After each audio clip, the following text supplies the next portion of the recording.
and location. And trade up at Northern California's #1 Honda dealer, Stockton Honda. Whether you're shopping new or pre-owned, Stockton Honda has a selection and savings. Plus, get top dollar for your trade. Come in today or go to StocktonHonda.com. It's all a click away. Anytime, anywhere, it's all here. StocktonHonda.com. Based on 2022 total new and Honda certified pre-owned vehicle car sales from American Honda Motor Company's own loan report. From the Power Business Technology Toshiba Studios. KHTK-AM Sacramento. KYMX HD2 Sacramento. Sacramento's official home for the San Francisco 49ers. Touchdown! San Francisco! Sactown Sports. Sactown Sports. Headlines.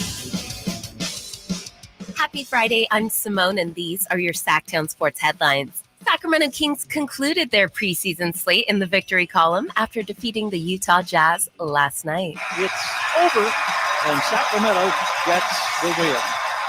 116-113 is the final score. The Kings victorious.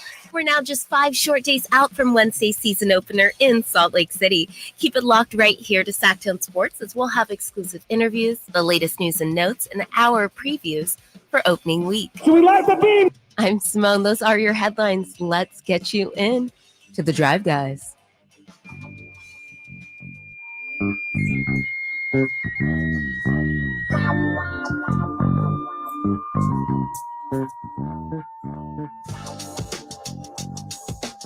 Your flagship station for the Beam Team, Sactown Sports. Does it get any better? It's Friday, of course. The Kings won last night, and best of all, the preseason is over. It is all over.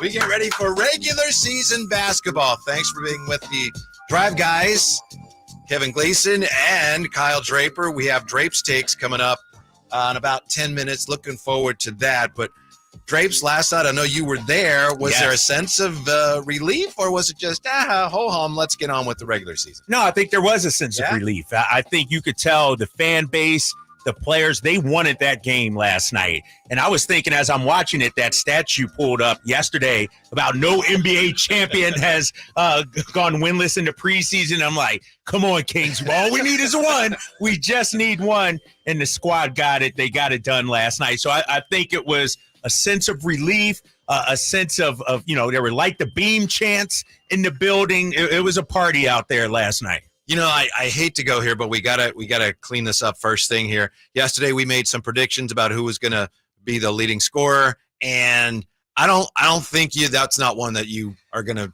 Nah, I didn't get that one right. I got that one wrong.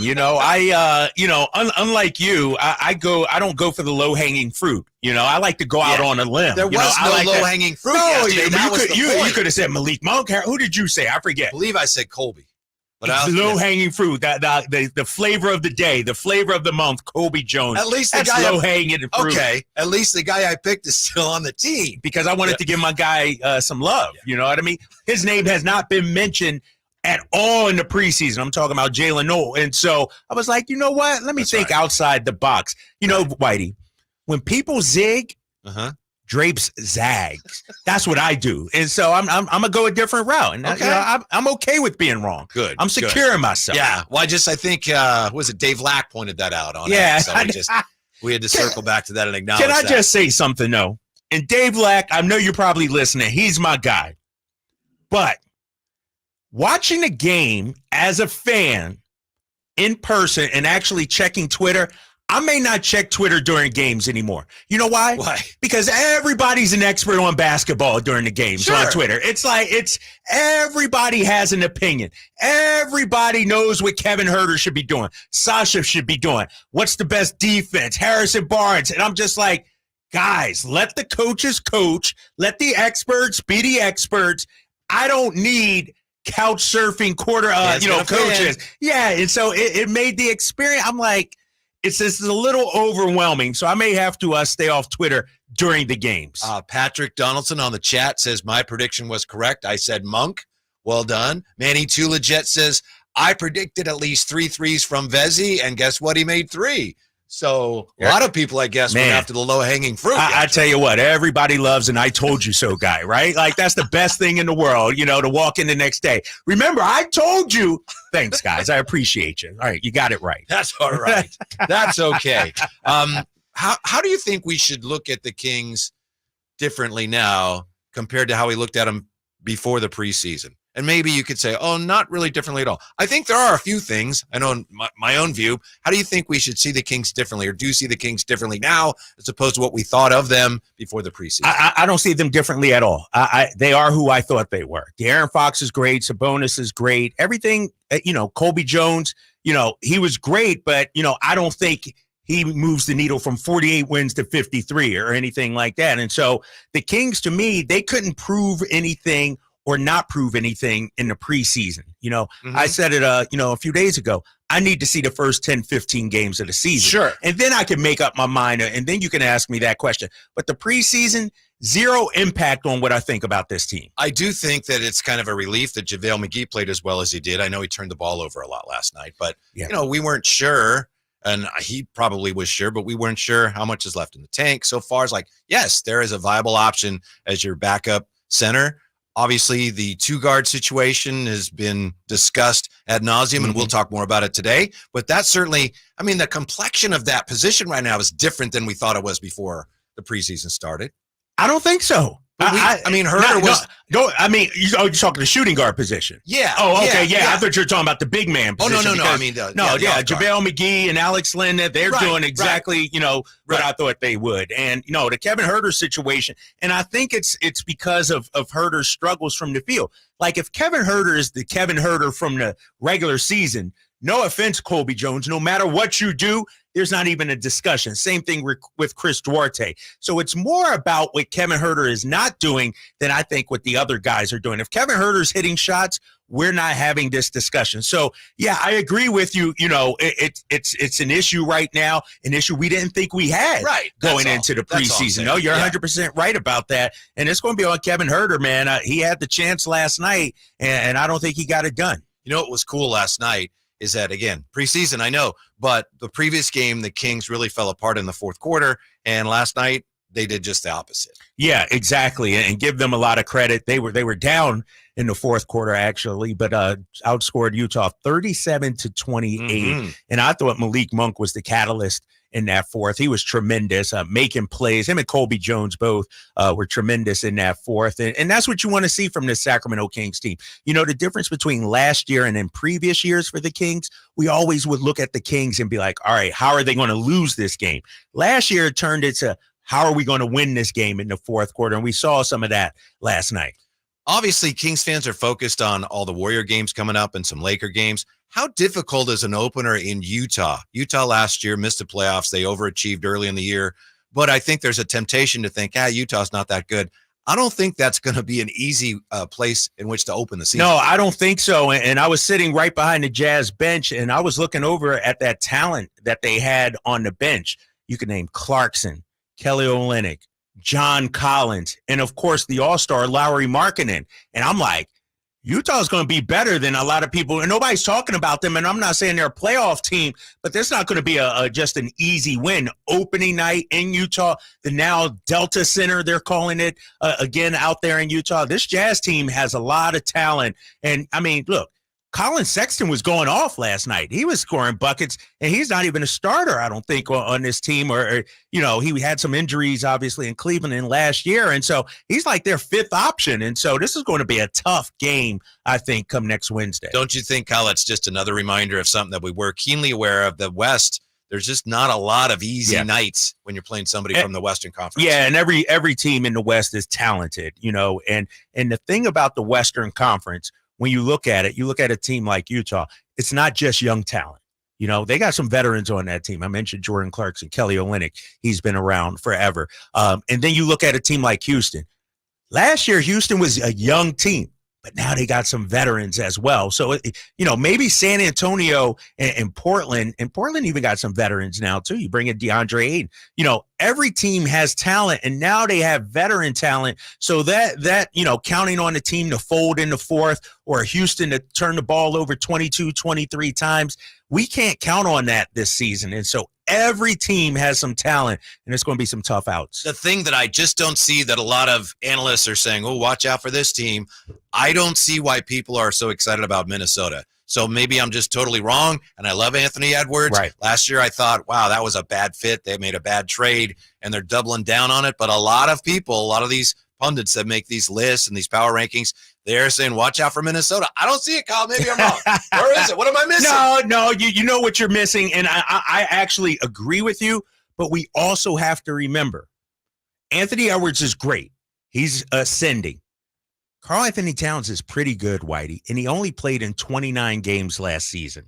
And so I know early on it didn't look like him and Gobert fit, but a healthy Karl Anthony Towns, 60 to 70 games, that changes things for Minnesota. I'm not saying they're a top 4 team or anything like that, but they're definitely going to be better than last year. They're an improved team versus last year. Mike Conley's in the system for another year. You got a healthy Karl Anthony Towns. I think they're very well coached. I do. And yeah, Chris Finch is a great coach as well. And so I just think, I'm not saying they're a top 6 seed or anything like that, but I think where people are saying they're better than what we think is because Karl Anthony Towns, let's not forget, it was just like 5 years ago, 6 years, we were talking is who's better, Karl Anthony Towns or Anthony Davis. Remember, that was an actual discussion in the NBA, and now you bring him back. Anthony Edwards is the alpha, and so they have some talent, and I think that's what people are counting on. And the other team that to me is a mystery team in the West is just the Clippers because there are so many variables. They could be so good. They could be so bad. Right. What are they going to do with Harden? If they get Harden, is he going to help? How much would they have to give up to get him? I really feel like right now we don't have a clear idea of what they are, but they have a possibility of being a really good team. Yeah. And I think if you're Kawhi Leonard and you're Paul George, everything that's happened over the last 4 years when you guys have been together, that should fuel you for this year. Like, they have to hear the talk. They have to hear the criticisms, the Stephen A's and all these people on ESPN talking about every year we talk about the Clippers and they flame out. Both have an option to opt out after this season as well, talking about Kawhi and PG. And so this is their year. This is their final year, if I'm correct, in downtown LA. They got the new arena that they're going to open next year. And so I think this you'll see a hungry Clippers team. But the problem with the Clippers, as we've seen, over the last few years, they start off hungry. Yeah, it sounds good. But by January or February, those guys are out. And so I think that's why people are high on the Clippers. Obviously, on paper, they should be better. But are the guys going to play? That's the big question. Now, Kyle, what are we to do this weekend? We don't have the 49ers to watch. We wait till Monday when you can hear it here. I know your team's playing Sunday night at the Eagles. That's going to be a great game, I would think, against Miami. But what do we do with that big open hole on our Sundays? Get out. Hang with your family. And spend time with your spouse. Like, be a husband for once. We don't have to just be sitting at home watching the tube all weekend. Is there another game on I can watch? There's some college football, some golf. Like, trust me, I'll be watching something. But we got Fan Fest at Golden One Center this Saturday afternoon. I'll be up in the building for that, me and Katie. So, make sure you come out for that, Sac Kings fans. Absolutely. If you have any questions, because Kyle's going to have a kind of Q&A going. Yeah. Any questions for him today on the text line or on the chat, fire away, and we'll get you ready, right? Well, like we did yesterday. Yeah, exactly. You seemed to like that yesterday. Yeah, but you also have to filter some of the questions. Like, it got to be PG, parental guide. It can't be any R-rated stuff going on. And no slander. I'm not about the slander. It's Friday. It's the start of my weekend. I don't want no slander today. Yeah. So whatever questions you have for Kyle, he helps you with information. You help him get ready for FanFest. And we're going to take a quick break. Coming back with something I've been looking forward to here for many weeks, because we've got the music now, the full production for Drape's Takes. Drape's Takes is next right here, Sactown Sports. The Sacramento Kings play here. He's got the triple. Sacramento takes the lead. Outstanding ball movement by Sacramento. Every triple, every jam, every Kings win. Sabonis with the jam over the Joker. He's got the three-point shot. Get your Kings fix all season long. Right here on your home of the Sacramento Kings. Here's a steal by Fox, a breakaway. He's got the rip with the left hand. Sactown Sports at SactownSports.com. Igor, my faithful companion, it is time to prepare for the night. The shadows grow long, and the creatures of the night stir with excitement. Yes, Master Dracula. What do you require of me? I need you to fire up the hearse. Elk Grove Kia is having a Halloween sale that is to die for.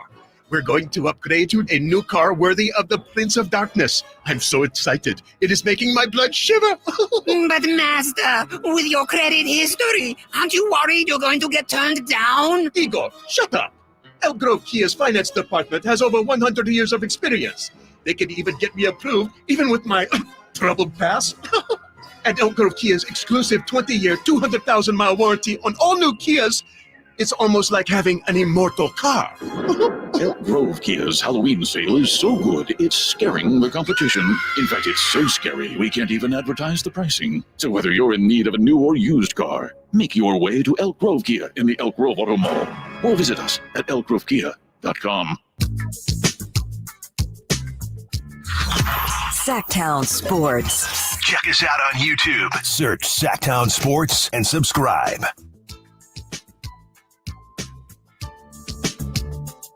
Sacramento State football. Back at home this Saturday night, nationally televised primetime game versus Montana State. The Bobcats kick off 7:30. Get your tickets at hornetsports.com. So drive, guys. Last night, of course, the Kings, they end up winning a preseason game. No big deal, except Kyle was there. He says there was a sense of relief. You'd rather win one than not. If you're going to keep score, you might as well win the game. Yeah, you right? might as well win the game. And I tell you, watching Mike Brown and watching both coaches out there, it was clear they weren't just about developing players. They were trying to win the game last night. Kings win it 116-113, and that brings us to Drape's Takes. Calm down, Lion. Calm down. Take it easy, man. Just take it easy.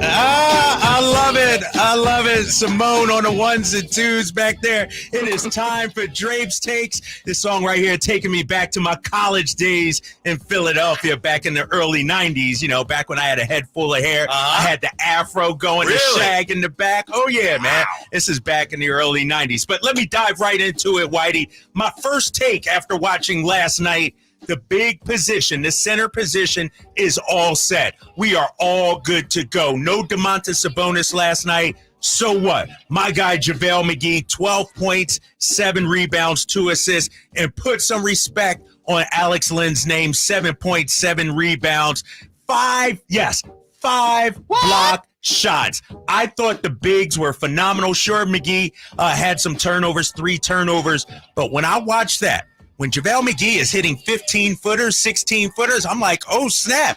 He's pretty good. Like, he's doing well. And so I like the big position. And, you know, one thing I'll say about Alex Lynn, he does everything the coach asks him for. But when is this guy going to get some respect from the officials, Whitey? I'm watching that game. He goes up, the rule of verticality, that's what we're taught in school, makes a great defensive play and his whistle for the foul. He took a shot to the face grill as well. Yeah. Exactly. And so my first take is the center position will be a strength even behind Domantas Sabonis this coming season. I would just say this. One of those 5 blocks, I forget whose shot he blocked, but there was as audible a swat as I've ever heard watching a basketball. Yes. Right. Yeah. Because somebody drove to the basket. I think it was Taylor Horton-Tucker maybe, and it was like a volleyball spike out there. It was impressive. So that's my first take. My second take, my guy, Malik Monk, put y'all on notice in case you forgot who he was. You know, Malik hasn't had a great preseason. It's not like, hold up. I'm not going to take it easy. I'm not going to take it easy, Simone. My guy, Malik Monk, he came up huge in the clutch. And the thing about Malik, what I saw last night, first half, he was just ho-hum. You know, it's just a preseason game. But when it came time to winning, he stepped up in a big way. Malik Monk leading scorers with 23 points. And how about the 8 assists? And so we talk about who's the backup point guard. Let's not forget, in the playoffs against the Warriors, Malik Monk ran a lot of backup point guard. And so in case you forgot who Malik Monk was, he reminded us last night. I saw the same thing you did in the fourth quarter. Malik kind of looked around. I mean, these guys are fine, but there's not a lot of offense here. So if we're going to win, I'm going to have to supply the offense. So, all right, here we go. And he did. Exactly. Dominated the game. That's Drape's take number 2. Now, Drape's take number 3. Number 3. I got to go to my guy, Sasha Vezenkov. That's right. Sasha, I was worried about you in that first half. I was like, uh-oh, here we go. He's struggling once again. But what he did in the third quarter showed me, you know what? This guy has talent. His basketball IQ is high. 10 points in the third quarter. And I don't care about the three-pointers, Whitey. I don't care about making shots. I care about the way you play the game. And when I'm watching Sasha, there was one play where he cut back door, got the pass from not Domas, I think it was McGee maybe, or Alex Len, and threw it down into the bucket. The thing about Sasha that he has to learn, it doesn't have to be three or nothing else. You can vary your game, something like we're seeing with Keegan this year.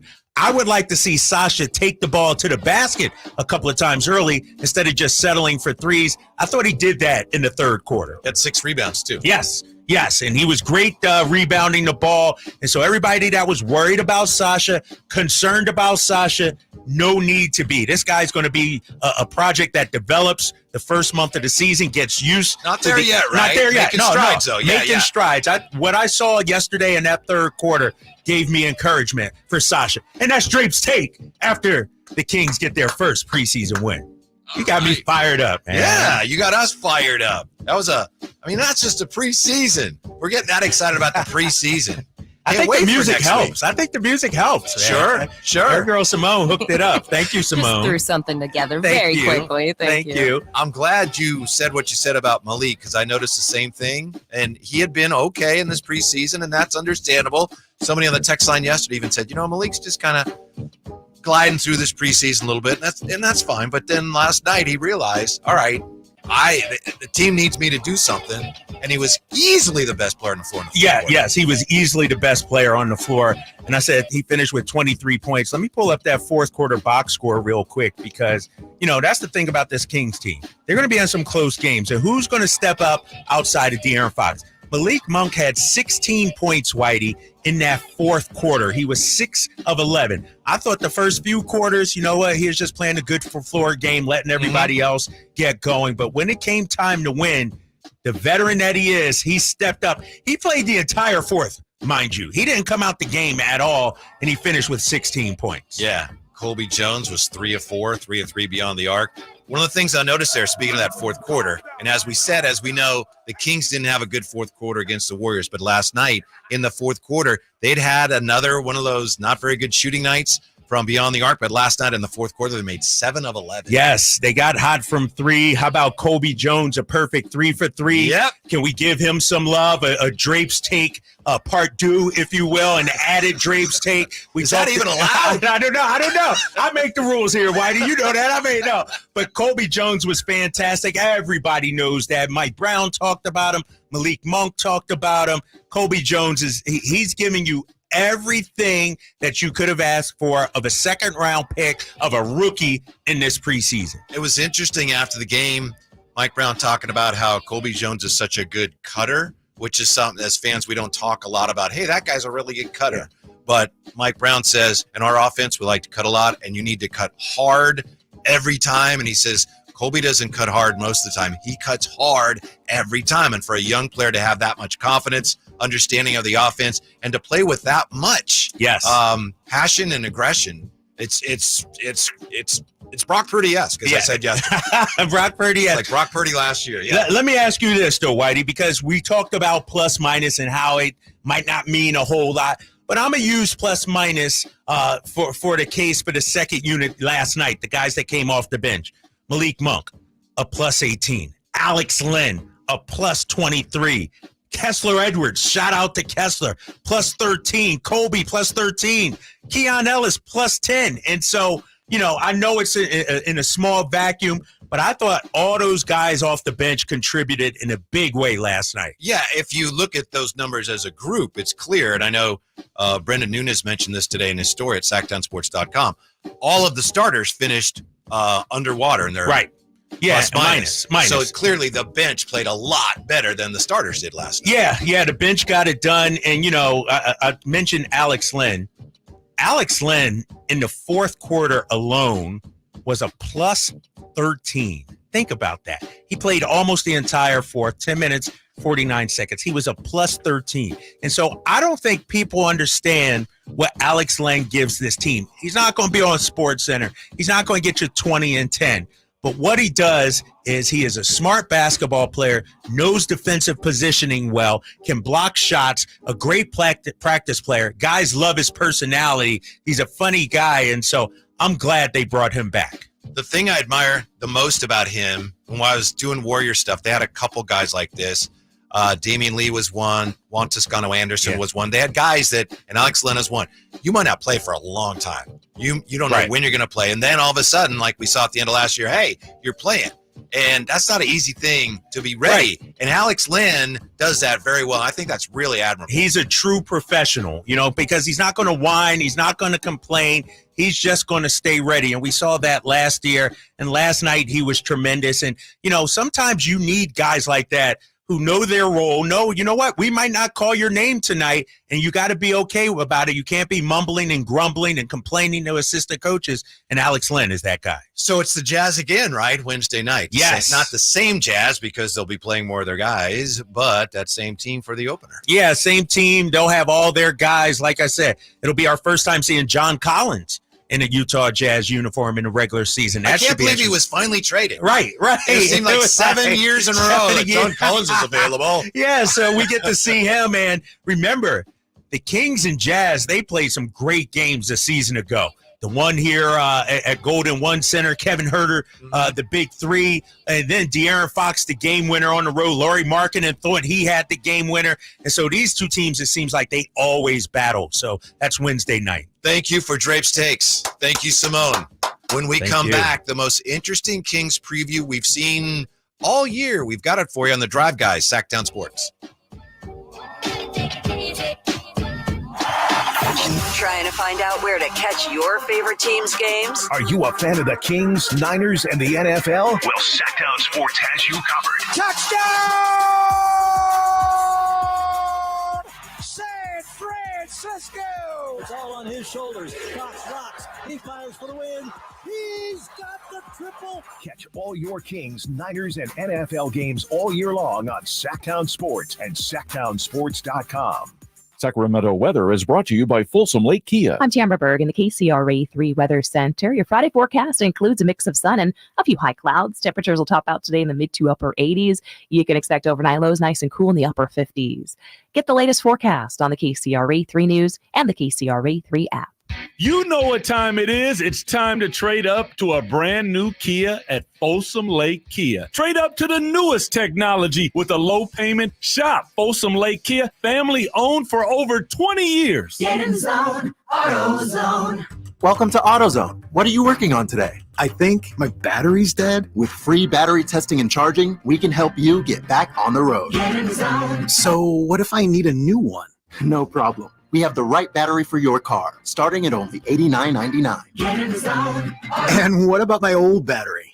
We can recycle it right here at America's #1 battery destination. Get in zone, AutoZone. Restrictions apply. Good Guys Heating and Cooling has a deal going on right now that you cannot miss. This summer was much shorter and cooler than normal, so that means Good Guys is overstocked and ready to clear out their warehouse. They've got inflation-busting pricing on a brand new heating and air system for just $82.99. No other company is offering a replacement system that low. Call Good Guys now at 530-GOOD-AIR to see if you qualify. That's 530-GOOD-AIR for a no-cost qualification appointment. Best service, best price, guaranteed. And that's no bull. License number 1057-618. In this market, you'll find Fisher Investments is different than other money managers. Different how? Aren't we all just looking for the hottest stocks? Nope. We use diversified strategies to position our clients' portfolios for their long-term goals. You don't just provide cookie-cutter portfolios? No. We tailor our clients' portfolios to their goals and needs. But you still sell investments that generate high commissions for you, right?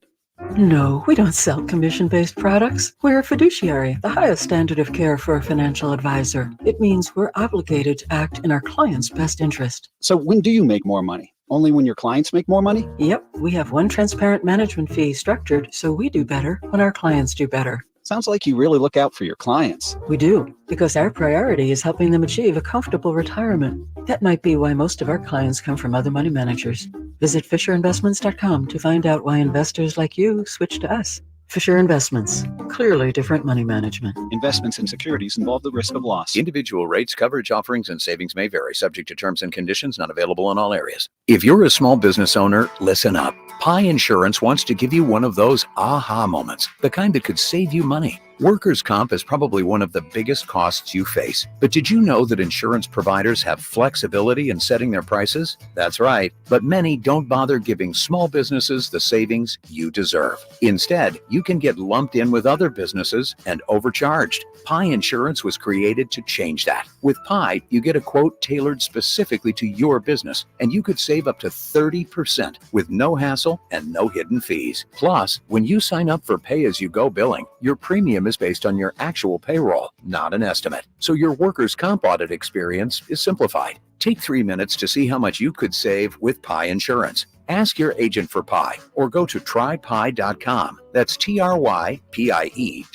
Hey guys, do you know what makes Revive Men's Health Sacramento different? You. Every Revive treatment and medication is personalized just for you. Revive has the experts that guys go to when their current treatment isn't working. They have a complicated medical condition, or they're just not happy with their daily performance. Since 2011, they've helped thousands of local men suffering with the symptoms of low T and ED. Their goal is simple: to get to the bottom of your issues and fix them. Your best performance requires more than generic ED medications or a low-dose testosterone booster at a low-ball price like you find online. Revive medications are custom compounded, affordable, and guaranteed to resolve your issues. Stop dealing with the symptoms of low T or ED. Book your free T-check and exam and save $199 today. Call 916-277-8599. That's 916-277-8599. Or visit us at ReviveMen'sHealth.com. Model Year End pricing is back at Folsom Lake Honda, your one-stop Honda shop. During the Model Year End event, lower interest rates at Folsom Lake Honda make lower payments. It's no wonder why Folsom Lake Honda is your one-stop Honda shop. Come in today or check out our entire inventory online at FolsomLakeHonda.com. Get an instant cash offer for your trade at FolsomLakeHonda.com. We'll buy your car whether you buy from us or not. Folsom Lake Honda is your one-stop Honda shop. Folsom Lake Honda. Go to FolsomLakeHonda.com. Your one-stop Honda shop. Sactown Sports. Headlines. Happy Friday. I'm Simone, and these are your Sactown Sports headlines. Sacramento Kings concluded their preseason slate in the victory column after defeating the Utah Jazz last night. It's over, and Sacramento gets the win. 116-113 is the final score. The Kings victorious. We're now just 5 short days out from Wednesday's season opener in Salt Lake City. Keep it locked right here to Sactown Sports, as we'll have exclusive interviews, the latest news and notes, and our previews for opening week. Can we light the beam? And Game 5 of the ALCS is underway. Series all tied up 2-2 between those Texas foes. And right now, Houston up 1-0 over the Rangers, bottom of the second. I'm Simone. Those are your headlines. Let's get back to more Drive Guys.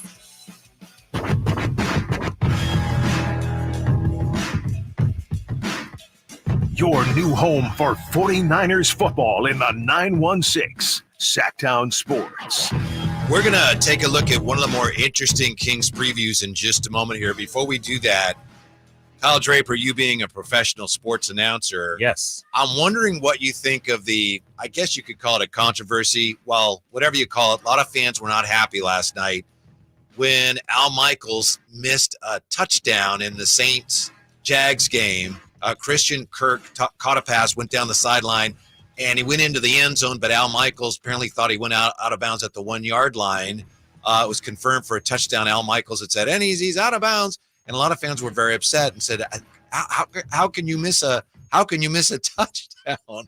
I know it's not easy. You as a professional sports announcer, what do you make of a situation? I mean, mistakes happen, obviously. Sure. Al Michaels, we know he's one of the game's great. He's a legend. You know, he's awesome.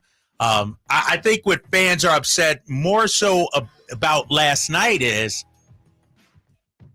where did he get the 1-yard line from? Like, to me, the touchdown looked clear as day. And so I get it. We make mistakes sometimes. Sometimes you don't see the angle. You don't get a good view of it, especially when you're calling football. Maybe you're not looking at the monitor. You're looking at the field, and it's hard to tell. But he never went out of bounds. So it's like Al Michaels just made something up. Where did that come from? And because he thought that it was out of bounds and not a touchdown, he undersold the touchdown, and that's another criticism that people have had of him. Anyway, Simone says we have the Al Michaels call of the Christian Kirk touchdown last night.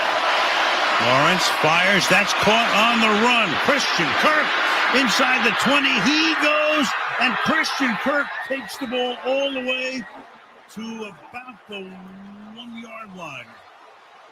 They're going to spot it as he thinks he scored the touchdown, and they're going to call it a touchdown now. 44 yards for Christian Kirk. Into the end zone he goes. Wow. Yeah, so that's painful, Whitey. That one was painful to listen to because he had no idea. And I feel for the guy. I get it, but man, at that level to miss that call, like I said, I thought it was a clear touchdown. Like when I watched the video, when I watched it, it was like, oh, he's in. And so, and don't you have people, right? All kinds of people helping you, telling you, yeah, presumably people in your ear. You got the spotter right next to you. You got your partner right there, you know. And the problem with that call Al had yesterday, and remember, Al Michaels is a legend. I'm not saying no matter anything. What, yes. He is a legend. But even if it was out at the 1, he still undersold that too. Yeah, it was just right. like, you know, that was a big play, right? And so he undersold everything about that play. And then it's sort of like missing a game-winning home run or something like that, or a game-winning basket in basketball, or a game-winning goal in hockey. You know, those are the moments you got to be ready for. And it seemed like Al Michaels, he just whiffed on that one. Yeah, and it's troubling to many because, as I said, as we know, a lot of people have been saying that he's been underselling touchdowns even when he knows it's a touchdown. He hasn't been getting excited enough. And he said, what do you want me to do? I mean, thing is, he's seen thousands of touchdowns in his career, too. It's, I get the miracle on ice. I'm not going to get excited about Christian Kirk. Right, but between these two teams, I'm not getting excited about that. And so, you know, Al Michaels been around forever. But, man, I could see why fans would be upset about that call. Yeah. I don't know if Kings fans will be upset by this. Certainly not at first, but then the more they read, perhaps they will be. There's an excellent piece in The Athletic by the writers who cover the Pacific Division, including Anthony Slater. And by the way, Anthony Slater joins us next hour to discuss this, and all guests come to you from the Folsom Lake Honda hotline. Folsom Lake Honda, your one-stop Honda shop. So you've got Jovan Buha, who writes, he covers the Lakers for The Athletic, and a guy named Law Murray who covers the Clippers. So those two and Anthony Slater kind of doing a roundtable on the division. And what's interesting is that Anthony Slater puts it this way. I'm splitting my rankings, he says, or writes, into 2 parts. Regular season standings predictions. Kings 1, Lakers, Warriors, Suns, Clippers. Then he says, true contention once you get into the postseason, Lakers, Warriors, Suns, Clippers, Kings. So he's the only person I've heard split it that way. Mm-hmm. And this is a guy, you know, we talk about some of these East Coast guys and they don't watch the games. He covers the team. So he knows what he's talking about. But how about that? He has the Kings winning the division, but then thinks they'll be they won't have much of a shot at advancing compared to the chances of the other teams in the division once the playoffs start. I think that's because of lack of experience in that area. When you look at the other Western Conference teams, Pacific Division teams that we're talking about, Phoenix, they got a multitude of veterans, of guys that have played in big games. Obviously, Devin Booker, Kevin Durant, you know, Brad Beal back in the day. Washington actually made the playoffs under Brad Beal. You know, Lakers, we know about there. Clippers as well, and Warriors. And so all those other teams have more playoff success. And so I get it. And we could say all those other teams are veteran teams that probably won't treat the regular season as importantly as Sacramento. So I understand it. And, you know, what's interesting about this, though, is when you look at the Pacific Division, are all the teams going to make the playoffs again? Like, think of it. That's a deep division. Right. That's the best division. Like, who's a weak link in this division? Right. Yeah. Law Murray says this is the most accomplished division in the NBA. All 5 teams making the playoffs and having good reason to believe they will win a playoff series. Exactly. And you're right. If I'm the Kings, sure, I understand what you're saying, Anthony Slater. But in our mind, we can beat the Warriors. We can beat the Lakers. Like, we should have advanced last year. It's just going to be a dogfight. You know what's interesting about the Western Conference?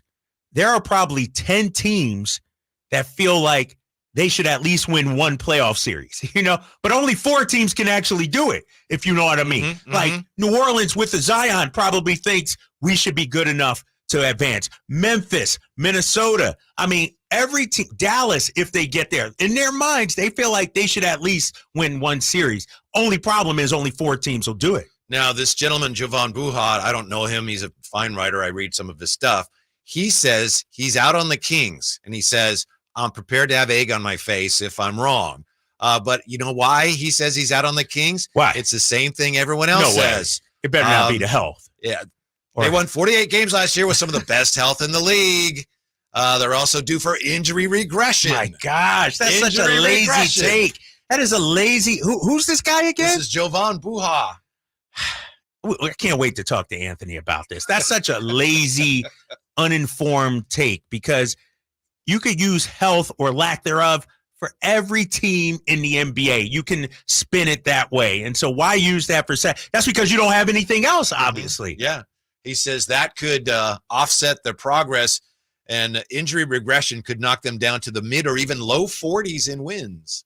Again, I give him credit because he says, look, I could be wrong, could have egg on my face.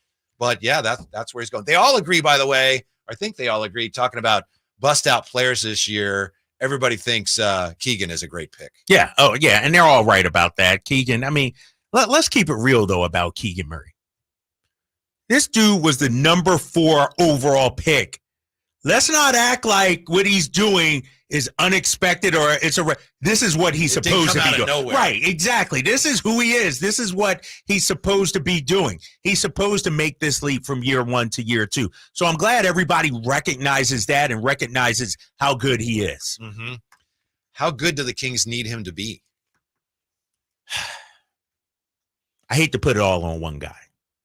But they need him. They need him, right? Yeah. They need him to be the Keegan Murray we saw the other night in that game against Golden State, night in and night out. I would like to see, Kings fans, and tell me if I'm wrong on this. I know De'Aaron Fox is the stud. I know Domantas Sabonis is the 3-time All-Star. But Whitey, I would like to see a number of games where we watched the Kings and we say, Keegan Murray was the best player tonight. Like, it doesn't always have to be De'Aaron Fox rescuing us in the 4th quarter, Sabonis getting a triple-double. How come Keegan can't have a 32, 33-point night? He hit a game winner. And so he has to be great, I think, for this team this season. I don't think it's talked about enough, the fact that one of the reasons the Kings didn't go out and do more is because they assume that a lot they would get from bringing someone in, they can get from Keegan Murray. Yes, you're right. Everybody talks about a big 3 and, go out there and get Kuzma. I was one of those guys. Go out there and get so-and-so, when realistically inside the organization, they viewed Keegan Murray as that guy. Yeah. You go out there and get Kyle Kuzma. What does that do to Keegan Murray and his development? And so he's that guy. I've said he averaged 12.4, I think it was, last season. I need that to be 17, 18, 19 this season. He's that good. Did you see Kyle Kuzma's hair this week? No, I didn't. Okay, it's dyed blonde, and then it has like a red spot, but it's like lipstick. Yeah, like a really? little kiss. Kiss, a little but kiss right on. Get out of here. Yeah. What? Oh, Yeah. I see that. What is that? See, but Kyle Kuzma's a different guy. Sure. Right. On surface, it may look one thing, but behind the scenes, it's a message of some sort, right? Okay, like, it's something. I don't know. But Mike Breen was cooking him. Was he? So upset. Yeah. Kyle Kuzma is one of those guys that can get away with. I'm looking at it right now. This is pretty bad. I'm not saying it's bad. I'm just saying. No, I can say it's bad, Whitey. Look. You don't have to. I'll say it for you. This is. I got so many questions and no answers, right? That's a long season. Hopefully we'll get some of the answers. And we hope to get the answer to this when we come back. Andre Iguodala retiring today. Is Andre Iguodala a Hall of Famer? Next with the Drive Guys on Sactown Sports. Anxious to get back at it after their first loss of the season, the 49ers are in Minnesota on Monday night. San Francisco! With a little razzle-dazzle. Join Greg Papa and Tim Ryan for every moment of 49ers football. Sactown! crusher by Nick Bosa. Niners and Vikings. 15 consecutive games with a touchdown for McCaffrey. Monday on your new home for San Francisco 49ers football, Sactown Sports. Hey, it's Carmichael Dave asking you, are you feeling the pain of paying more and more for your gas? PG&E has increased their rates 4 times in the last 5 years, and the new forecast says PG&E customers may see their bills increase 32% by 2026. The good thing is there are steps you can take to protect yourself from these rate hikes, and better yet, American Energy may be able to help you completely eliminate your gas bill with a new ultra-high efficiency comfort system. Did you know SMUD offers huge rebates to eliminate your old gas guzzler? They can help you guide through the whole process. Seriously, listen to me. You go to the SMUD website. There's tons of rebates available, but it is confusing on how to do it. Listen to these rebates. $2,500 from American Energy, $3,500 from SMUD, $1,000 from Caltech, $2,000 home system upgrades. That's $9,000 in rebates. Let American Energy help you out at 916-520-9990. Call 916-520-9990 now. For a business to thrive, there needs to be a constant stream of new customers. This happens through strong lead generation. Did you know that lead generation is one of the most important tools of any marketing campaign? Let us help you identify your target audience and market your products and services to them. To get started today, contact aimyourdigital.com. That's aimyourdigital.com and start seeing results today. Thunder, feel the thunder. It ignites something inside of you. Lightning and the thunder. Sets alight an elevated state of being. Days are pure exhilaration. And the nights, they're simply electric. See it, hear it, feel it. Thunder, feel the thunder. Lightning and the thunder. Thunder Valley Casino Resort. Feel the thunder. As a mom, I'd do anything to keep my child out of physical pain. As a doctor, I know that growth spurts can cause pain in my child's feet, and that can affect their legs and back too. This is Dr. Pamela Maida, a board-certified orthopedic surgeon. Children especially benefit from arch supports as a sturdy and supportive foundation for their developing feet. If your kids have pain, then I recommend Youth Arch Supports from the Good Feet store. Youth Arch Supports are designed to alleviate, even eliminate common pain in the feet, knees, hip, or back. If your child is physically active with sports, clubs, or even on the playground, they may benefit from the comfort and support found in Good Feet Youth Arch Supports. I firmly believe that investing in Youth Arch Supports for your child or teen is one of the best decisions you can make to support their feet. See how Youth Arch Supports can help with a free arch support fitting and test walk at the Good Feet store. Good Feet in Sacramento, Roseville, Stockton, Modesto, and Vacaville. Cooler temperatures mean it's time to reduce your outdoor water use. Water 1 day per week on Saturday or Sunday from November 1st through February 29th. Learn more about your home's watering schedule at sacwaterwise.com. It's time to trade in and trade up at Northern California's #1 Honda dealer, Stockton Honda. Whether you're shopping new or pre-owned, Stockton Honda has the selection and savings. Plus, get top dollar for your trade. Come in today or go to StocktonHonda.com. It's all a click away. Anytime, anywhere, it's all here.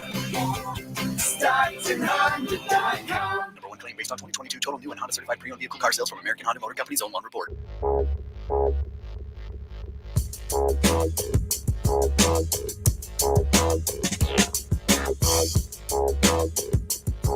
Your flagship station for the Beam Team, Sactown Sports. Malik Monk from the right wing, knocking down the 3-ball. So immediately he's making his presence felt. 21-19 Utah, leading at 4 minutes to play in this opening quarter. Malik Monk put the team on his back in fourth quarter last night. Dominated in the scoring department at 16 of the fourth quarter. And he also had 8 assists on the night. And again, I know I keep saying this. It's one thing about Malik that I didn't know he was capable of doing that he showed last year. I mean, he can be a big-time playmaker. Yeah, he can. And, his ability to turn the corner and get downhill and find whether it's the lob, the dunker spot, the 3-point, like his head is always up. And, that's one thing, he talked about yesterday in working with Colby Jones. He said, I'm going to look for you, young fella. And so Malik Monk is a leader. We talk about Domas and De'Aaron as leaders. Malik Monk is a leader for this franchise as well. And when he's playing like that, remember, you could argue he was the best player in the postseason for the Kings last year. De'Aaron played great, but he had the injury. I thought Malik was probably the most consistent guy for the playoffs for the Kings. He had that edge that seemed to kind of wear down at the corners a little bit against the Warriors, but Malik didn't wear down. He was up. Yeah. He was up for every game. Yeah, exactly. And so big year for him, contract year. Mm-hmm. I know it's early, Kings fans, but already I'm saying we need to bring this guy back. Yep. Already in my mind, because it's not just about what we see on the floor. It's the locker room. It's the energy that provides, like you said, the edge a little bit too. And so, he's very well liked. Yeah, everyone well loves being liked, around him. fan favorite, inside the organization. He's just a different dude, a different kind of cat, man. He's full of personality. And, he's one of those guys, when he comes into the room, he lights up the room. You can notice, when he's in the building. He had a lot to do with the turnaround in the Kings culture. And speaking of culture, there's a guy that had a lot to do with the Warriors championship culture that retired today, Andre Iguodala, 19 seasons. Wow. And the Warriors apparently wanted him back this year. And, it looked like he was done before last year, but he just announced today that he is retiring. Andre Iguodala. Is Andre Iguodala, in your mind, a Hall of Famer? Hell no. No. As much as I love Andre, remember, he was a former Philadelphia 76er. So right. He, my Sixers hometown team. That was before he won 1, 2, 3, exactly. Before he actually won four championships. I think he was trending that way. He had some great seasons in Philly. But when you actually look at the totality of his career, sure, he has the 4 championships. Sure, he has the finals MVP. He was a big part of their championship run. We understand that. He was huge for them. But his numbers fell off big time. And when you look at Andre Iguodala, he's a one-time All-Star. Sure, he's a 4-time champion, 2-time All-Defensive Team, All-Rookie, and Finals. The resume he just misses out, in my opinion. I agree with you. He's about as close as you can come, in my book, for what that's worth, to being a Hall of Famer without being one. I don't get a vote. Do you get a? I don't get a vote. I may have to arrange one. I've been around the league long enough, right? Like, what's going on here? Right. I should get one. But he's great and he's vital. And you speak to anybody that's ever played with him, those guys with the Warriors, they say nothing. But if Andre Iguodala is a Hall of Famer, is Robert Horry a Hall of Famer? Well, that's a good point you raised, because that's my issue with this candidacy like this. You can't put everybody who's a good player on a great team in the Hall of Fame. Right. This isn't the 60s with the Celtics when they had like 9 Hall of Famers on their squad. It's just not that way anymore. And so, I don't think rings, when it comes to Hall of Fame, if you weren't the guy, I don't think rings help you as much as, let's say, you got to add a points. Like, when it comes to the Hall of Fame, what's interesting about it, we play to win the game. You play to win championships, but you could be on a bad team and put up numbers and become a Hall of Famer and never achieve postseason success. But if you win championships and you don't put up the numbers, like, you got to have the numbers. The numbers are the most important thing when it comes to the Hall of Fame. I think with him, the big foundation for any case you'd make for him being a Hall of Famer is, hey, he was the finals MVP. And that's great. He was great in that series against the Cavaliers. But Steph was the MVP that year. Right. Even in the finals, Steph should have been the MVP. He should have been. Right. He had one really bad game, and he had been the MVP, and I think the voters looked at it and said, Steph Curry wasn't as good as we thought, and Andre Iguodala was better than we thought, and he guarded LeBron, so there you go. He was the MVP. I mean, he played great, but I don't think he should have been the MVP of the finals. No, I agree with that. Some said LeBron should have been MVP, even though he lost. You could argue that Andre, the only reason he got the final is because of defense, but LeBron still played extremely. It wasn't like LeBron got shut down. And I'm looking at Compio here on our YouTube chat, and yes, I read that as well. Chris Bosh is a Hall of Famer, so Andre is a Hall of Famer. What do you think about that? Because I'm about to shoot that down. I don't buy it. Bosh was a better player than Andre Iguodala. Can I tell you something about Chris Bosh, Whitey? And trust me, I've had this argument thousands of times. Chris Bosh was an 8-time All-Star. End of discussion. You can't compare Chris Bosh and Andre Iguodala, a one-time All-Star versus an 8-time All-Star. Please, Campio, you're supposed to know better than that. I mean, Chris Bosh. Watch it, because, Campio's cousin is married to Ray it's Allen. Ray. No, exactly. I got that wrong. Something like that. No, I think that's right. I think you're right. His cousin. And he stayed at a Holiday Express, so he knows it all. So that's ridiculous to compare Chris Bosh, a guy that scored what? Let me pull up Chris Bosh's numbers. The thing about Bosh is he did a lot of it in Toronto, so that's why some of it people never even realized it was happening. Right, exactly. People, didn't see, they didn't have postseason success or anything like that. But when you look at Chris Bosh, like I said, 8-time All-Star. Let me look at the points, total points for his career right here. I'm pulling it up. 17,000 points in the NBA. You want to know Andre Iguodala's points in the NBA? Hold up. Give me 1 second. Give me 1 second here, Whitey.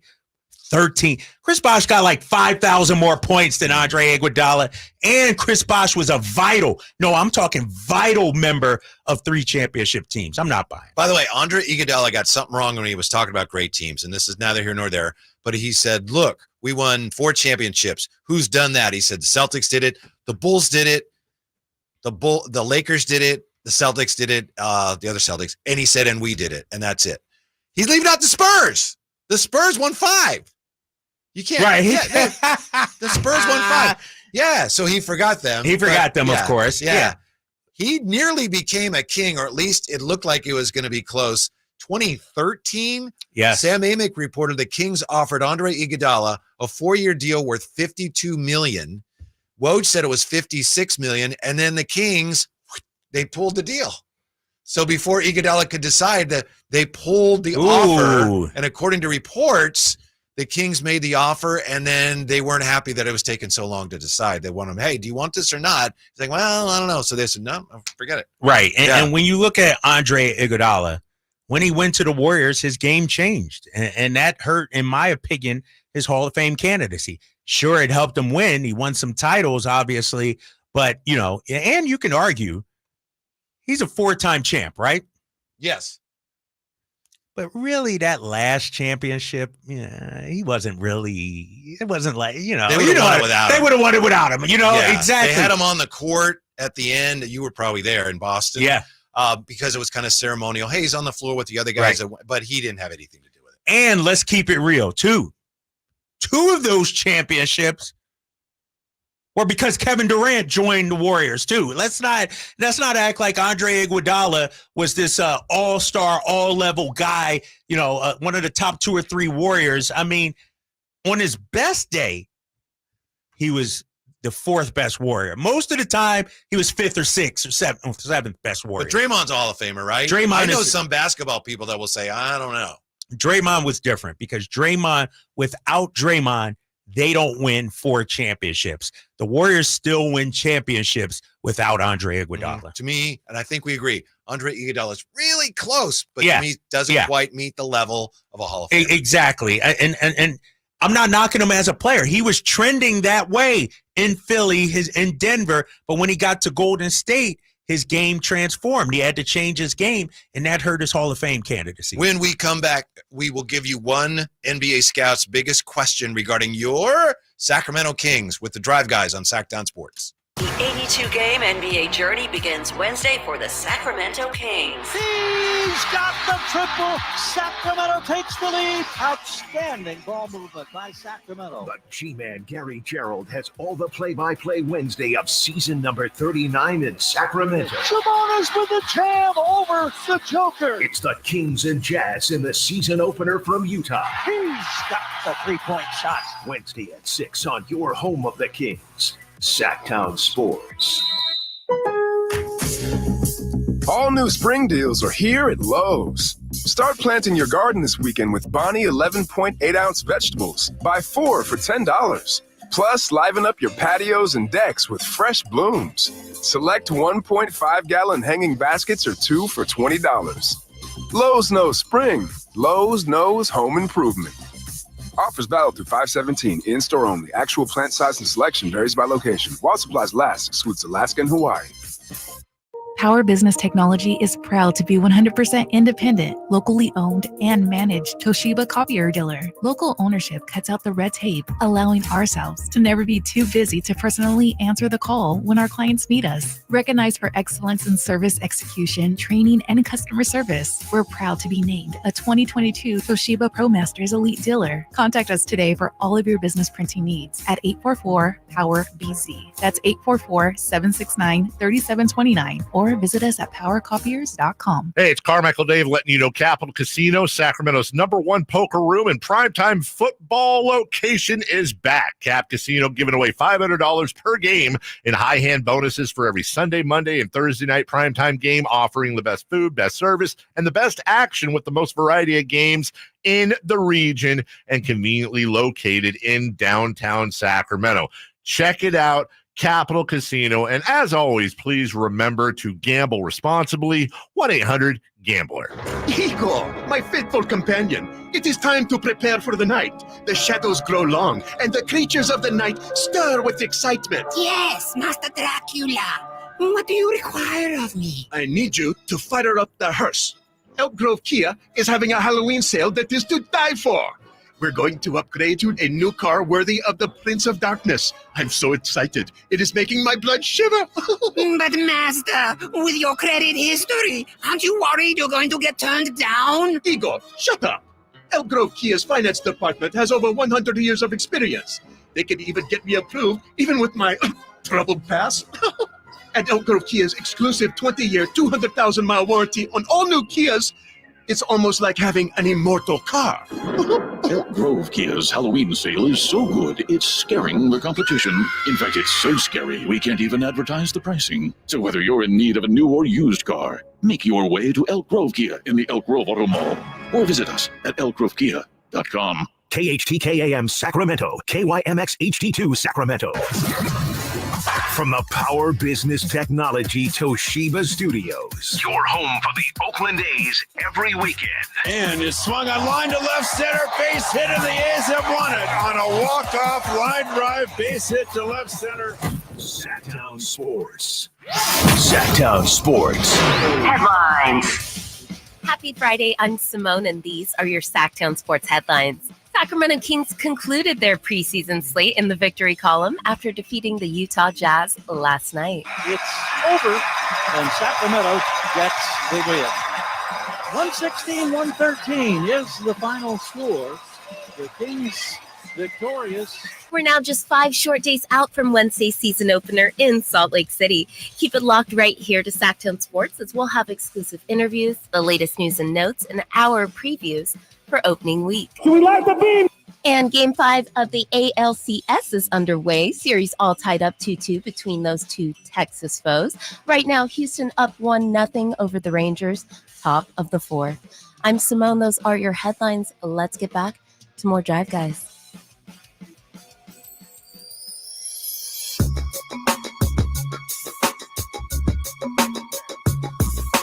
The only station in Sacramento giving you local sports coverage from 6 a.m. to 6 p.m. Monday through Friday. Sactown Sports. Quick reminder, Sacramento State football back at home Saturday night.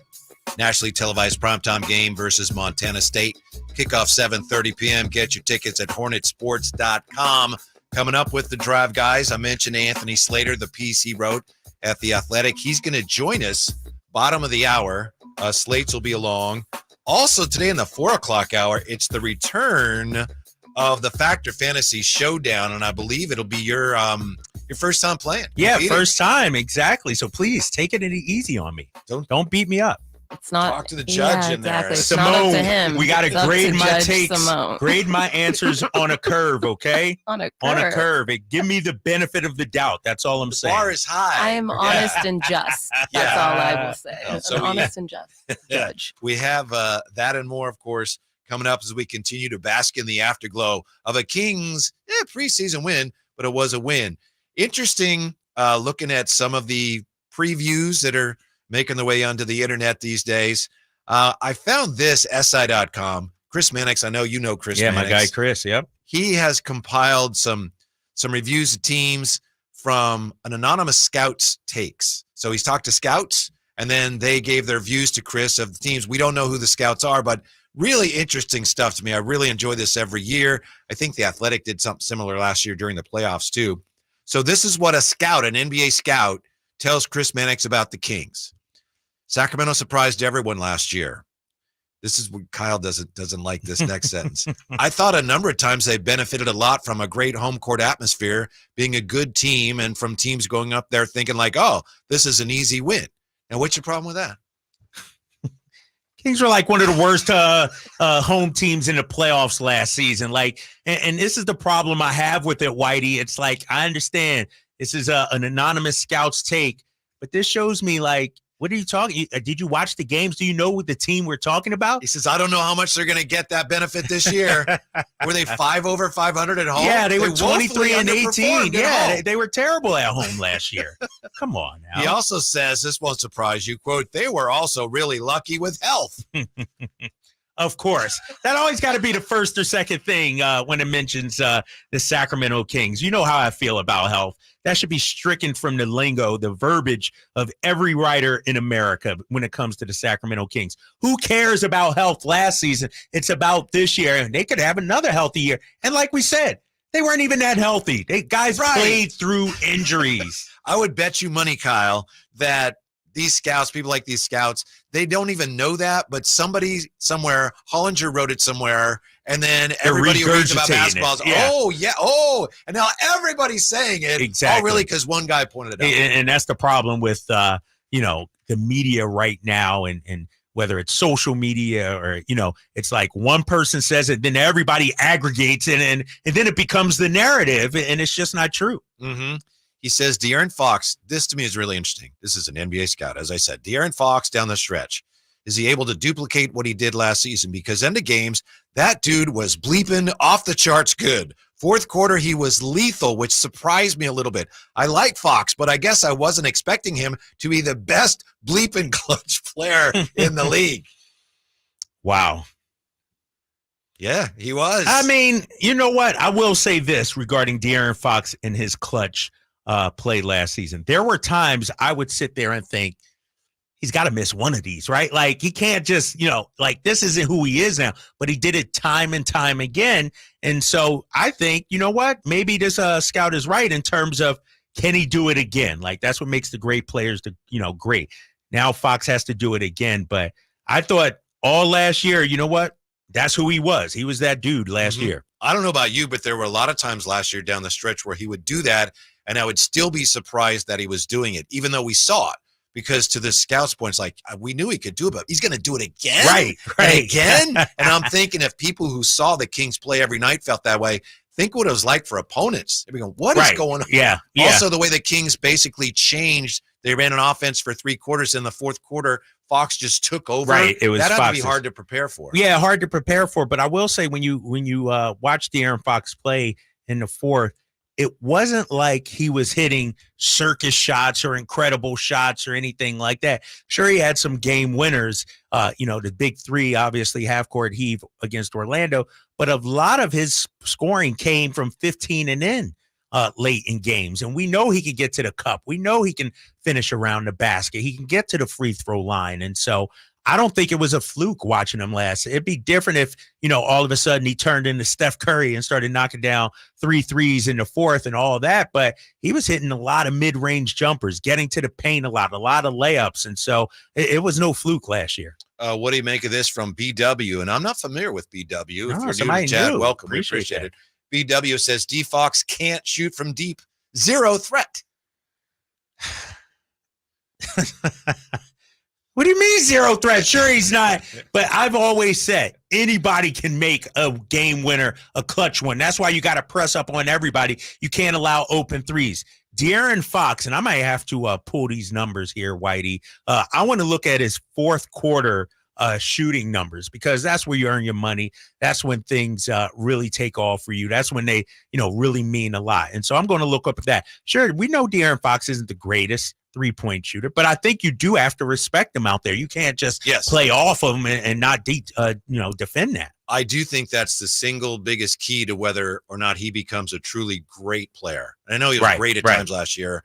he's good enough now where, we're talking about, well, can he become a truly great player going forward? And I think a lot of that hinges on how consistently he's able to start making his threes. Yeah, exactly. That's the evolution, right? From an offensive standpoint. We know he can get to the basket. We know his mid-range game is on point, but man, if he can be a 37, 38% three-point shooter. Which he was for a while. Yeah, he was. Like, he started off the season hot from three. He was looking great. Then, obviously, the numbers went back down to earth. But, when you look at De'Aaron Fox, that's the only hole in his game is the three-point shooting.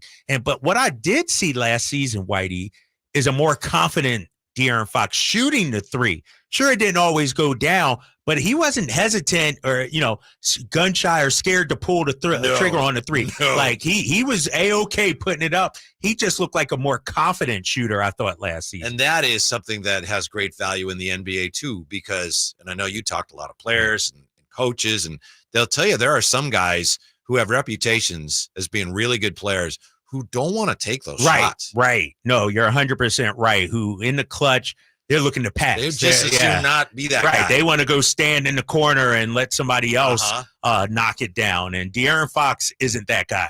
Mm-hmm. Here's what the scout has to say. This anonymous scout has to say. We should come up with a name for the anonymous scout. I know, if you got anything, great. But on the text line or the chat, he says of Keegan Murray, Keegan has another level. Defensively, he'll improve. He'll get better physically. And he says his improvement, if it happens, will be big for them. He also says, can he make more plays off the dribble, do some different things like that? Is he more than just a space the floor, spot up, cut, defend type of player? Again, his improvement, if it happens, will be big for them. His improvement is actually, it's required. Yes. They're banking on it this year. Yes, they are banking on it. But would you say that answer has already, we already have the answer to that question? Like, have you seen enough California Classic preseason to think that he is going to take that leap? Not if he takes that leap. He looks like he's on his way. He's on that track, but obviously we got to, we got to play it out. But so far, it's like he seems to understand that and embrace it. Yeah, exactly. The scouts say, can he make more plays off the dribble and do some different things like that? I think, in a small sample size this preseason, we've seen that. Now he just has to do it time in and time out. Mm-hmm. So what does it come down to for this scout as far as how good the Kings can be? Well, you know what the answer is going to be, right? First of all, you know that people are going to point out, well, they were so healthy. Yes. Yeah, so that. And the other thing, of course, is their defense. The scout says, I don't know how much better defensively they can be. You're limited with Sabonis and his defensive liabilities when you play him. He's playing the 5. The only time I've ever seen him be part of a good defense is in Indiana, where they put him out there with Miles Turner for at least 18 minutes a night. How much do you think that resonates? How truthful is it? I'm going to say 30%. Like, I'm low on this because when you look at the Kings defense, sure, they need a rim protector. We would love Domas to be that. But really what it starts out with is the perimeter defense has to be better. And so I believe you can be a good defense with Domantas Sabonis if you have the right players around him. We saw that in Indiana. You had Miles Turner, a shot blocker, who helped him out, obviously. But if your perimeter defense is better, Sacramento, I don't think you put Domantas Sabonis that much in a pickle, in a bind, because he's not a shot blocker. He's a verticality kind of guy. He's going to go straight up. He's not going to reject shots, 3 shots a game or anything like that. But I think, if we're solely basing the Kings defense on Domas, like that's what this article is saying, you're limited with Sabonis and his defensive liabilities. I disagree. I think you need better perimeter defense, and then maybe you don't need Domas to be this shot-blocking big man in the middle. Well, this could lead to a lineup change that we didn't see in the preseason, but that Alex Len told us could be coming. Yes. And we'll tell you exactly what that is when we come right back. Kyle Draper, Whitey Gleason, Drive Guy, Sactown Sports. Check out the Golf to Go Hour with Frank LaRosa every week on Sactown Sports. Get the latest on equipment, area courses, people who play the great game, and plenty of good conversations about golf. It's the Golf to Go Hour every week with Frank LaRosa on Sactown Sports. Golf to Go is brought to you by the Hagen Oaks Golf Super Shop, America's most awarded golf facility. Nature Wood Home Furnishings, where it's all about choices and always about quality. I love being a bartender. I love waiting tables. But at the end of my shift, my feet were killing me. And so I had to pretend like I was having a good time. And really, I couldn't wait to sit down. But it wasn't just my feet. It was also my knees were achy. A lot of neck pain, too. I was in so much pain. I kind of lost hope, really. And then I saw the Good Feet store, and that's when everything changed. For over 20 years, we've helped people like Kristen enjoy their work again without their feet getting in the way.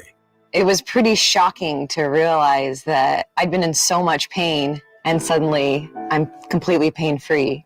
Now that I have the Good Feet arch supports, I don't have to pretend to be happy. I'm genuinely happy. So, cheers. My name is Kristen, and that's my Good Feet story. See what we can do for you with a free personalized arch support fitting at the Good Feet store. Good Feet in Sacramento, Roseville, Stockton, Modesto, and Vacaville. Live and local. Live and local. This is Sactown Sports. Kevin Herter straight away. Drive. Backdoor cut. Isn't caught again. This time it's Herter with a pass. And the score is tied at 68 apiece. Do the Kings all of a sudden have a situation at the off guard? We'll get into that in just a moment here with the Drive Guys. Also, bottom of the hour, Anthony Slater from The Athletic. He was one of three writers putting together a really, really fascinating preview of the Pacific Division that The Athletic ran today, and we'll talk to Slates about that bottom of the hour. But we're just talking about this anonymous scout and the takes he has on the Kings that Chris Mannix had today in SI.com. And this scout says that with Sabonis being as limited defensively as he is, that the Kings are really going to have a hard time improving defensively. What I was going to ask you about, Kyle, is this scout points out that Sabonis, when he played in Indiana with Miles Turner, that they were a pretty good defensive team. And I know that Alex Lynn told Chris Watkins and I a few weeks ago at Media Day, hey, we may see some lineups where Sabonis is the 4 and maybe he's playing with a big. Do you think we might see more of that? Something we didn't see. I don't think we saw that at all in the preseason. I think we'll see it very minimal, to be honest with you, because what people fail to realize. You're not a fan of it, I know. No, not in as presently constructed. We've seen Alex Lynn hit the 3, JaVale McGee hit the 15, 16-footer last night. But Miles Turner was a pretty good three-point shooting big. And so you didn't see him a whole lot on the block. I think if you're going to pair Domantas Sabonis and play him at the 4, you need a stretch big, a guy that can shoot the 3, a Brook Lopez, for instance, a Miles Turner. I just don't see it, Alex Lynn and Sabonis playing together, or JaVale McGee and Sabonis. Maybe in spot duty, and I know Alex Lynn, told you guys and told me about it as well. Mm-hmm. In today's NBA, is Sabonis really chasing around 4? Is he guarding Jason Tatum on the perimeter? Is that what we really want, Mike Brown? I don't think so. Yeah, so will the need for better perimeter defense actually open the door even further for Colby Jones? We'll answer that in just a moment. First, to the phones we go. 339-1140, 1-800-920-1140. Rick joins us. Rick, you're on with the Drive Guy Sactown Sports. Happy Friday. What's up? Happy Friday. Hey, quick question. The other night we're playing the Warriors. And this was my question last spring: is why is guarding? We got to get his phone together. Yeah, Rick, we lost you. Sorry. Call back, man. Call back. You there? Sorry, Rick. We got to let you go. Apologize. You're fit. Not you, but we can't. So that's. He did. He got that BlackBerry. That's what that problem is. It's always right when it's a key word in the question. Why is and then they get. He don't have that cellular phone. He got that cheaper phone. So sorry about that. Hopefully, Rick. he can call back though. When you got better reception, call back. We love the calls. I know where it was going, but I'm not sure. So the scout says the Kings. You're going to count on some of these guys to become better individual defenders. The perimeter defense becomes so important because you don't want Sabonis back there being overwhelmed, and he's not a great shot blocker. So does that open the door further for Colby Jones, who had a magnificent preseason? I just don't see it, Whitey. I know everybody wants Colby Jones. All our armchair coaches, all these Twitter coaches out there. Colby Jones got to get minutes, got to find minutes for this guy. I still don't see how Colby Jones is going to get anything more than spot duty or injury replacement. Here's the thing. Mike Brown, he loves defense. We know that. But tell me who's not going to play. Is he going to take Davion out of the rotation? Is he going to take Malik Monk out of the rotation? Kevin Herter? I just don't see that happening. And so Colby Jones, and Mike Brown said it yesterday, Colby Jones is making Mike Brown's job extremely difficult, really hard. But for right now, he's still a rookie playing against backups, mind you. Right. Like, let's keep it real. It's not like he's out there against Utah's number one squad, the Warriors, their full squad, the Lakers, who we'll see. And so performing against those guys is a different animal. And so I love Colby Jones. Like I said earlier, he's done everything he could possibly do to get into the rotation. Right now, I think the numbers just aren't in his favor. Well, to answer your question, you say, whose minutes would he take? Would he take Davion's? No. Would he take Monk's? No. Would he take Herter's? Maybe some of them, the way Herter's playing, and that's the issue that we didn't think the Kings would have here heading into the regular season. What's going on at the two guard? Duarte started in place of Herter, played well, got hurt again. And then Colby Jones has continued to play well, and Herter has not played well. So a good problem to have, perhaps. But that is, I'm sure it's an issue. It's not just from Mike Brown's standpoint, something where he could say, you know what? Kevin's good to go. Roll him out there. We're good, just like last year. I don't think that's where it is right now. Yeah, but I don't think that decision has even been made right now. Like, now, if you're 20 games in and Herter's still struggling or something, yeah, but guys, we got to be better than this. Let's call it what it is. We just said what happens in preseason, it doesn't matter. Nobody cares. Who cares if you win or lose or whatever? Don't tell me all of a sudden because of preseason games, we're supposed to give a guy 20 minutes a game. It's not just preseason, though, with Kevin Herter. And I'm not piling on Kevin Herter. If he plays like he did last year, great. But he struggled shooting the ball against the Warriors, and he continues to struggle. And defense has never been a strength of his. So it's something you got to look at when you're desperate to improve, especially defensively. So let me throw this at you then, Whitey, because I hear everything you're saying. And I hear you Sacramento Kings fans and people on Twitter and all the social media. If Colby Jones replaces Kevin Herter, where's Kevin Herter's spot then? Well, I don't When think does he come in? He can't replace him, in my opinion, but he can take more of his minutes. If Herter does not play well, I think he gets fewer minutes. To your point, I think I'm answering your question here. I think it would be a little premature to say, all right, Kev, you're sitting down. Colby, you're starting. You run the risk of overexposing Colby Jones, in which case you would lose him. You could lose Herter. So I'm not saying that, yeah, that's it.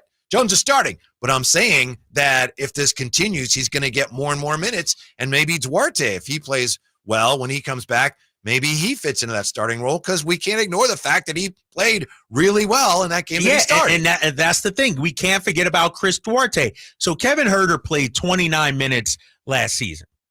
Let's say he regresses to 25 minutes, 22 minutes, something like that. Is Colby Jones the guy, or is it Chris Duarte?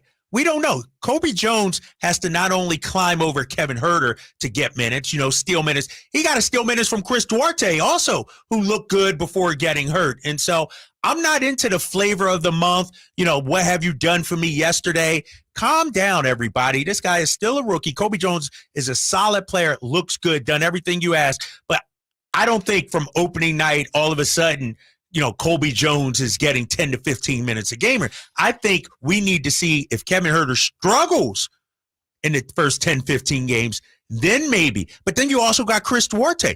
And so, it's going to take a lot, I think, for Colby Jones really to crack the rotation, anything more than spot duty here and there. I think if he plays better defense than, say, Kevin Herter, and he plays offensively anything close to what he's done in the preseason, I think his minutes are going to grow and grow and grow. I think they have to, because, again, I'm being redundant, but I think the Kings are so desperate for anybody who can make them better defensively. But we don't know yet. But Whitey, that's being abstract. That's being vague. Like when you say grow, are you talking 3 to 7 to 10? Or are you talking he's eventually going to be a 20? Like, what do you think is his ceiling? What would you say best, most optimal scenario for Colby Jones? Well, he's definitely in my rotation opening night. I'm putting him in the rotation. Now, I don't know what Duarte's health situation With or without, that's what I was going to say. Yeah. Are we assuming Duarte's out? Then Colby Jones is in the rotation a little bit? Give him a shot because he's played that well, and he addresses some of my needs. I would have him opening night in the rotation. I broke it down yesterday, and I'll do it again today. When you look at the Sacramento Kings, you got the starting five, which I'm including Kevin Huerter, Malik Monk, Davion Mitchell, so that's 7. Trey Lyles, that's 8. JaVale McGee's going to play. That's 9. So at best, Colby Jones is the 10th man, 11th man on this team. Yeah, but you're looking at it. I understand why. You're looking at a list of guys, and I'm just looking at the one position. Which position are we looking at? The 2 guard. All right, let's say 2 guard. Let's talk about that. Mm-hmm. Who's your starter? Right now, it's Kevin Huerter. Who's your backup? My backup might be It's Duarte. Malik Monk, right? It's Malik Monk. I see him as it's Malik Monk. Okay. Yeah, because you got Davion, right? At backing up the 1, I think, right? That's what and then so it's who's the third 2 guard?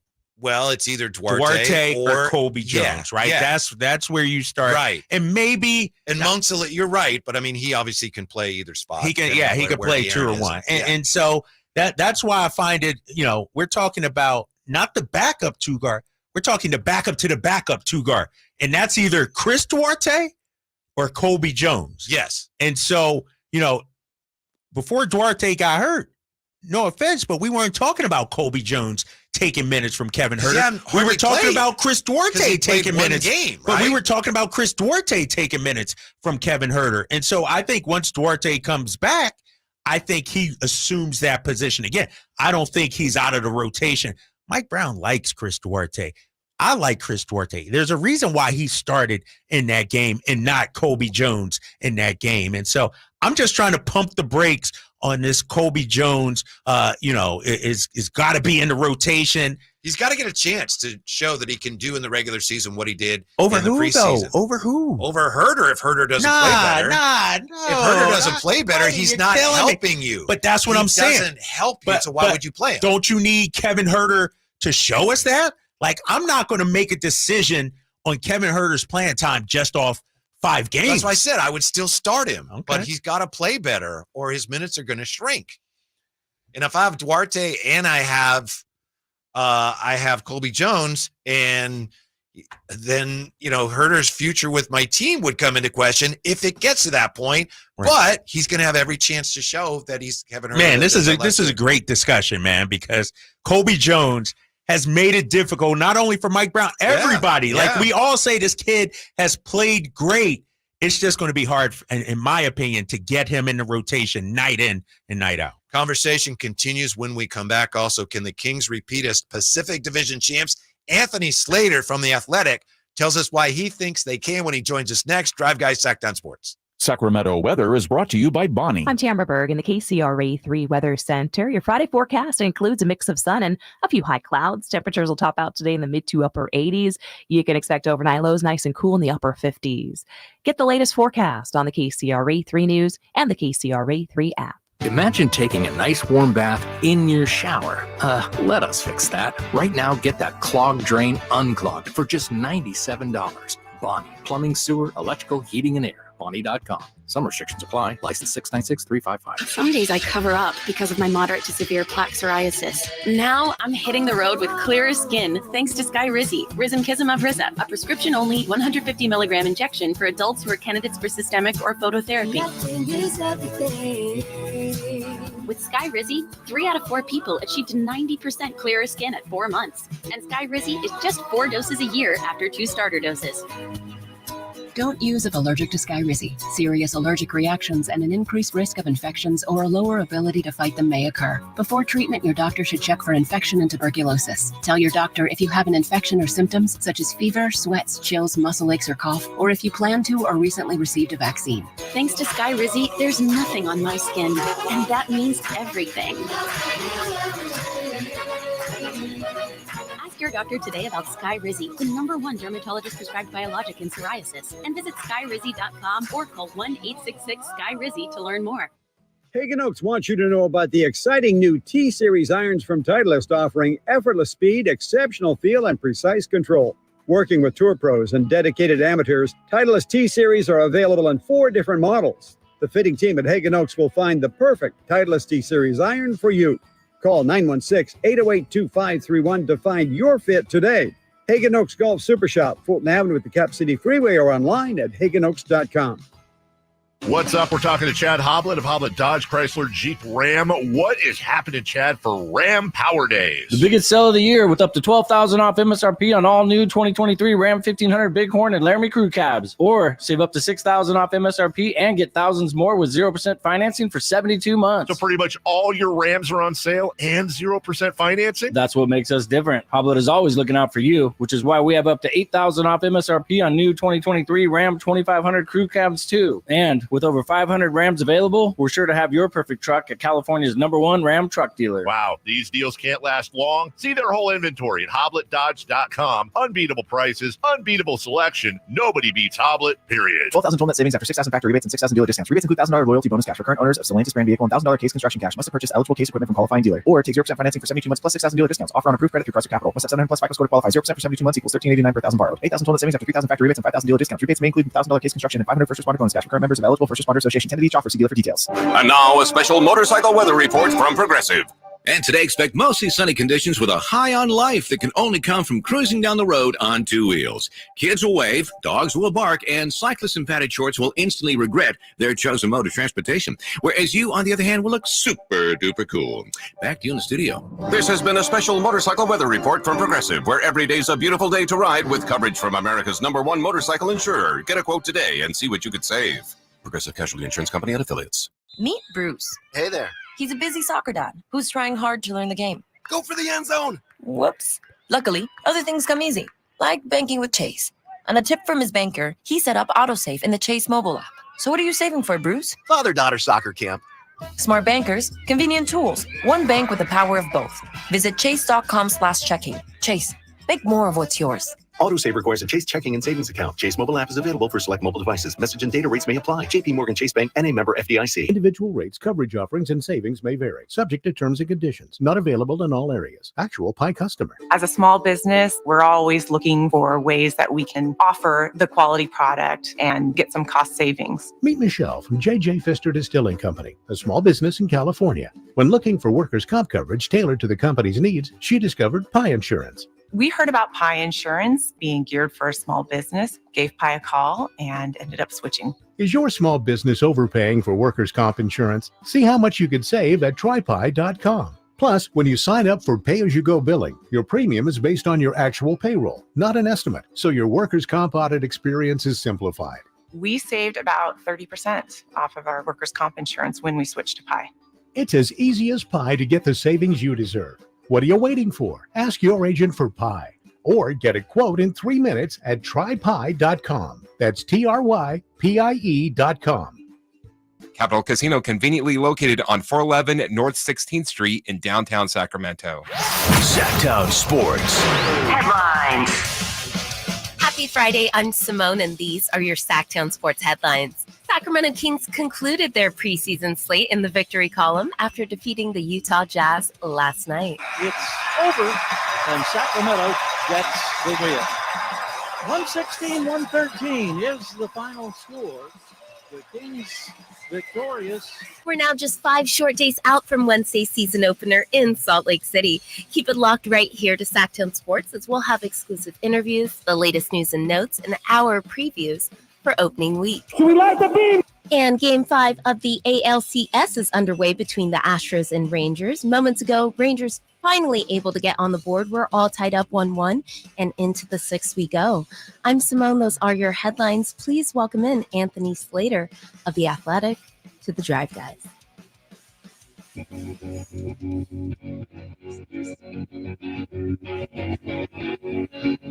All guests come to you from the Folsom Lake Honda Hotline. Folsom Lake Honda, your one-stop Honda shop. And in a moment, we'll be joined by Anthony Slater. Excellent preview in The Athletic today. He, along with Law Murray and Jovan Buha, put together a really great Pacific Division preview. And it was interesting. I know we touched on it earlier, Kyle. Interesting because Anthony Slater says Kings can win the division, but once it comes to the playoffs, they probably don't have as good a chance of advancing deep into the playoffs as everybody else in the division. Yeah. I can't wait to ask him about that. I would imagine it's not because of anything the Kings. Right. It's not like they're, going to fall apart. It's because the other teams have veteran leadership and they've been there before, have that experience. So, Now, don't make me go to Slater Tration on this whole Colby Jones versus Kevin Herter thing, where I ask him to settle the dispute. Yeah, we can ask him. He's an unbiased journalist. I value his opinion. So, yeah, we could get his take. And if he agrees with me, don't be all salty. That's all I'm saying. I know this. He has no say in this, but I know he's done a great job covering the Warriors and also the Kings. But, hopefully more Kings coverage this year. And that's not his, it's not up to him. But I'm hoping we get to read more from him. And we get to hear him now. Anthony Slater with us. How you doing today, Anthony? I'm doing good, fellas. I'm actually driving down to San Francisco, going to see Wembanyama tonight. For the first time. Wow. Is he playing tonight, as far as we know? He's supposed to be. Okay. Last I heard, I mean, maybe Popovich will ruin my night in about 90 minutes, but I think we're going to see him for 20, 25 minutes. Anthony, we really enjoy your preview. We've been talking about it a lot today already. And with so many analysts expecting regression because the Kings, they were healthy last year, regression. Why do you like the Kings' chances to win the division again? Well, I mean, and as I mentioned in it, and you can look at last year's standings, 48 wins was the top, 43 was the bottom, right? It's this crazy packed division, and nobody even really talks about divisions, like they do in MLB. But these are all 5 contenders. It could go, any way. Why do I like the Kings? I think the way they attack the regular season is a little bit, they're younger, they're fresher. Especially last year, there was just kind of a verve and an energy that you don't normally get in a regular season from teams. I cover the Warriors, as you mentioned, on a regular basis. There are often seasons where you just feel the grind wearing on them. You never felt that last year with the Kings. And, the home crowd, that helps. I think when you get tired teams coming in there in the middle or at the end of West Coast road trips, you can kind of run them out of the building. So I do think people are overly expecting the regression this season. I do think they're going to repeat, somewhat what they did. What does that end win total? I don't know, but I put them atop the division, but I do think it'll be a packed division. No, I agree 100% with you, Anthony. I think all 5 teams, once again, will be in the playoffs. What do you think is the biggest hindrance, I guess, to Sacramento advancing deep in the playoffs? What would hold them back, in your opinion? Yeah, I mean, it's simple to just say defense, right? But I think, specific areas of defense, to me, they don't have a stopper, a wing stopper. I mean, I like Davion Mitchell. He did go 4 for 4 from 3 in a flash the other night at a game I was at, that Warriors game. So if he can hit his shots and stay on the floor more, maybe, they do have kind of more of a perimeter ace. But the fact that I just don't think at the highest level, a Steph Curry Game 7 type performance that they can, turn the water off as easy. And then, on the back end, just lack of rim protection. I love Sabonis. I particularly love Sabonis as a regular season hub of an offense. But come playoff time, you can kind of get to the rim without worry against the Kings. I know they went out and got JaVale McGee, and I do think that's a change of pace, a dynamic that maybe they didn't have last year. But, he's older. He's a 15, 20-minute per night player. I honestly think there's times where he shouldn't play and they should go Trey Lyles at the 5. That's not to say, I think they have no chance, but I still am of the belief of the more top-tier guys, the Steph Currys, the LeBrons, I don't even really want to say Kawhi and Paul George at this point because they just seem like theories.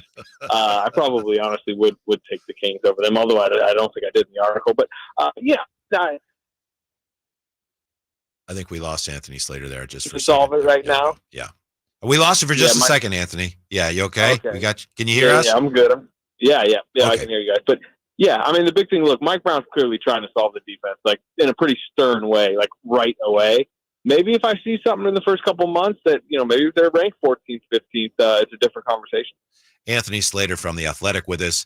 I know that you agree with the idea that Keegan Murray is poised for a breakout year. In what areas would you say the Kings really need him to break out the most?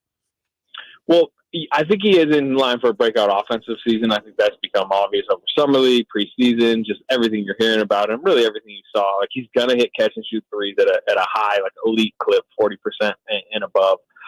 He is doing off the dribble stuff more. That's not a secret. They're all talking about it.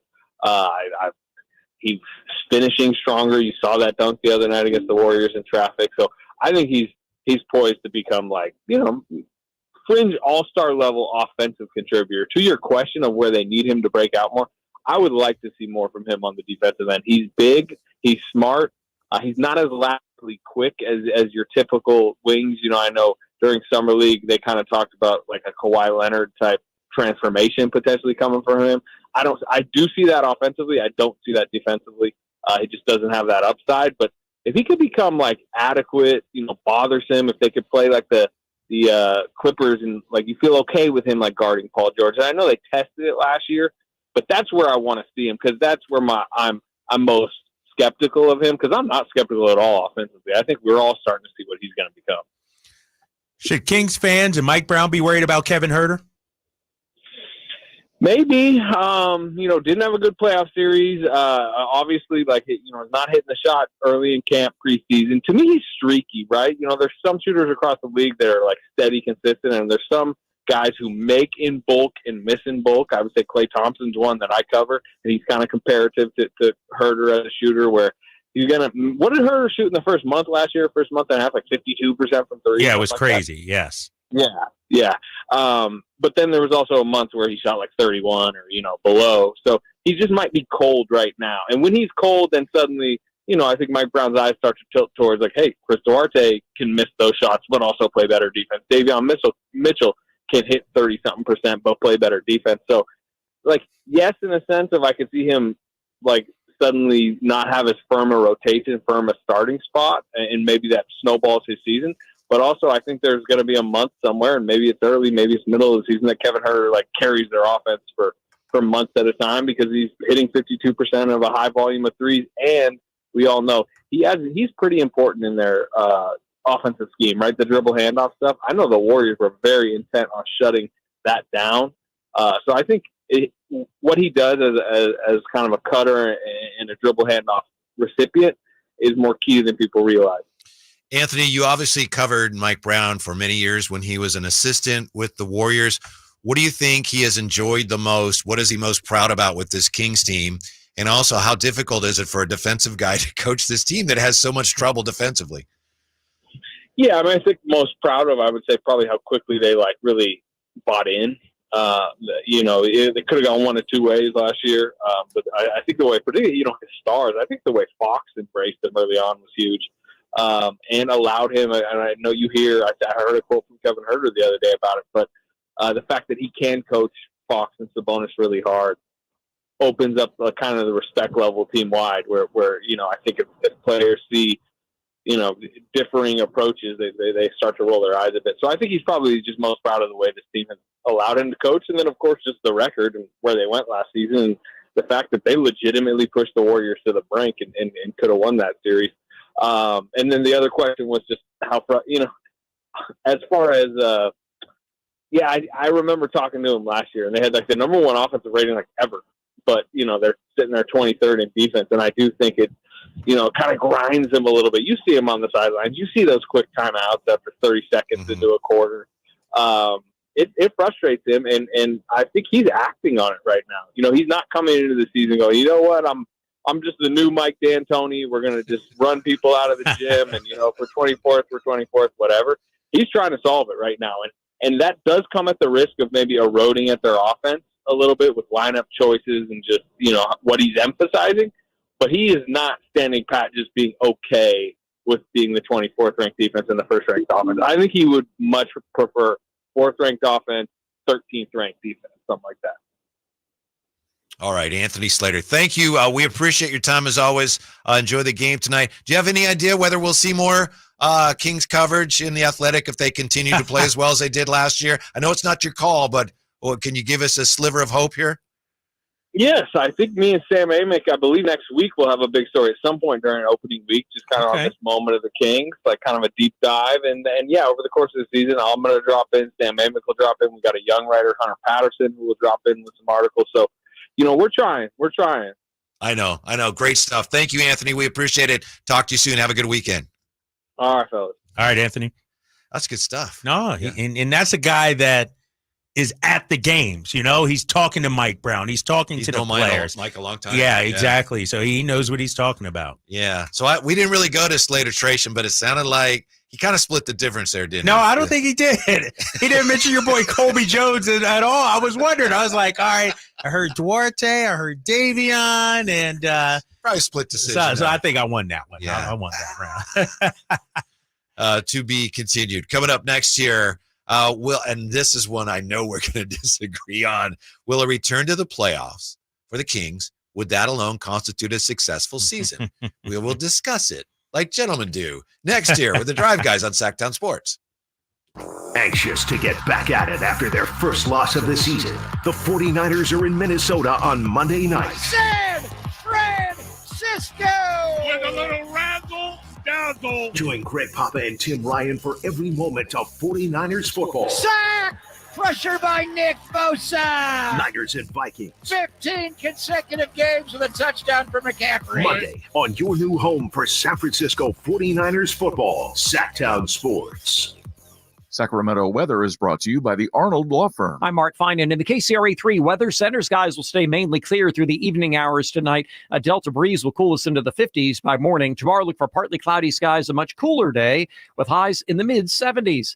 Get the latest forecast on the KCRA3 News and the KCRA3 app. The Arnold Law Firm has seen how a collision can turn anyone's life upside down in a heartbeat. So remember to be a little more alert on the road and stay safe.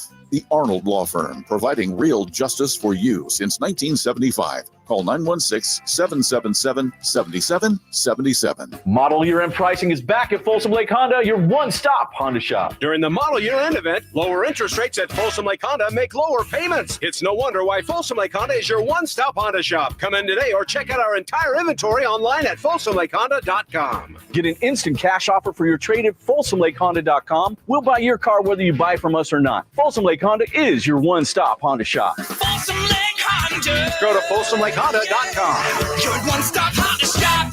Red Hawk Resort Casino is an entertainment experience like no other. We're the only place where you can play blackjack, then hop on an indoor car track. We're the only place with more than 2,000 of the hottest slots and a state-of-the-art 18-lane bowling center. And now with a world-class sports bar and a resort hotel to stay after you play. Is it any wonder we've been voted best over 100 times? We're Red Hawk Resort Casino, official casino partner of the Sacramento Kings. Hello, I'm Frank Cockrell with Retirement Security Centers with the Weekly Economic Update. Good news is relative, it seems. Fixed income investors are seeing Treasury rates rise to the highest level since 2007, with 10-year rates crossing above 4.9% and 2-year rates over 5.2%. While longer-term rates are increasing, they still indicate an inverse yield curve, which is when the shorter-term rates are higher than longer-term rates. Long considered a sign of potential recession, it could be signaling a belief that interest rates will begin to drop during the next 2 years. Higher rates are not necessarily good news for stocks, especially dividend-paying stocks, as satisfactory rates may be earned by less aggressive investments, leading to less interest in stock market-based investments, which could have greater volatility and possibility for losses. What do higher rates mean for Federal Reserve action? They may pause as the markets are increasing rates organically, reducing the need for them to step in. How might this affect you or your family? Please go to frankontheradio.com to schedule an appointment, watch videos, and receive market updates. I'm ready to help you start your journey so you can define your future. Frank Cockrell is a registered representative of Lincoln Financial Advisors Corporation, a broker-dealer and member SIPC and registered investment advisor. Retirement Security Centers is not an affiliate of Lincoln Financial Advisors. Folsom Lake Ford has trucks. The F-150s are here. Explorers, Expeditions, and a huge selection of Broncos and Bronco Sports. They're in stock now at Folsom Lake Ford. Shop Folsom Lake Ford, your truck headquarters, right here in Sacramento for your favorite Ford models at good, fair prices. Short on cash? Buy any new Ford with zero down. Save big with low interest finance rates. Plus, Folsom Lake Ford is paying top dollar for all trades. We want your vehicle regardless of mileage or condition. This could be the best time to buy a new Ford. Check out the huge inventory online at folsomlakeford.com or stop by the dealership and see the most recent arrivals. Looking for something special? Give them a call and tell them Doug Christie sent you. Folsom Lake Ford in the Folsom Auto Mall. Your trusted dealer, my trusted dealer for over 30 years. FolsomLakeFord.com. 0 down with approved credit. Live and local. Live and local. This is Sactown Sports. Bad pass, stolen. Colby Jones, he's going to the rim. Takes it right to the iron, finesses it home. Colby Jones playing some nice defense there. Caught that skip pass attempt and took it to the iron in transition. Another great game for Colby Jones last night. Yeah, Drive Guys here, Sactown Sports. Coming up top of the hour, we're going to talk to Emil Fregoso, our 49er insider. Do you know what today is the anniversary of for 49er fans and the 49ers? No, I don't. What? Today is the anniversary, the 1-year anniversary of the Christian McCaffrey trade. The trade that changed the franchise. Yeah. Wow. Yeah. So is he going to play? Did they win that trade? So far, but it's funny. We're going to look at some of the grades that people gave that trade in a little bit here. And it's, a lot of people didn't see it coming the way it worked out here. Emil, by the way, said, I got a text from him here. Tell Drapes I'd play Colby over Sasha right now, all in on the 21-year-old. So that should just show you that your opinion's wrong. If Emil is agreeing with you, you're definitely wrong. Stick to football, young fella. Stick to football. Company. Stick to football. It's because he's young. He Right, sees him exactly. as a peer. Right. Yeah. Play him over Sasha. I don't know if I'd play him over Sasha. Yeah, But anyway, be that as it may, Emil is coming up top of the hour. Here's where I think we disagree. We're disagreeing on a lot of things today. To me, as we get ready for the start of the Kings season, the Kings make the playoffs this year, that would constitute a successful season. Now, I'm not saying they can't do more. If they do more than that, that would be great. But given that it took them, 17 years to get back to the playoffs, if the Kings get back to the playoffs this year, I think that we would have to say, you know what? They had another successful season. What say you? No, you trying to. What do you say to that? You're not going to get me all fired up, Whitey. I'm telling you, man. I'm chilling. I'm cooling right now. No reason to get me.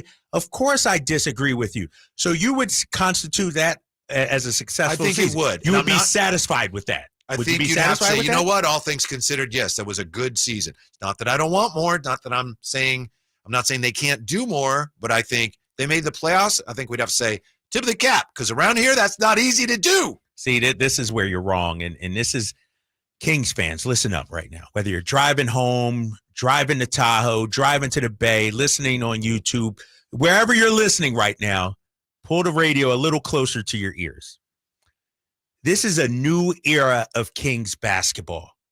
I am not judging Sacramento on the 16 seasons of missing the playoffs. If you want to, compare it to that, well, considering where we came from, it's success. No, I'm comparing this year's Kings team to last year's Kings team. And so if we're talking about winning a championship, trust me on this, in any big time sports market where winning is the ultimate goal, just getting there is not enough. Ask Mike Brown if getting to the playoffs is a successful season. Hell no. This team needs to advance past the first round. Then I'll be happy, because there's levels to this, Whitey. Here's the thing. It's like being a contractor. You're building a house. On day one, you build the first step. You come back day two. You know what?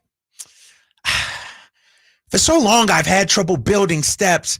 I'm going to just stick with one step today. No, to get over the hump, to change the culture of your franchise, to change the narrative of your franchise, you need to keep pushing forward. Get greedy, Sacramento Kings fans. Playoffs? Mm-hmm. We're talking playoffs? Yeah, I hope we are. Save that for the Atlanta Hawks. Save that for the Detroit Pistons. Save that for the New York Knicks. We need to advance deep for me to be satisfied. And I'm sure the players, because think about it. You could argue they felt they should have went farther this past season. Yeah. And so just getting there, we've been there, done that. We're past that. Once. No, but this team, you want growth. And so if they lose in the first round, I don't see the growth in the team. Here's what you're overlooking. Obviously, your talk, speech, very dramatic. You like that, right? Yeah, goosebumps. Very dramatic and true. You want to see growth. But you know as well as anybody that in sports, when it comes to progress, whether it's an individual player or a team, rarely does it happen in linear fashion where you're good one year, then you're better, then you're a little better than that, then next thing you know, oh, championship. That would be wonderful. That's the way we like to think that things go. They don't go that way. So as long as you continue to improve as a team and you continue to be competitive and you build off last year, you can build off last year and have a successful season without getting further. Hopefully they will, and they're capable. Want to make sure that you don't twist my words into saying they're not going to get past the first round. I'm not saying that. And I do think that you can't ignore the past, this franchise's recent past. And it's great if Mike Brown or any of the players say, we don't care about that. We're not worried about that. But as a Kings fan, you recognize, wow. And if you look in the rear view and realize how long it had been since they'd been in the playoffs, 2 years back-to-back in the playoffs would mark a very significant accompliment in and of itself. That's a loser's mentality. Losers? That is a loser's mentality. You have kids? You've had kids? You got 2 kids. Okay. Yeah. I'm going to put it into context you would understand and people at home would understand. Well, thank you. And, I appreciate that. Because otherwise, I just what? I'm going to put it on the bottom shelf here for you, Whitey. Let's say your child gets B's in school. All throughout the school year, they got B's. You know what's going to happen? Every time good job, Johnny, you got a B. Good job, Johnny, you got a B. He's not going to strive to get that A. We need the Kings to strive to be better than just one of 16 teams to make the playoffs. Okay. We need this franchise. Like, if you set the bar high, sure. You shoot for aim for the stars, shoot for the moon, whatever. I don't know that saying, but you know what I'm talking about. But that's what I'm saying. You brought it up. That sound like George Bush back in the day. My bad. My bad. I'm sorry about it. But you see what I'm saying, though, Whitey. You aim high, and if you don't get it, okay, all right. But in my eyes, I'm aiming high for this team. Great. If I'm just going to be happy with C+ average work, I can't. No, ask my son. I'm on his butt every single day. Hey, Dad, I got a B-. Great. But what do you need to do to get that A? That's what I'm talking about. I'm not saying don't aim high. I'm not saying, hey, Kings, just shoot for the playoffs.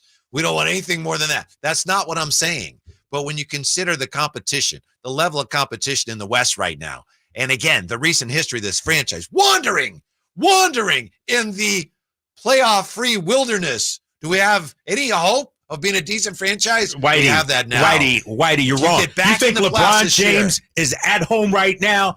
Man, if we just get back to you think Steph Curry, you think Jokic, they're not on the Kings. You think Kevin Durant? No, but if we want to be in that category, we got to think, you know what? It got to be championship or bust. We just have to recognize that if the Kings get back to the playoffs this year, we should have a very robust celebration again just for them getting back in the playoffs. And then beyond that, great. I think they're capable of winning in the first round. But it's a major accomplishment for this team to get back to the playoffs a second year in a row. If they do that, I will applaud them vigorously. So roster be damned.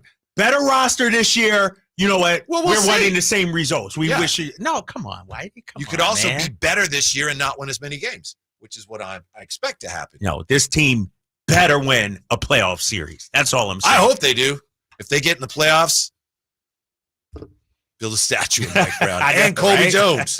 Back-to-back playoff berths? Oh, yeah, for sure. We'll take a quick timeout. Then we got to get ready for big NFL weekend. 49ers don't play until Monday, but will CMC play Monday? Going to find out from Emil Fragoso. He agrees with me about Colby, by the way, which is awesome. Our 49er insider from SactownSports.com joins us next. Drive Guys, Sactown Sports. Will Kyle Shanahan and the 49ers brass go all the way this season? Could the Niners win their first Super Bowl since 1995? Join us throughout the season to hear all the games and all the analysis on Sactown Sports at SactownSports.com. All new spring deals are here at Lowe's. Start planting your garden this weekend with Bonnie 11.8-ounce vegetables. Buy 4 for $10. Plus, liven up your patios and decks with fresh blooms. Select 1.5-gallon hanging baskets or 2 for $20. Lowe's knows spring. Lowe's knows home improvement. Offers valid through 5/17. In-store only. Actual plant size and selection varies by location. While supplies last, excludes Alaska and Hawaii. Hey guys, do you know what makes Revive Men's Health Sacramento different? You. Every Revive treatment and medication is personalized just for you. Revive has the experts that guys go to when their current treatment isn't working. They have a complicated medical condition, or they're just not happy with their daily performance. Since 2011, they've helped thousands of local men suffering with the symptoms of low T and ED. Their goal is simple: to get to the bottom of your issues and fix them. Your best performance requires more than generic ED medications or a low-dose testosterone booster at a low-ball price like you find online. Revive medications are custom compounded, affordable, and guaranteed to resolve your issues. Stop dealing with the symptoms of low T or ED. Book your free T-check and exam and save $199 today. Call 916-277-8599. That's 916-277-8599. Or visit us at revivemenshealth.com. Golf to Go is brought to you by the Hagen Oaks Golf Super Shop. Here's Frank LaRosa. How far do you hit your 7-iron? Writer Josh Senn says it has implications for your enjoyment of the game as well as your pace of play. In a survey of 700 PGA and LPGA professionals, they say roughly 75% of female golfers and 50% of males play from distances that exceed their ability. Rounds are time-consuming and the game becomes less fun. The PGA, LPGA, and USGA spent years crunching numbers, surveying players, and reached guidelines based on your 7-iron distance. If you hit your 7-iron 140 yards, best course length is 5,900 to 6,100 yards. If your 7-iron goes 125 yards, play from 5,400 to 5,600 yards. If you bash your 7-iron 170 yards, play wherever you want. On a recent golf trip to Grey Eagle, the G-Man Gary Gerald and I moved up a tee and thoroughly enjoyed ourselves hitting greens and putting for birdies. Give it a try and see if you don't have more fun. But the putting, well, that's on you. That's your Golf to Go. I'm Frank LaRosa. It's time to trade in and trade up at Northern California's #1 Honda dealer, Stockton Honda. Whether you're shopping new or pre-owned, Stockton Honda has the selection and savings. Plus, get top dollar for your trade. Come in today or go to StocktonHonda.com. It's all a click away. Anytime, anywhere, it's all here. StocktonHonda.com.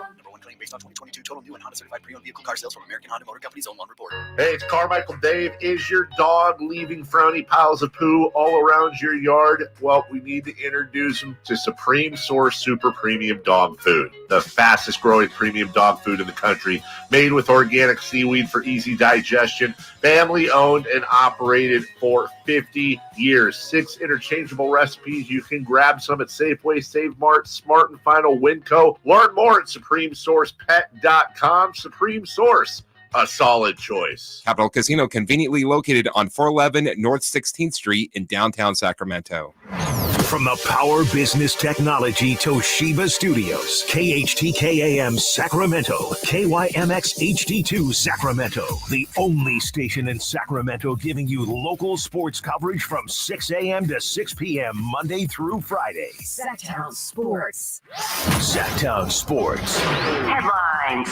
Happy Friday. I'm Simone, and these are your Sactown Sports headlines. Sacramento Kings concluded their preseason slate in the victory column after defeating the Utah Jazz last night. It's over, and Sacramento gets the win.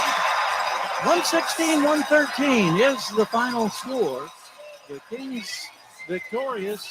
We're now just 5 short days out from Wednesday's season opener in Salt Lake City.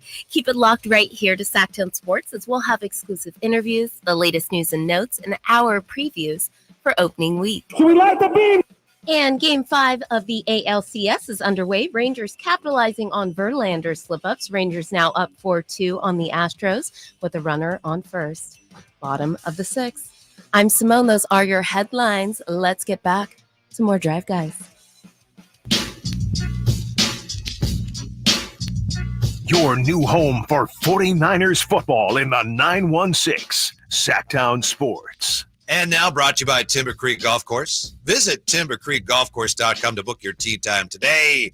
Our SacktownSports.com 49er Insider, Emil Fragoso. Woo, woo, woo. Yo, Yo. happy CMC trade anniversary, Emil. What it do, baby?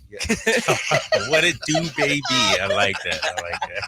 It's what all the kids say. I did that to Nate on Return of the Empire this week, and he immediately just lost it. Like just to open the show. I like to throw in a couple jabs sometimes to see if I can get a reaction out of him. Sure. So. Listen, thanks for your text of support here on this whole Colby Jones thing. I'm a Colby Jones hive. I've been a Colby Jones hive since I did a player profile on him leading up to the draft. I wanted the Kings to draft him because I think he could be an absolute if he could be like a Sean Marion, like something like in that versatile 6-man to nice starter. That's what I think Colby Jones could be. Honestly, he's a very good player. Why do you think Drapes has such an issue with him? I don't.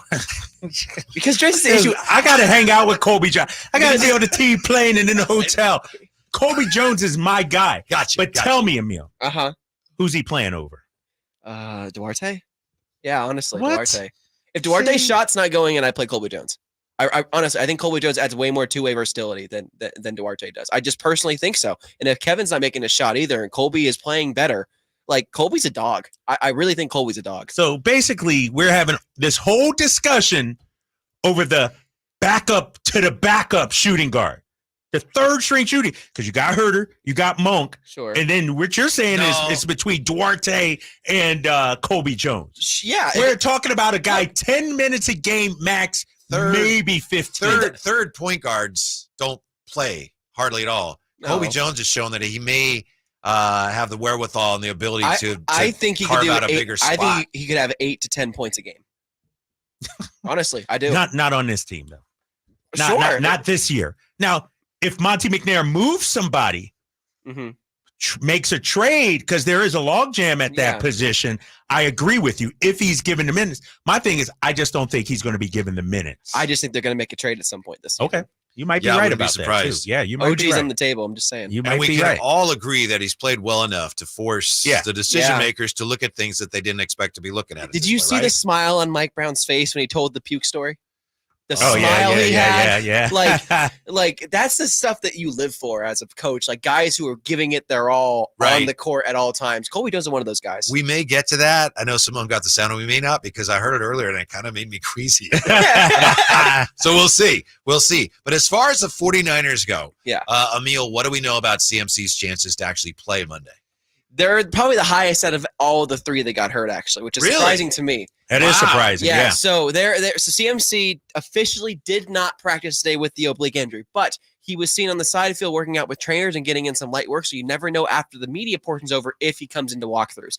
And there was also a note from ESPN's Nick Wagner saying that CMC has made it clear to Kyle Shanahan, do not take me out of the playbook this week. Don't take me out of the play. CMC said that? Yeah. I don't know who he heard it from, but Nick Wagner reported this, is that he heard that Key has put in a notice of do not take me out of the playbook, regardless of if I practice or not this week. So clearly CMC is going to try and do his best to play Monday night against the Vikings. Is that from a Kyle Shanahan perspective? Do you have to save CMC for himself? Like, what would you do from a coaching perspective this week? Like me personally? Yes. I would rest CMC against the Vikings. I would honestly, with the week 9 bye week coming up after the Bengals game next week, playing him against the Bengals is probably more important than playing him against the Vikings, especially on artificial turf, which has been a killer for CMC over the years, especially with Carolina. And it's kind of why Trent Williams will probably not play this week because of the artificial turf. So that's if you were coaching the Niners. Now, if you were coaching the Niners, how many Super Bowls would they have won by now? I wouldn't have Jimmy Garoppolo as the quarterback. But ouch. You wouldn't have made that decision. Well, Okay. because I would have had a quarterback that hit that deep route as Manuel Sanders. But whatever. Kicking in a dome this week, is that maybe the perfect environment for Jake Moody trying to shake off whatever it is that caused him to miss twice last week? Absolutely. And being back in the Midwest especially is important for this guy, that he's very familiar with. And I think Jake Moody is probably going to bounce back from this stuff, but you just don't know yet. He's a rookie kicker and a guy who struggled in the preseason, especially after he missed one kick. All bets are off with this kid. I think he's a very talented guy, and I've watched him make 20 out of 21 attempts in practice before. I just have.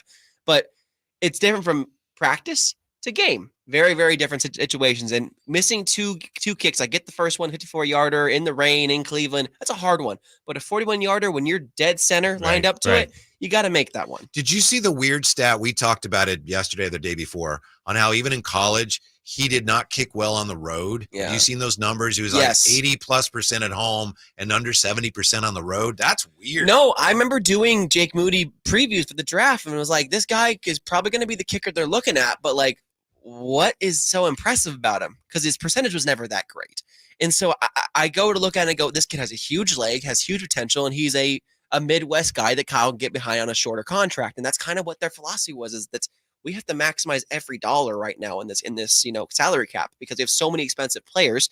It's why they moved off Robbie Gould to Jake Moody. They always trusted Robbie Gould more than anyone, but he wanted $5 million a year. That's a lot for a kicker. So to get a guy like Jake Moody, who's cap controlled for the next at least 2 years, I believe, is important to them. And if he can at least be 75% of what Robbie Gould is, that's a win for them, honestly. What do you think of this Vikings team? I know their record is what it is, 2-4. But they've been in a lot of close games. And if you look at the numbers, statistically, sure, Kirk Cousins is having a good season. Yeah. He's having a very good season. So is there any reason, especially after last week when we saw what P.J. Walker and that Browns offense did, what's your level of concern about this Vikings offense? I know they're banged up. What's your level of concern now? In terms of against the Niners defense this week? Is that they could throw the ball against them a lot, because the Niners have struggled in allowing pass yards this year. I believe they were 12th before the Browns game, and even more so after that, where they were downer in the ranks. And so they have to do a better job of not allowing the Vikings and Kirk Cousins to get into their offense and, create pressure, force Kirk in uncomfortable situations. He's not very mobile. So if you can just kind of collapse the pocket on him, that's going to really help your chances of having inaccurate throws. But in terms of the Vikings in general, it's their defense that may be more scary than their offense, because their defense is the number one blitzing defense in the NFL. They blitzed last week 79% of the time. The league average is 25. But the Giants blitzed Brock Purdy 80-something% of the time. Sure. And he shredded them. He did, but that was also at home. Mm-hmm. This is on the road against Minnesota. And you might not have all your weapons also. Exactly. So you never know. I do think Brock is going to handle it and be just fine. But if there's no Trent Williams too, that blitz is going to be harder to stop. And I think that George Kittle is going to be more allowed to be a blocker rather than a pass catcher, which is not what you want to see from a guy who's so talented after the run. Emil Fregoso is with us. He's brought to you by Timber Creek Golf Course. Visit timbercreekgolfcourse.com to book your tee time. Do it today. Did the Browns do anything on defense that other teams are also going to try to do? The Niners is pretty going to face more man-to-man coverage. Honestly, it's more on the offensive line, defensive line. The Browns were really good, especially offensively against the Niners defense, at getting to the edge, right? I know. They used and you knew, right? They can't throw the ball. They're going to run the ball. It's like, they ran it again successfully. And that's what the Niners all talk about this week. Nick Bosa, Fred Warner, they got to our edge. That's terrible. That's not what we do. We always set the edge, and it's a copycat league, and they know this. It's all about setting the edge this week. If they can set the edge and not allow Alexander Madison, who's had a lackluster season, I'll say, and Cam Akers, who you never know with him, if they can just keep the running backs in check, I think it's going to really help their defense and overall confidence, because they know they can get to the backfield, and the offense will follow suit, because I don't think that the Vikings secondary is all that great. Any way that, I don't want to say the word trap game, any way that the Niners are still stewing about last week and also knowing the Bengals are on the horizon, you're taking on a Vikings team, no Justin Jefferson, any way that they may be overlooking? Or do you think after losing last week, they're maybe even more focused on handling this business? It's the latter. It's the latter for me, Drapes, honestly. Okay. Especially with the injuries. Them losing to the Browns might be the best thing to happen to them for the rest of the season, because they needed a reality check. And they all talked about this because, we needed a gut punch. They earned it. We didn't. We have to go back to the drawing board, look ourselves in the mirror. Like when I was at practice yesterday, and it was a Thursday, which is technically a Wednesday because it's a Monday night game. Right. Fred Warner led the charge on that one. Fred Warner got all the guys held up and gave a passionate 30-second to a minute speech. Like you could hear it from the sideline. And it was all about, we got to get this right and all this stuff. And we got to go into it full intent, full force. So they are fired up to bounce back and prove everybody wrong, because everyone's talking about, Brock Purdy's this. The Niners defense isn't that great. All this stuff. They love being doubted, and they're going to work harder because of it. And the Vikings, this is the worst case scenario for them to catch the Niners. All right, we're going to take a real quick timeout. More with Emil coming up, including his card of the day. Also, we have the grades that some analysts gave the 49er trade for CMC 1 year ago, and it's quite humorous. That and more coming up here. It's the Drive Guys on Sactown Sports. Anxious to get back at it after their first loss of the season, the 49ers are in Minnesota on Monday night. San Francisco!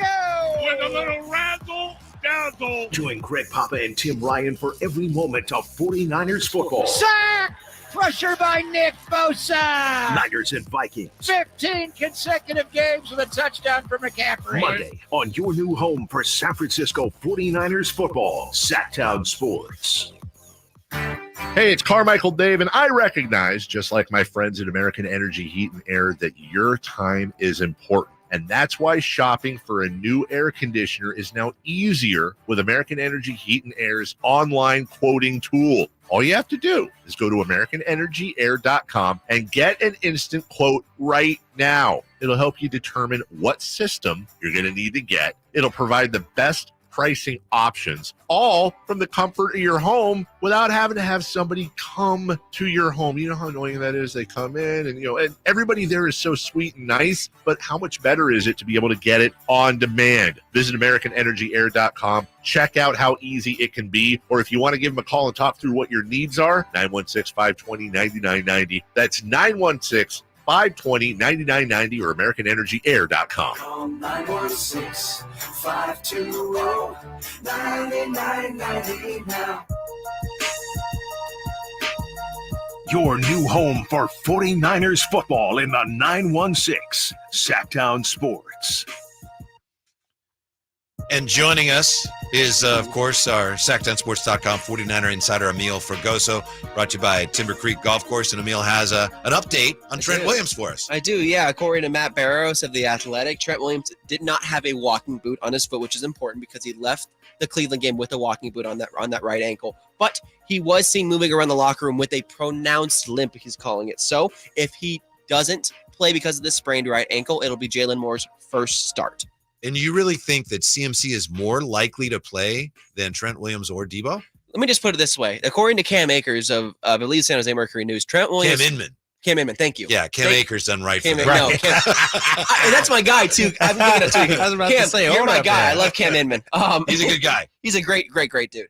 Trent Williams pulled up the practice when practice was starting in his SUV. So that's never a good sign. When the guy is not showing up to practice when it starts, that's never a great sign. I'm just saying, if this is a week for Trent Williams, who's a 35-year-old veteran playing on turf, it'd be this week to sit out because they don't want to play on turf and make it aggravate the injury or anything like that. You know what really concerns me about the 49ers right now, more than Moody missing kicks and more than Brock Purdy having, don't tell Kyle I said this, but having a less than great game. Unless it concerns me even more than the injuries is, as you mentioned, Emil, they really were unable to stop the run last week. They have had some issues stopping the run against the Rams, even against Arizona. Yeah. You know, this team's identity is we run and we stop the run. Is this defense not quite as good as people just assumed it would be?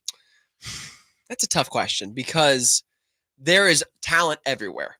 And we also forget last week they're missing Dre Greenlaw, who is arguably a Pro Bowl talent right now. Yes. He's been fantastic for them alongside Fred Warner.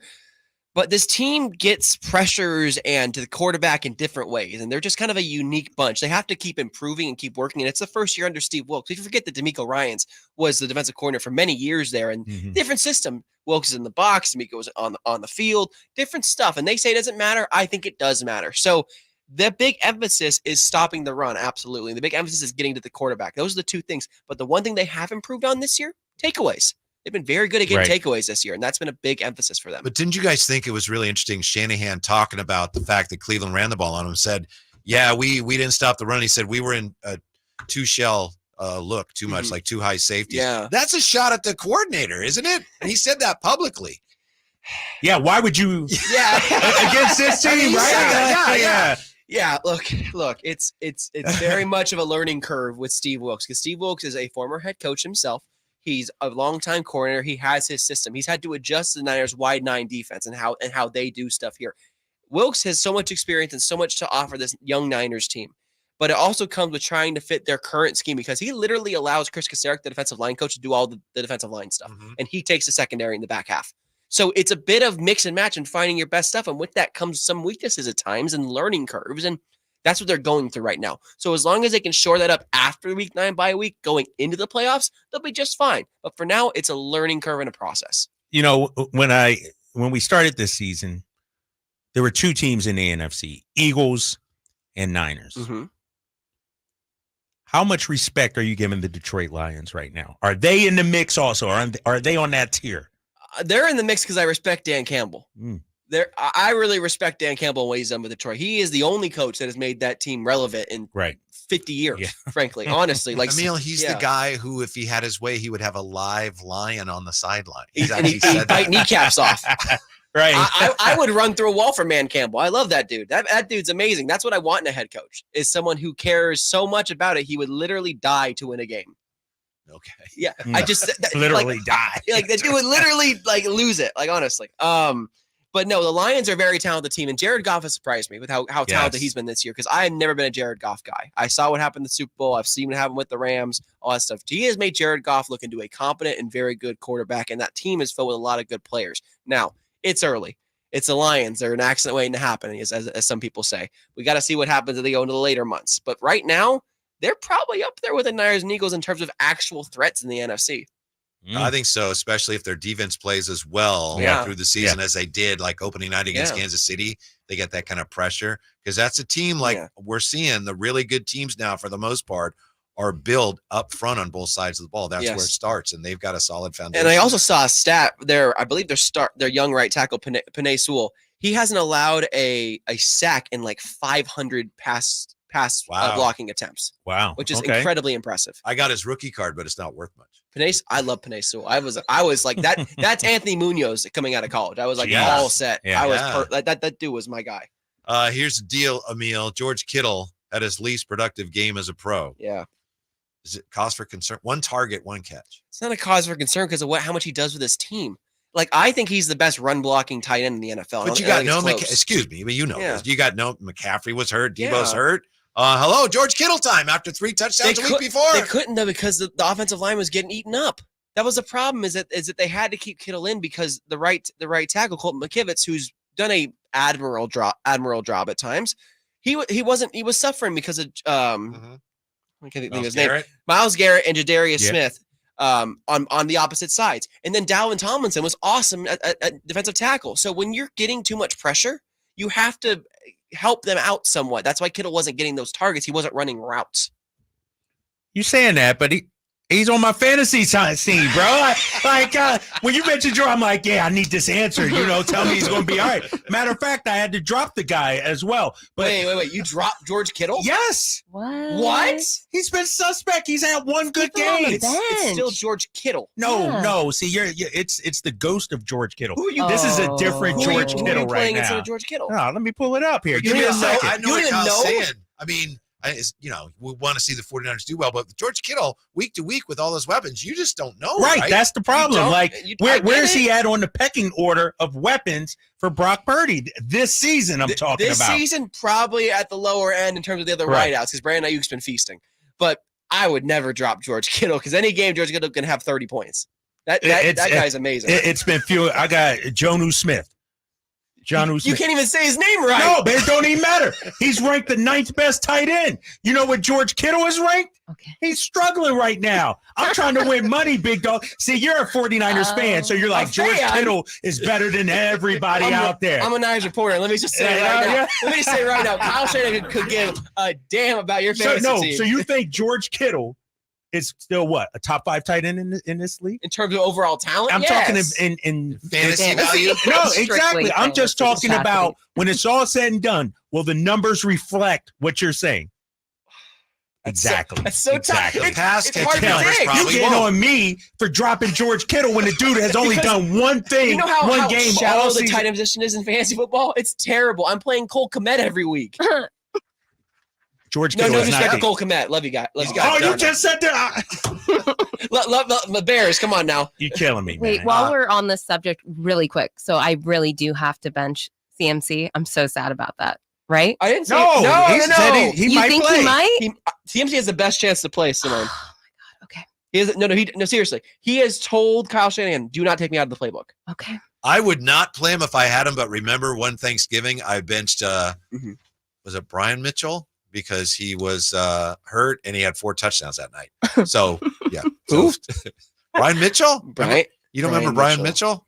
I don't know. Who doesn't remember Brian Mitchell? He doesn't remember Brian Mitchell. I'm trying to think who Brian Mitchell is. On the My Eagles. gosh. Yeah. There's two. You laughing at me? Come on, big fella. Yeah, one night you're killing me. it was a short week. You know Anthony Munoz, but don't know Brian Mitchell. I don't know all the Eagles players. That's I know like same era almost. I know one of the best Anthony offensive Munoz tackles of all is time. before Brian Mitchell even. Brian Mitchell ended up playing for the 49ers, if I'm not mistaken. Exactly. But anyway, a year ago, they made the deal. 49ers and Panthers, the McCaffrey trade, the trade package. Panthers sent McCaffrey to the 49ers for 2023 second, third, and fourth round picks and a 2024 fifth round pick. That was the trade. So let's steal it from at the time, a lot of people in the media said 49ers gave up too much. If you can imagine that. They were dumb. They just no first round picks were exchanged. CBS Sports Josh Edwards, his grades for that trade. Panthers A-, 49ers B-. Jeff Howe, The Athletic. Panthers A-, 49ers B-. Okay. Seth Walder, ESPN, I just saw him on TV. Panthers A-, 49ers C-. C-. I have so many thoughts right now. Fan-sided, Panthers B, 49ers C+, and touchdown wire, Doug Farrar, Panthers A, 49ers D. Now, I wasn't cherry picking where I went to find you weren't. Reviews that were bad. These were like the first 5 I found. Yeah. No, I Nobody had remember this. any idea a year ago. Look. Let me ask you this, though. Whitey points that out. Yeah. What were your thoughts on the trade initially? What did you give it? What did you think? Did you think CMC had all this left in the tank? An A. I gave it an A right away. Really? I told you this was the best trade of the season. Like when it happened, I can remember exactly where I was. I was on the train coming back from practice. And I saw the news broke, and I almost lost my mind on the train. I thought this was perfect. It was perfect. I bet he did. I mean, I literally bounced around. I was like, oh my gosh. And like, I had to tell someone. I was like, because the idea of a guy like Christian McCaffrey and a Kyle Shanahan offense, I understand they're great in terms of he wasn't productive. He got injured a lot. Right. I get that. But the Panthers were an abysmal and still are a abysmal franchise that play on turf. That's why he got hurt so much. That they play on. He went from one of the worst franchises to one of the best run franchises with Kyle Shanahan, the best offensive mind in the game, surrounded by all this other talent. It was a match made in heaven. I hope you're right about him playing Monday. There's just something about the vagueness of all these reports. I get it. I'm just not sure what's really wrong here. And bless him. You can understand his mentality. I'm playing. I'll feel better when we have a clearer idea of this is what's wrong and this is how long it's going to take to recover. Well, we're never going to know that because Kyle keeps it. Like we literally asked Kyle yesterday, like, did any of the three have a chance to play? And he play Monday, and they go, well, they're not practicing today, so no. Like he just didn't answer the question. Yeah, like I get it. He just circles around the question. Right, it's Kyle's thing. Right. All right, Emil, you have a card for us today? What you got? I do, yes. Emil's card of the day. This is my rookie, Barry Sanders, Topps 1989 traded. Mint 9. I don't know if the cameras can see this. Yeah, it wasn't a very expensive card, actually. I found it at an antique store.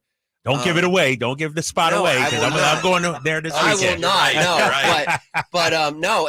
I love Barry Sanders. Always loved Barry Sanders, and always wanted a card of his. And I saw it, and I was like, I gotta buy this thing.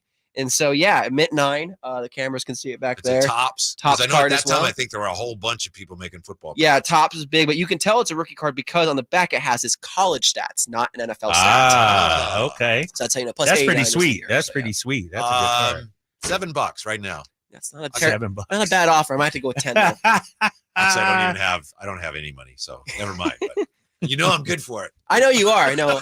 One of these days, I'm gonna drag you to a card show. One of these days. All right. Yeah. When's the next one? Do you know? I'm going to one tomorrow, actually. Where at? With my one of my new co-hosts, actually. Where's it at? Concord. Really? Damn. Yeah, a 2-day show. And when is the card 2-day, show on our station going to debut? Oh, I can't reveal that yet. That is a surprise for Monday, but teasing it, there is something coming, everyone. A storm is brewing in the sports memorabilia world, and I'm a part of it. So. All right. Thank you, Emil. We appreciate that very much. Thank you, guys. For the weekend. Emil Fregoso brought to you by Timber Creek Golf Course. Visit timbercreekgolfcourse.com to book your tee time today. When we come back, an ex-49er quarterback says they will lose Monday night. Can you believe that? The story is coming up with the Drive Guys on Sactown Sports. Trying to find out where to catch your favorite team's games? Are you a fan of the Kings, Niners, and the NFL? Well, Sactown Sports has you covered. Touchdown!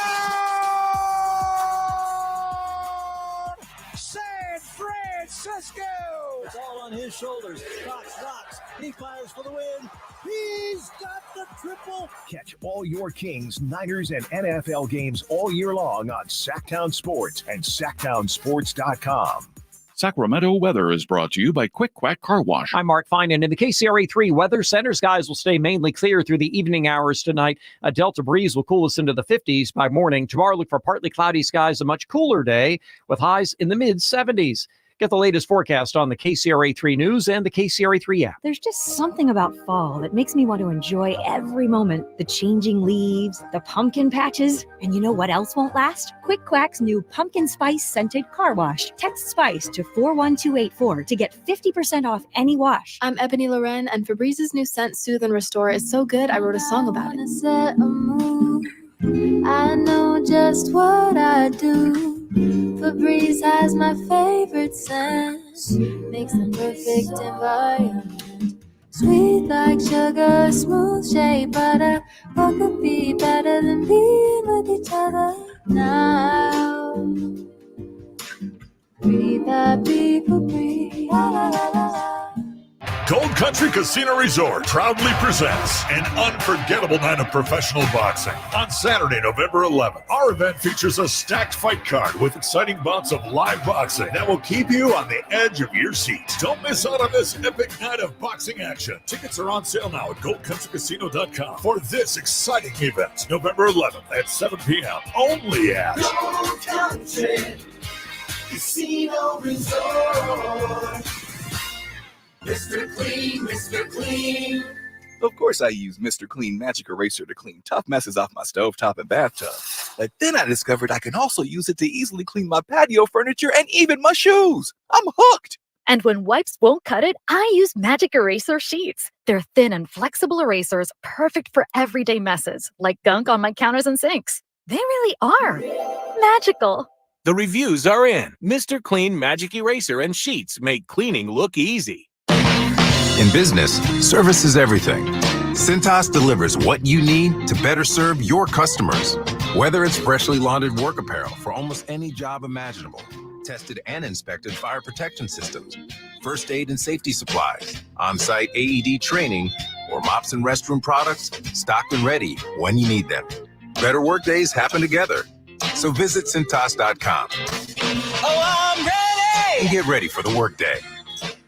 Power Business Technology is proud to be 100% independent, locally owned, and managed Toshiba copier dealer. Local ownership cuts out the red tape, allowing ourselves to never be too busy to personally answer the call when our clients need us. Recognized for excellence in service execution, training, and customer service, we're proud to be named a 2022 Toshiba ProMasters Elite Dealer. Contact us today for all of your business printing needs at 844-POWER-BZ. That's 844-769-3729, or visit us at PowerCopier.com. What's up? We're talking to Chad Hoblet of Hoblet Dodge Chrysler Jeep Ram in Woodland. Chad, what's happening with Ram Power Days? We love American muscle, and right now is the last call on new 2023 Dodge Charger and Challenger SXTs before they're gone, with lease payments as low as $399. What about all those Ram trucks I see? Save thousands with 0% financing for 72 months and $6,000 off MSRP on all new 2023 Ram 1500 Bighorn and Laramie Crew Cabs. And we all know 0% financing is almost impossible to find in 2023. These deals can't last long, so hurry into Hoblet Dodge Chrysler Jeep Ram and see their whole inventory at HobletDodge.com. Unbeatable prices, unbeatable selection. Nobody beats Hoblet, period. Take 0% financing for 72 months plus $6,000 dealer discount. Offer on approved credit through Chrysler Capital. Must have 700 plus FICO score to qualify. 0% for 72 months equals $13.89 per thousand borrowed. Lease new 2023 Dodge Charger or Challenger SXT for $399 a month for 42 months with $49.95 due at signing plus tax, license fees, and any accessories. Offer subject to credit approval through U.S. Bank with 10,000 allowable miles per year. 25 cents per mile excess mileage charge. 5 at each net savings. See dealer for details. Capital Casino, conveniently located on 411 North 16th Street in downtown Sacramento. Sactown Sports Headlines. Happy Friday, I'm Simone, and these are your Sactown Sports headlines. Sacramento Kings concluded their preseason slate in the victory column after defeating the Utah Jazz last night. It's over, and Sacramento gets the win. 116-113 is the final score. The Kings victorious. We're now just 5 short days out from Wednesday's season opener in Salt Lake City. Keep it locked right here to Sactown Sports as we'll have exclusive interviews, the latest news and notes, and our previews for opening week. And Game 5 of the ALCS is underway. Rangers now up 4-2 on the Astros, top of the 8th. I'm Simone. Those are your headlines. Let's get back to more Drive Guys.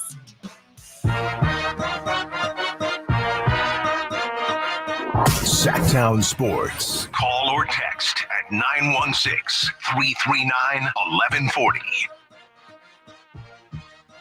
Or you can hit us up on the YouTube chat as Compio does again. And I know you laugh, Kyle. I'm buying every bit of it from Compio. Thank you, Compio. Hey, Whitey, my cousin, Coach Barry Sanders of the Detroit Lions. Was it the same cousin who married Ray Allen? Or yeah, people have lots of cousins. Compio wouldn't just throw that stuff around. Of course not. He got to be dead serious. You remember this? Compio is also the guy, I believe, on Twitter who, when I talked about Magic Johnson and Larry Bird debuting on the same day in '79, Compio said, I was there.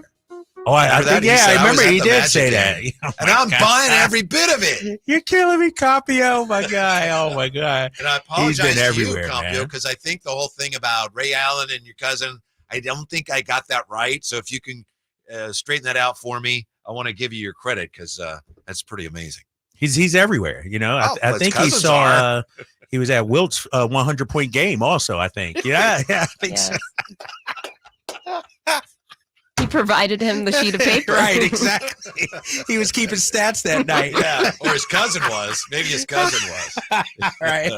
Thank you, Compio. Oh, shoot. Appreciate that. Me, man. If you're a 49er fan, this may make you angry. I'm telling you, don't be angry about this. There's a former 49er quarterback who says he does stuff for NFL media now. And at NFL.com, he says this in their bold takes. Quote, the 49ers defense has outperformed the Vikings unit in every way this season, ranking number 1 in scoring and interceptions and in the top 5 in yards allowed per game. However, says this former 49er quarterback, Brian Flores' D comes to play Monday night against a banged-up Niners offense and forces more turnovers than San Francisco, leading Minnesota to an upset. End quote. Who would dare say that? What former 49er quarterback? Jeff Garcia out there? That's a great guess, but it's David Carr. Can we even consider him a former friend? Look, he had a cup of tea, 5 games, something right, like that. And that's my point. David Carr played 1 game for the 49ers in 2010. He was 5 of 13 for 67 yards, no touches, 1 interception. That means his passer rating for that game, it wasn't great. His passer rating here was 23.6. Oh, my.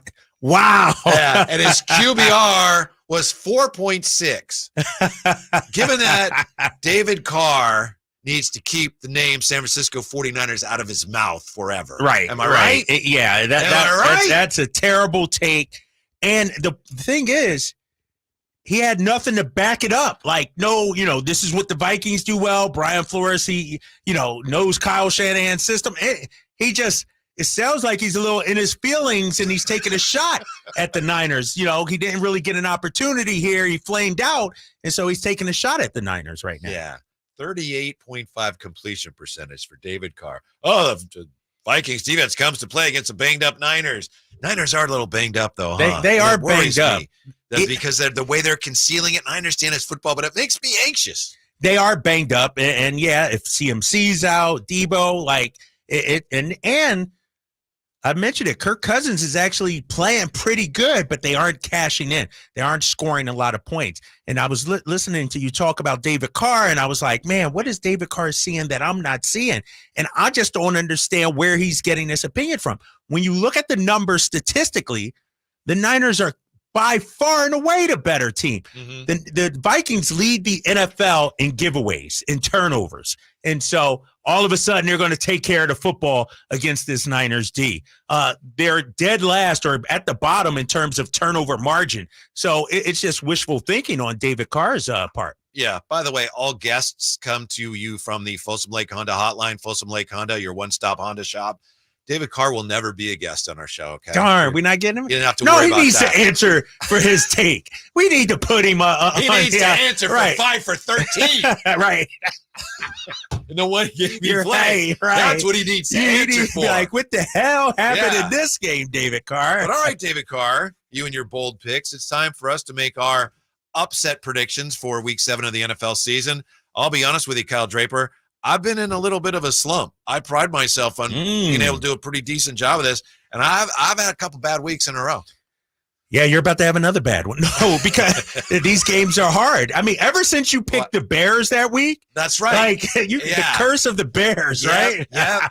Well, I got one that's a gimme 2-point underdog, the Miami Dolphins at Philadelphia no way. Sunday night. We all know that's a So they're 2-point dogs, huh? Yeah. I got the Eagles easily in this game. Really? I think Philly's going to get up for this one. The Eagles haven't played well. They're on the road talking about the Dolphins going to the House of Horrors known as the Link. I think the Eagles will be ready for them. So I'm taking the Eagles in this one. The Eagles, their safeties right now. They got 3 plumbers and a German Shepherd against the Dolphins. Against the Miami who Dolphins. Don't have a running game. Let's not forget their Raheem running game. Mostert.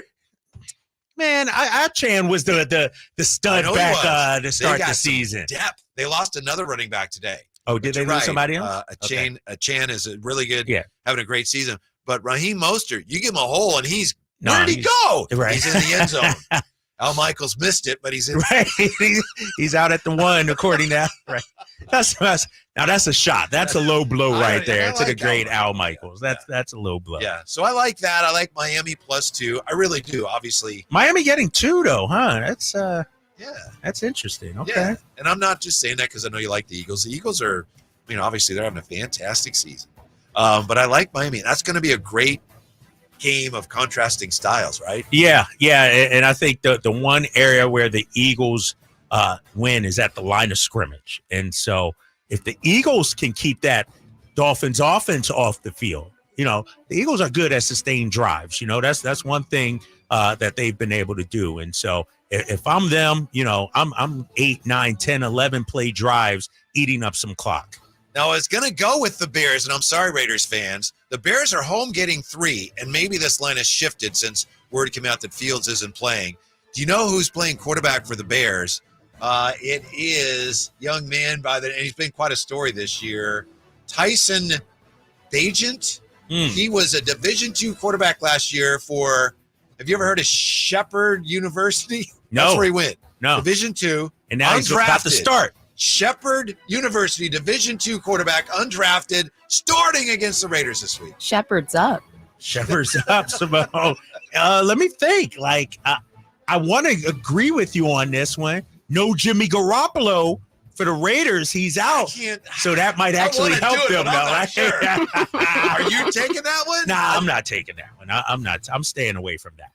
I'm staying away from Fine. The Bears it is. I'm going You with taking the the Bears? Bears? My Okay. Bears, and I'm sorry, Okay. Raider fans. Now, are you taking basically they just need to cover? Is that what we're saying? Or they're going to win the game? We'll go upsets. We're picking upsets, so I'm picking the Bears outright at home. Okay. Yeah, and I'm picking the Dolphins to win. There is, I think Arizona at Seattle, I don't think they'll win, but I think getting 7.5, a That's team that a runs the lot ball. of points. Yeah, for a team that runs the ball as well as they can, I kind of like Arizona to cover. I was also looking at that Niners-Vikings game. I think the last number I saw was 7. I feel like that's a lot as well. The Vikings have been in every game they've played this season. The Niners a little banged up, and so I like the Vikings in terms of covering in this game this All week. right. Yeah, every game the Vikings have played for the last 2 years is like a 3-point game. Right. Everything's close, right? Yeah. This All season, right. I think it's been 7 at the most so far this season. Yeah, that's a good call. I like that. But we were looking and we were talking. There's not a whole lot of confident upsets, any confident games that I feel like teams will spring the upset. Always this time of year, really looking forward to basketball, but especially this year because I feel like, and I love the NFL, but I feel like this year, so many of the games have been kind of. I got an upset for you. I got one. Mark this one down. Okay. The Colts against the Browns. Yeah. The Browns just sky played their high, Super Bowl. They're Yeah. feeling good about themselves in Indianapolis, in the dome, weather controlled. And so I got the Colts this week. I like the Browns too much to do that. And plus, I don't want to piggyback you, but I think that's a great call. Good luck. Coming up next year, the Kings preseason bright spot revealed. It's the Fact or Fantasy Showdown. Yeah. First time the Drive guys have ever done the Fact or Fantasy Showdown. Kyle and I, head-to-head. Simone, your judge. It's next year. Sactown Sports. Can Mike Brown build on last season's Coach of the Year award? Can the Kings exceed 48 wins? We will be better prepared to make the run that we expect to run come next playoff. Tune into every Kings game this season on Sactown Sports at SactownSports.com. Sacramento weather is brought to you by Folsom Lake Kia. I'm Mark Finan. In the KCRA3 Weather Center, skies will stay mainly clear through the evening hours tonight. A Delta breeze will cool us into the 50s by morning. Tomorrow, look for partly cloudy skies, a much cooler day with highs in the mid-70s. Get the latest forecast on the KCRA3 News and the KCRA3 app. Shop Folsom Lake Kia for all your favorite models at low prices and payments, plus low finance rates and zero down deals with approved credit. Go see my friends at Folsom Lake Kia right here in Sacramento for over 20 years. Quick Quack Car Wash is a proud partner of the Sacramento Kings and can't wait for the upcoming season. To celebrate, Quick Quack is giving one lucky duck a pair of lower-level tickets to the Kings home opener versus Golden State on October 27th. Enter for your chance to win this epic opening night showdown by going to SactownSports.com. Be there for the Kings versus Golden State, courtesy of Quick Quack, where you can wash your car all you want with an unlimited membership. Good Guys Heating and Cooling has a deal going on right now that you cannot miss. This summer was much shorter and cooler than normal, so that means Good Guys is overstocked and ready to clear out their warehouse. They've got inflation-busting pricing on a brand new heating and air system for just $82.99. No other company is offering a replacement system that low. Call Good Guys now at 530-GOOD-AIR to see if you qualify. That's 530-GOOD-AIR for a no-cost qualification appointment. Best service, best price, guarantee. And that's no bull. License number 1057618. And now a special motorcycle weather report from Progressive. And today expect mostly sunny conditions with a high on life that can only come from cruising down the road on two wheels. Kids will wave, dogs will bark, and cyclists in padded shorts will instantly regret their chosen mode of transportation. Whereas you, on the other hand, will look super duper cool. Back to you in the studio. This has been a special motorcycle weather report from Progressive, where every day's a beautiful day to ride with coverage from America's #1 motorcycle insurer. Get a quote today and see what you could save. Progressive Casualty Insurance Company and affiliates. Meet Bruce. Hey there. He's a busy soccer dad who's trying hard to learn the game. Go for the end zone. Whoops. Luckily, other things come easy, like banking with Chase. On a tip from his banker, he set up AutoSave in the Chase mobile app. So what are you saving for, Bruce? Father-daughter soccer camp. Smart bankers, convenient tools, one bank with the power of both. Visit chase.com/checking. Chase, make more of what's yours. AutoSave requires a Chase checking and savings account. Chase mobile app is available for select mobile devices. Message and data rates may apply. JP Morgan Chase Bank and a member FDIC. Red Hawk Resort Casino is the best place to go all in and all out. Go all in at our table games, then go all out to win on the area's only 3-story indoor kart track. Or go all in for our famous award-winning buffet. Then go all out at our state-of-the-art 18-lane bowling center. And now with a world-class sports bar and beautiful resort hotel. You can go all in for fun and all out for comfort. We're Red Hawk Resort Casino, official casino partner of the Sacramento Kings. Folsom Lake Ford has trucks. The F-150s are here. Explorers, Expeditions, and a huge selection of Broncos and Bronco Sports. They're in stock now at Folsom Lake Ford. Shop Folsom Lake Ford, your truck headquarters right here in Sacramento for your favorite Ford models at good, fair prices. Short on cash? Buy any new Ford with zero down. Save big with low interest finance rates. Plus, Folsom Lake Ford is paying top dollar for all trades. We want your vehicle regardless of mileage or condition. This could be the best time to buy a new Ford. Check out the huge inventory online at FolsomLakeFord.com or stop by the dealership and see the most recent arrivals. Looking for something special? Give them a call and tell them Doug Christie sent you. Folsom Lake Ford in the Folsom Auto Mall, your trusted dealer, my trusted dealer for over 30 years. FolsomLakeFord.com. Zero down with approved credit. Guys, did you know your testosterone level impacts your energy, libido, sleep, weight, hair loss, mood, and even ED? And right now, Revive Men's Health Sacramento will check your testosterone testosterone for free. They've helped thousands of men since 2011 feel and perform better. They're so confident they can help you, they even guarantee it. Schedule your free testosterone test, exam, and consultation today. Call 916-277-8599. That's 916-277-8599. Or visit ReviveMen'sHealth.com.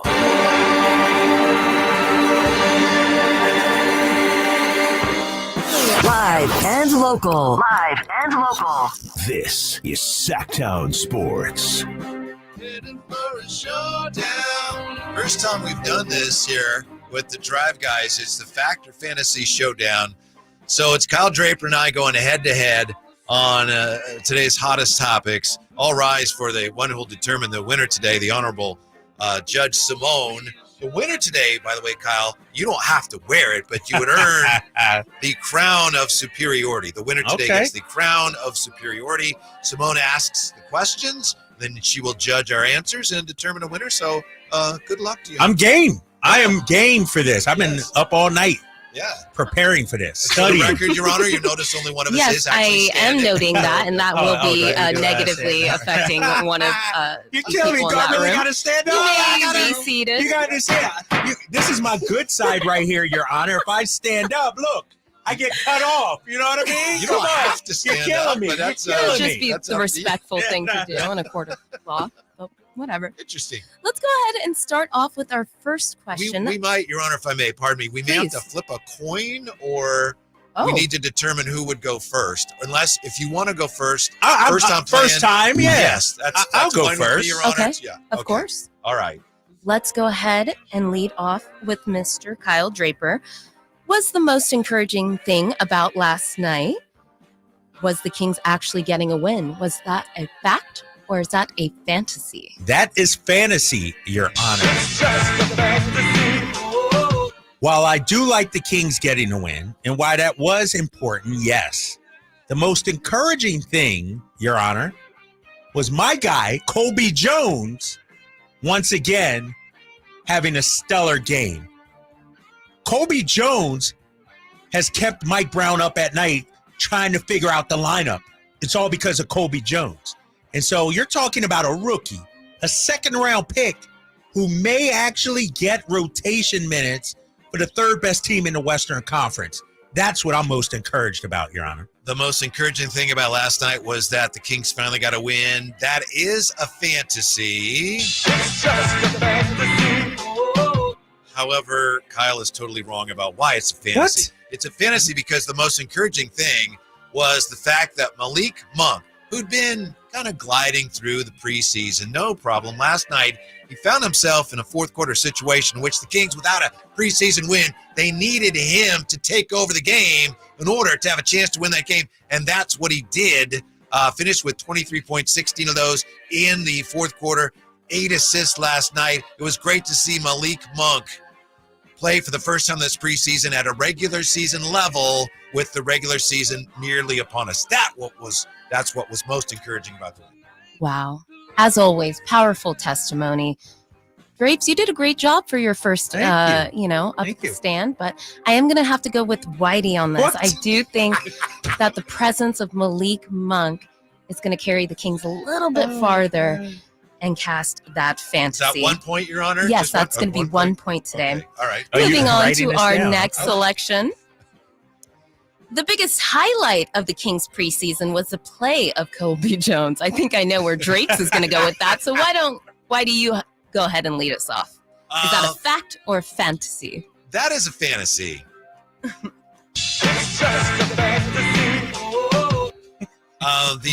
And it certainly was a bright spot. The brightest spot for the Kings was the fact that they played so much better in the second part, the last couple of games of the preseason. They won the game last night. They played really competitive basketball against the Warriors. And sure, there were some things here and there that weren't where they want them to be, but the Kings played the Warriors very tough twice, and it's very clear that the Kings are ready to pick up right where they left off last year. Sabonis looks great. De'Aaron Fox looks great. They've got some things to figure out, but they're playing really good basketball now that the season is just about here. That's a great sign. Okay. Your Honor. Yes. Colby Jones, the biggest highlight of the Kings preseason, his play is fact. And let me tell you why. That's the fact, Jack. We didn't know who Kobe Jones was. We didn't expect him to make Mike Brown's life harder. You know what Kobe Jones is?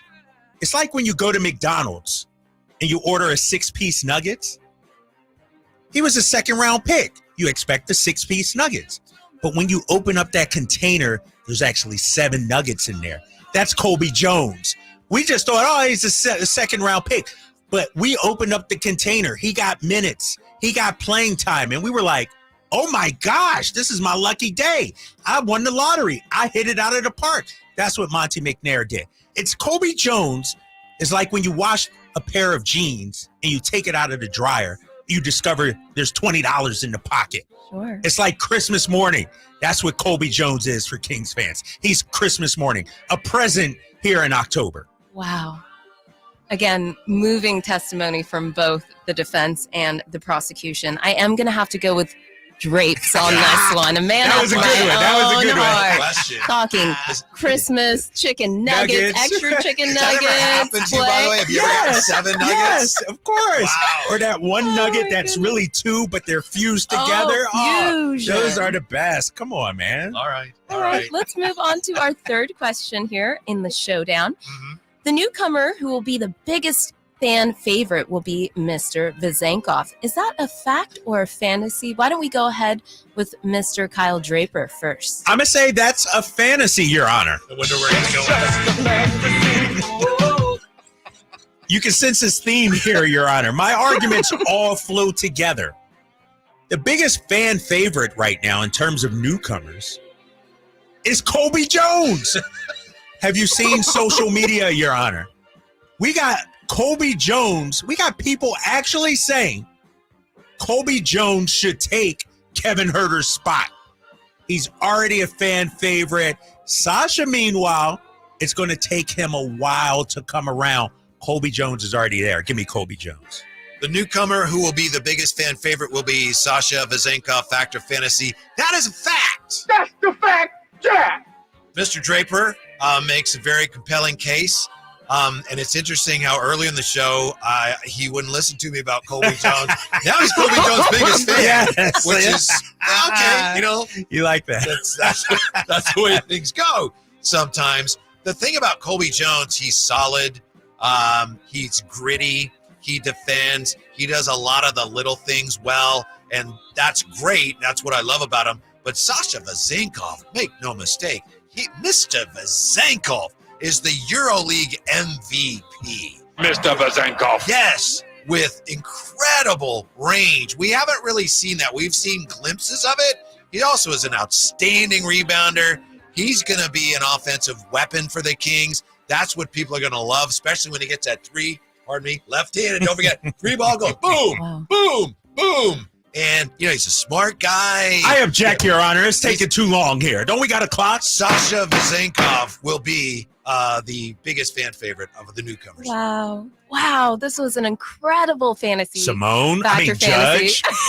Your Honor. You can't interrupt Judge. Exactly. I'm just saying, Simone, Judge, Your Honor. I know that this is going to impact both of your weekends greatly, and I do have a winner here for the Factor Fantasy Showdown debut here on the Drive Guys, and that helmet today is going to Whitey. What? Oh, boy. Thank you. Thank you, Your Honor. You know what it is, Your Honor? You know, no matter what, you're still going to be my girl. We still going to be tight. For sure. You know, so you know I won't be upset, but I'm disappointed in that. Yeah, just be careful because the judge tends to remember things. Can I appeal this or no? Good luck. Yes. I think we might have more Showdown next week, hopefully. Yes, yeah, that was can very well definitely- played. I don't know, but who knows what the judge is thinking. The fact that you went from earlier in the show, Cole, what are you talking Kobe? I don't even know who he is. To Kobe Jones is great. My Impossible. I'm trying to win the argument here. I'm trying to win the case. And it was compelling. Your disposition was How did I compelling. lose? Like chicken nuggets? Christmas? I think it was That close. should have been I don't a clean sweep. Seriously. Yeah, I think it might have been your inexperience in the Right, courtroom. maybe, Might have maybe. cost you a little bit. You'll be better next time. Thank you. Thank you, Your Honor. Thanks for being with us. Coming up next, Kyle Shanahan observes the 1-year anniversary of the CMC trade. Do the Niners overwork him? Next. on Sactown Sports. 82-game NBA journey begins Wednesday for the Sacramento Kings. He's got the triple. Sacramento takes the lead. Outstanding ball movement by Sacramento. The G-Man Gary Gerald has all the play-by-play Wednesday of season number 39 in Sacramento. Sabonis with the jam over the Joker. It's the Kings and Jazz in the season opener from Utah. He's got the three-point shot. Wednesday at 6 on your home of the Kings, Sactown Sports. All new spring deals are here at Lowe's. Start planting your garden this weekend with Bonnie 11.8-ounce vegetables. Buy 4 for $10. Plus, liven up your patios and decks with fresh blooms. Select 1.5-gallon hanging baskets or 2 for $20. Lowe's knows spring. Lowe's knows home improvement.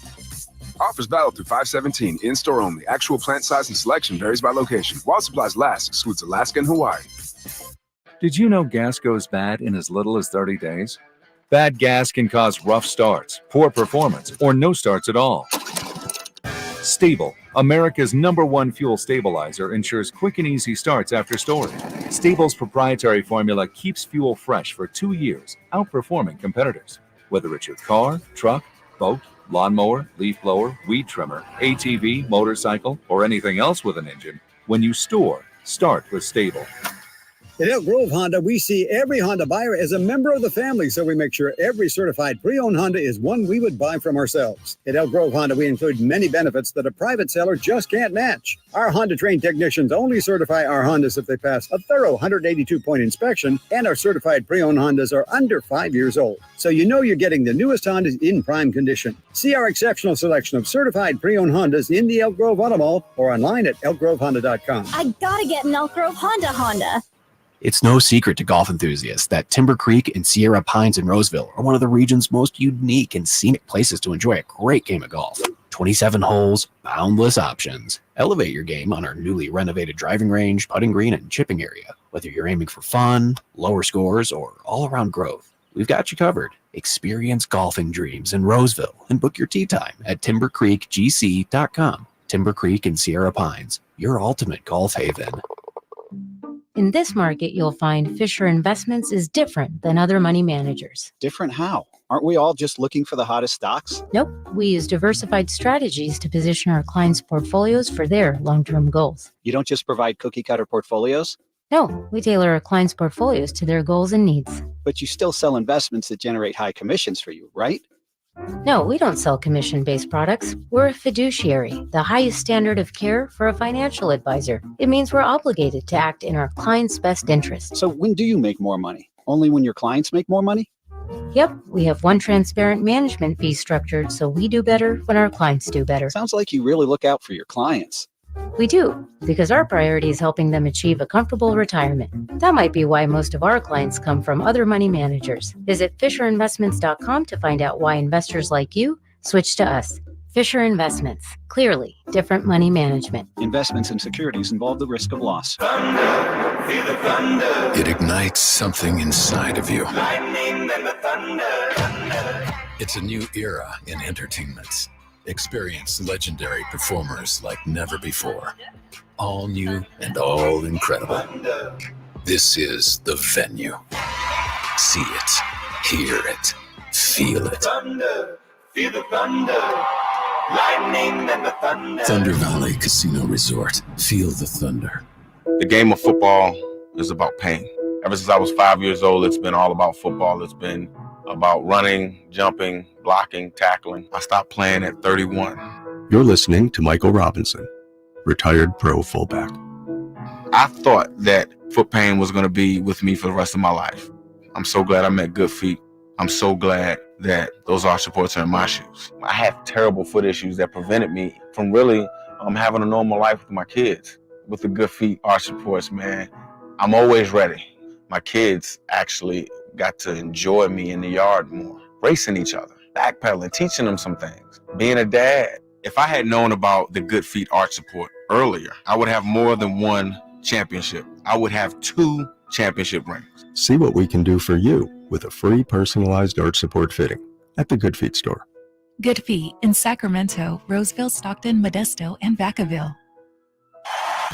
from the Power Business Technology Toshiba Studios. Your home for Kings basketball for over 25 seasons. No look, Bibby to Weber, down the lane, flying jam. There's your play of the night right there. It's inside is Sabonis. A two-hand rip. A brilliant pass from De'Aaron Fox. KHTKAM Sacramento. KYMX HD2 Sacramento. Sactown Sports.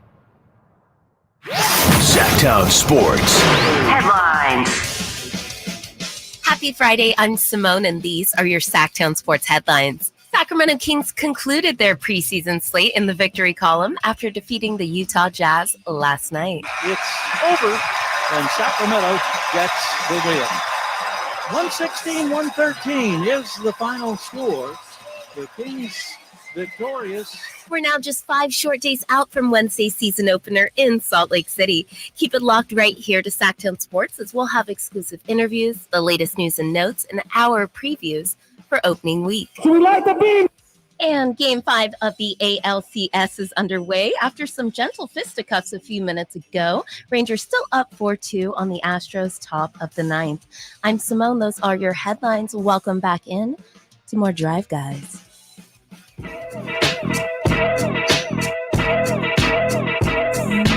Sactown Sports. Call or text at 916-339-1140. Well, I'm very happy to have won Drive Guys Factor Fantasy, but if I'm being honest with you, not everybody on the YouTube chat is happy that I won. Tall Chinese guy especially. That's my guy. He's like, hey, Your Honor, you may have gotten that one wrong. I object. Drake's clearly won that one. People loved your chicken nugget answer. So, there's a theory. I gave them the points for the chicken nugget. There's a theory, maybe a conspiracy theory, I don't know, that the reason I won is just because the judge wanted to make you mad. Right, exactly. I see how it is, Simone. That's all right. Yeah. That's all right. Mistrial then. Yeah, see exactly. you guys same time on Monday. Might get you disbarred, Like maybe it's one of those, it's his first time. He can't win. Right, he can't win. I don't know, man. I'm like a young LeBron or Lou Alcindor. I'm coming winning championships, That's how I should be. Not today, though. Not today. Didn't work out today. Doesn't look like it's going to work out. Well, I shouldn't say that because I got a man on. It's the 9th inning. The Houston Astros are behind the 8 ball. I'll say that. And I mentioned that because, as Simone mentioned in her update, we had some tempers flaring. Yeah. Yeah. So as best as we can tell, Dolis Garcia, who had homered, got hit by a pitch. And then it looked like the Astros pitcher got ejected. Yes. And then Dusty Baker went ballistic. Oh, he was upset. And then he got ejected too. And I know Dave Stewart, your friend Dave Stewart, has some things to say about that. Our guy, Smoke Dave Stewart, let me pull it up. He said, and I quote, if it's me, that's how he started out. Mm-hmm. So he said, if it's me and somebody hits a home run and walks halfway up the line, best believe I'm going to smoke his blank.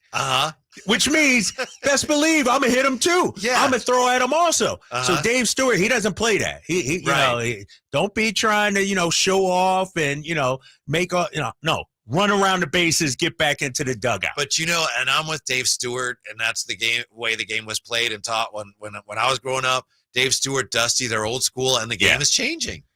Yes. And they would rather have people showboating, flipping bats, and strutting down to first base. That's what baseball wants because fans seem to like that. Yeah, it's entertaining, I guess. It'll get you on SportsCenter or ESPN a little more. But like you said, Dusty and Dave, they are old school, and especially here it is, Game 5. So these two teams have been going at it, all series. They start to get on each other's nerves a little bit, seeing the same guys and everything. And the Astros are starting to get a little anxious. Yeah. The Astros, feeling up against it right now. They're down 4-2, top of the 9th, about to go down 3-2 perhaps in this series. And so they're a wounded animal right now. And so, it's exciting though. I tell you what, you don't see many bench clearing brawls anymore in baseball, I don't think. Pitchers used to be able to hit guys whenever they wanted. That was considered, I got to control the inner half of the plate. And you knew it was coming as a batter too, right? Yeah, sometimes you did. Have I ever told you the story about Bob Gibson and Jim Ray Hart? No. Real quick. Okay. Let me hear this. Jim Ray Hart was a rookie on the Giants, 1960, whatever. Bob Gibson was a notorious, if his grandmother was in the box, he would have knocked her down. So Jim Ray Hart hits a home run in his first game. Second game, he's going to play against Bob Gibson. He's going to face Bob Gibson. Willie Mays, as his teammate, says, look, Rook, there's some things you got to know about facing Gibson. Jim Ray Hart says, he tells a story. He says, I wasn't listening because I know what I'm doing. I don't need to listen. Altuve just hit a 3-run bomb. Let me just say, sorry to interrupt you. That's Astros on top, 5-4, top of the ninth. Yeah. Wow. Yeah. So anyway, Willie Mays tells Jim Ray Hart, whatever you do not dig into the box. Whatever you do, don't dig in. Jim Ray Hart says, I wasn't really listening. So he says he gets in there. Now batting, Jim Ray Hart. And he gets in there and he says he puts his digs in a down, little. and he hears in the dugout, he hears Willie Mays say, no. Bob Gibson broke his shoulder blade. Hit him in the back and broke his shoulder. Ooh. Yeah, that's what it used to be. And that's how you knew it was coming. Really, he warned you. Yeah. He warned you. Wow. So it's different now. But how about that? So we got a game now. 5-4 Astros. Astros. Man. I want the Rangers to win so bad. Do you? Yeah. I think my Phillies would have an easier time against the Rangers than the Astros. We saw that with the Astros last year. They're a tough out, man. Yeah. I go back and forth pulling for Dusty and then pulling for Boach. Yeah, that's true. Yep. Yeah. Looks like we may have quite a series after all. We'll see. Long ways to go. There's a drive. That's going to be caught. Okay. Christian McCaffrey a year ago, this date, was traded to the 49ers. So Kyle Shanahan was asked about that. He was also asked yesterday about Christian McCaffrey's workload. Is it sustainable? Do you think that's a legitimate question to ask him right now? I think so. I do think it's a good question. It's something we've all been thinking and wondering and talking about all season long. Is CMC being overworked? So, yeah, I think it's a legitimate question. The answer, we treat him as our starting running back. So I don't really think of how many touches we want to get somebody in a year. That's week to week and how the game goes. But he gets a lot more extra because he gets thrown to so much in the passing game. I'm happy with how he's being used. I'm happy with how he's been playing. We'll see how the rest of the year goes. So I understand. It seems to me from Shanahan's standpoint, he's saying, well, he's our running back, so we're going to use him a lot because he's our best player. So we don't have a pitch count for him. Right. But I will say, and I'm looking at the numbers this season, CMC second in the NFL to Travis Etienne, who's played one more game. And don't forget, CMC was hurt last week. Second in carries? Second in carries. Yeah, second in carries. And CMC was hurt. So CMC has rushed the ball 110 times this season. I think it was an issue earlier in the season. I feel like Shanahan has sort of scaled back a little bit. But the thing is, this is 2023. The bell cow running back, that's of yesteryear, Now you're not handing it to a guy 20 to 25. Inside. Right. It's different now. And it's even continue the baseball conversation, starting pitchers. They don't go 7-8 innings anymore. They go 5, 6. If you get 5 good innings out of them, that's all you need. And so to an extent, CMC is a throwback running back who's averaging, close to 20 carries per game. And the thing about him, he's had injury history too, Whitey. Now, if this was a young guy fresh out of college, something like that, but he's getting up there in age. He's had some injury history in the past, obviously. And so I think it is a fair question to question Kyle and the workload for CMC. Christian McCaffrey has never had 300 carries in a season for his career. In 2019, he had 287. He has now played, and when the 49ers traded for him a year ago, some people said, he's got an injury history, which he did. He's now played in 23 straight regular season games. Wow. Since the start of the 2022 season. But we don't know whether he's going to play this Monday night or not. Yeah, and you say he hasn't had 300 carries. He did have 287 in his third season.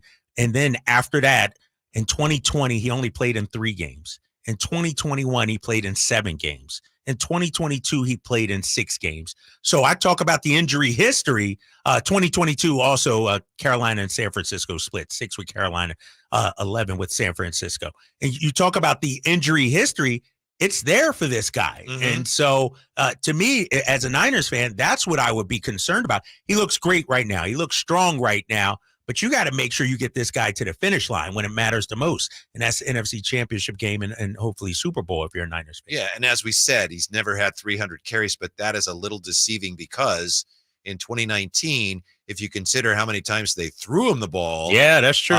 He actually touched the ball. Wow. 403 times. 116 times. receptions in 2019. Wow, that's a lot. No, you're right about that. And you could throw in his receptions this year. I mentioned 110 carries, but also 23 receptions as well. So he's at, 133 touches through 6 games so far. And it's especially delicate now because, it does look like teams are, well, if they're not targeting him, teams are, they know he's difficult to bring down. So they're bringing him down by any means necessary. So it's going to be interesting to see if he holds up here.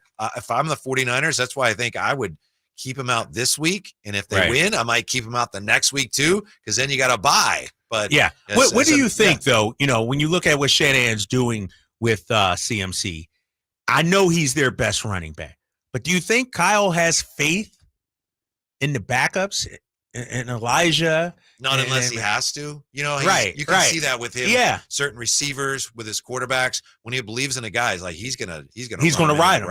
Yeah, exactly. And that's what's happening. And I mentioned it, maybe you go out there and take a look at another running back if Kyle's not, or another receiver or something, add some to the depth because, you want to get these guys healthy come January and February. Well, speaking of that, and I know you've been saying for a while, hey, they could use another receiver. Tell you how the 49ers, according to one member of the media, could pull off the football equivalent of KD to the Warriors. Ooh. We're right back with that here. It's the Drive Guys on Sactown Sports. Check out the Golf to Go Hour with Frank LaRosa every week on Sactown Sports. Get the latest on equipment, area courses, people who play the great game, and plenty of good conversations about golf. It's the Golf to Go Hour every week with Frank LaRosa on Sactown Sports. Golf to Go is brought to you by the Hagen Oaks Golf Super Shop, America's most awarded golf facility. Naturewood Home Furnishings, where it's all about choices and always about quality. Not sure if you've heard, but when the temperatures go low, Kohl's goes lower. No, seriously. They've got their lowest prices of the season right now. I just went and found my whole family cozy fleece for just $14.99, boots for under $40, and an entire cookware set for under $70, plus iron Kohl's cash. So hurry and get the cold weather stuff you need for the hottest prices. Select styles. Offers end October 22nd. Some exclusions apply. See store or Kohl's.com for details. On December 9th, witness a mind-bending show like no other with The Clairvoyants Holiday Spectacular at Gold Country Casino Resort in Oroville, featuring mind-reading, magic tricks, and illusions, with a special appearance from Mr. Coney Handini, the world's first mind-reading dog. Get your tickets now to see The Clairvoyants live, only at Gold Country Casino Resort. Must be 21 or older. Sactown Sports. Check us out on YouTube. Search Sactown Sports and subscribe. Davion at the right elbow. Kicks it out to Kessler. Edwards steps into a three. He's got that three-pointer, and Sacramento leads it. 14 points for Kessler Edwards. It's 106-104. You got to tell me, what's the deal with Kessler Edwards? Is he a good player? Can he play on this team? It's all about his shot. It's really, if his shot falls, he can be a rotation guy. If he can't shoot it, it's going to be hard to put him on the floor because he's great defensively. Mm-hmm. Like Mike Brown wants to give this guy some minutes, but his shot has to fall. And it was great to see last night it did fall. So do you think it's fair to say the Kings have more depth? Before the season started, or the preseason started, I thought, wow, they got great depth. And then you see that you got, some of these guys have their strengths, they have their weaknesses. How many of these guys can be relied on that are coming off the bench? I don't know. Bench played great last night.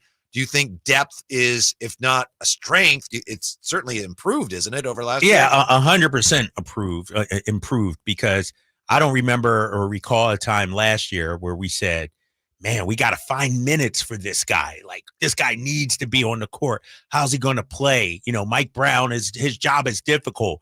And so I thought the Kings, had a good roster last year. And I think what Monty McNair did this year was just improve the depth. Instead of, going 10, now you got 12 guys you can go to. And so it's definitely an improved roster, no doubt. The advantage for Mike Brown is that last year there were some guys that he wasn't sure how they were going to fit into the system, right? Right. Like, Rashawn Holmes, a good example. Yeah. He'd been a really good player, but he was not a fit. And we talked a couple days ago about KZ Okpala. You bring him in. We need defense. Is he going to fit? And this year, at least, obviously, you still have to try players out, and you got new players. But he's not flying blind. Mike Brown's not flying blind to the extent that he was last year. No, exactly. And I feel like what you've seen, to your point, is you brought guys in that'll fit Mike Brown's system. I'm looking specifically at a JaVale McGee. Last year we had, I'm drawing a blank right now. 6'8" guy played at USC. Chimezi Metu. Yeah. No offense to Chimezi. This is an upgrade at that position. Terrence Davis, he had some great games, some great times, but he was too volatile. Wondering, because I don't think he signed with anybody. No, I don't think he signed with any. But he was too streaky. And you bring in a Chris Duarte who's a little more even keeled. You know what you're going to get from him night in and night out. Yeah, and Terrence wasn't. Defense wasn't one of his strengths either. Exactly. He was a insert when needing offense. Outside of that, not that good defense. I'm a little surprised that no one's picked him up yet, if that's the case. Right. He's a shooter. That Brooklyn game, he went off 32 points, I think it was. And so, no, he's a talented offensive player. So as we said, a year ago, the 49ers pulled off the trade for Christian McCaffrey, and the trade deadline this year in the NFL is Halloween. It's on Halloween. So a lot of people have been wondering, are they going to look into something? Are they going to make a move? Dan Graziano, he thinks the 49ers may be open to a really big trade. Now, you have been saying for a while, Kyle, that you think they should be looking for help at wide receiver. Right? Yeah, I thought I had some wide receiver depth. You got Ayuk, obviously, especially with Debo's injury as well. I think if he misses any kind of time, that impacts the offense and changes the offense tremendously. So I would like to see some wide receiver depth. Well, Dan Graziano says 49ers could make a big move for a wide receiver. Look, I think you saw the Niners make the big move last year for Christian McCaffrey when their run game seemed to be fine. Obviously, he takes it from fine to very good. Yeah.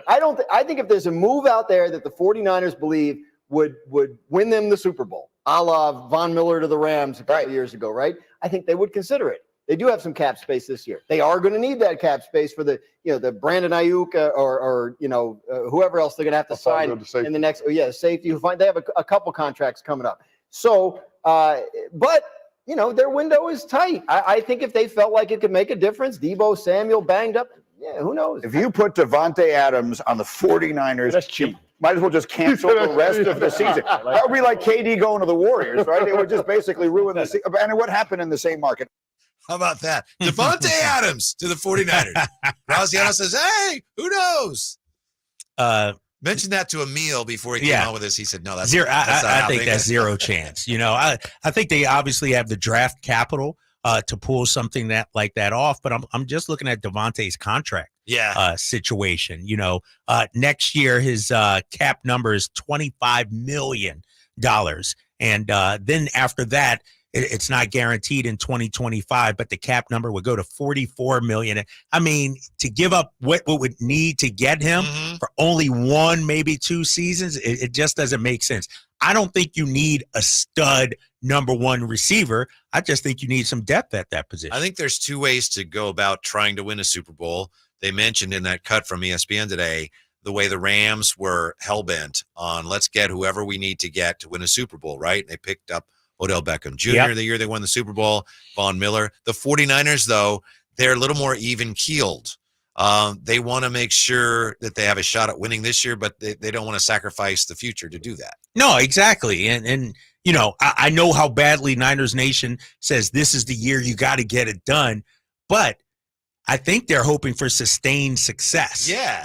And especially, Brock Purdy, hasn't even hit his prime yet.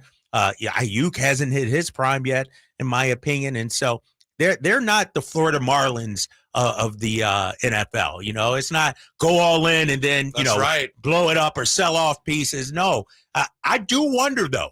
They got all that cap space, $40 million or so. What for?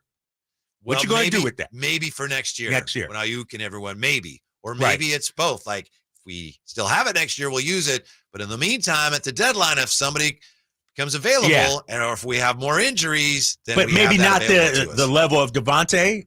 Maybe like, some more middle level wide receiver. Yeah. Matt Barrows in The Athletic did a good job of breaking down some really unrealistic trade targets for them, and then some more realistic ones. By the way, it looks like, wow, the Astros have prevailed. Oh my gosh. Houston wins it 5-4. This is awful. That look at the dejection being seen on the Rangers' face. Like, you have that the other hurts. team beaten, and then you give them Yeah. And then strutting your home run Altuve, look and at then him come back. talking some trash, feeling good. Look at him. You know what Altuve's all-time favorite HBO show is? What? The Wire. Oh, I loved it. Nice. Of course you loved it, Simone. Of course Why? you did. I'm just saying. Of course Jess you did. on the chat says cheaters gonna cheat. Yeah. They will never live that down. Nor Yeah, should they. but we're happy for our guy Dusty, though, right? Yes. Like, Dusty wasn't there during that's all that. and that's the thing about the Astros. You want to see Dusty do well, but not that team. Like, the Astros are I would imagine, the most hated team in baseball right now. I think so. Yeah. The Dodgers. Everyone still hates the Dodgers. Yeah, but I think nationwide, like We hate cheaters, sure. Yeah, I think you go to Boston, New York, like I'm talking American League City, like Astros. Yeah, they hate him. So did Dusty getting thrown out win the game for Inspire him? his He Did lit a it? fire under his That's guys. what people are gonna A say, but brilliant did it? move, Dusty. Take one for the team, and they respond. That's why he is who he is. Nice work, Dusty. You're worried about the Astros, huh? I am. They're good, man. Look, they just won top of the ninth. They have studs. They have guys who aren't, afraid in the biggest of moments. Like, that is a good team, man. The impressive thing to me about the Astros is that now there's so many rounds of playoffs that it's kind of a crapshoot. Yeah. But the Astros have been to the ALCS seven years in a straight row. times. That is unheard of. Look at this. And Altuve, 3 go-ahead home runs, I think, in the 9th or later, I think it said, in his playoff history. I mean, that dude is clutch. And so, no, they do scare me. If I'm the Phillies, I would rather face the Rangers than the Astros. Wow. I didn't know they scared you that much. I might have to start rooting for the Astros. No, you would never do that, right? Like, that would be, Jersey or I know. something. That'd be rooting for the Warriors or Lakers right now or something. You wouldn't do that. Come on. All right. We'll get back to basketball. Take a quick break here and back to the Kings. By the way, where are you now on Colby Jones? Because earlier in the show. No, that's my guy. What are you talking Okay. Well, I don't know. You kind of played both ends of that court today, and that's fine. I just want to know where you are really. We'll find out. Also, once again, revisit what an anonymous NBA scout had to say about the Kings, and the Sacramento King, who's played last year, left this scout stunned. It's coming up here with the Drive Guys on Sactown Sports. Can the Sacramento weather is brought by Bonnie. I'm Mark Finan in the KCRA3 Weather Center. Skies will stay mainly clear through the evening hours tonight. A Delta breeze will cool us into the 50s by morning. Tomorrow, look for partly cloudy skies, a much cooler day with highs in the mid-70s. Get the latest forecast on the KCRA3 News and the KCRA3 app. Winter's coming, so let's kick off the cold season right and get your heater all tuned up. Now just $79. No matter how cold it gets outside, you'll always be warm and toasty inside. Plumbing, sewer, electrical, heating, and air, Bonnie.com. Igor, my faithful companion, it is time to prepare for the night. The shadows grow long, and the creatures of the night stir with excitement. Yes, Master Dracula. What do you require of me? I need you to fire up the hearse. Elk Grove Kia is having a Halloween sale that is to die for. We're going to upgrade you a new car worthy of the Prince of Darkness. I'm so excited. It is making my blood shiver. But Master, with your credit history, aren't you worried you're going to get turned down? Igor, shut up. Elk Grove Kia's finance department has over 100 years of experience. They can even get me approved, even with my troubled past. And Elk Grove Kia's exclusive 20-year, 200,000-mile warranty on all new Kias It's almost like having an immortal car. Elk Grove Kia's Halloween sale is so good, it's scaring the competition. In fact, it's so scary, we can't even advertise the pricing. So whether you're in need of a new or used car, make your way to Elk Grove Kia in the Elk Grove Auto Mall, or visit us at elkgrovekia.com. And now a special motorcycle weather report from Progressive. And today expect mostly sunny conditions with a high on life that can only come from cruising down the road on two wheels. Kids will wave, dogs will bark, and cyclists in padded shorts will instantly regret their chosen mode of transportation. Whereas you, on the other hand, will look super duper cool. Back to you in the studio. This has been a special motorcycle weather report from Progressive, where every day's a beautiful day to ride with coverage from America's #1 motorcycle insurer. Get a quote today and see what you could save. Progressive Casualty Insurance Company and Affiliates. Meet Bruce. Hey there. He's a busy soccer dad who's trying hard to learn the game. Go for the end zone. Whoops. Luckily, other things come easy, like banking with Chase. On a tip from his banker, he set up autosave in the Chase mobile app. So what are you saving for, Bruce? Father-daughter soccer camp. Smart bankers, convenient tools, one bank with the power of both. Visit chase.com/checking. Chase, make more of what's yours. Autosave requires a Chase checking and savings account. Chase mobile app is available for select mobile devices. Message and data rates may apply. JP Morgan Chase Bank and a member FDIC. Guys, did you know your testosterone affects everything in your system, including how you feel and perform every day? Right now, Revive Men's Health Sacramento will check your testosterone for free. Knowing your T levels is the first step in understanding if you have low T. Your testosterone level impacts your energy, libido, sleep, weight, hair loss, mood, and even ED. Maintaining an appropriate T level can change your whole life. Most men start to see changes in their hormone levels in their 30s. Experience and results matter. So what are you waiting for? Get your T levels checked today by local, experienced, and trusted men's health experts. They've helped thousands of men since 2011. They're so confident they can help you, they even guarantee it.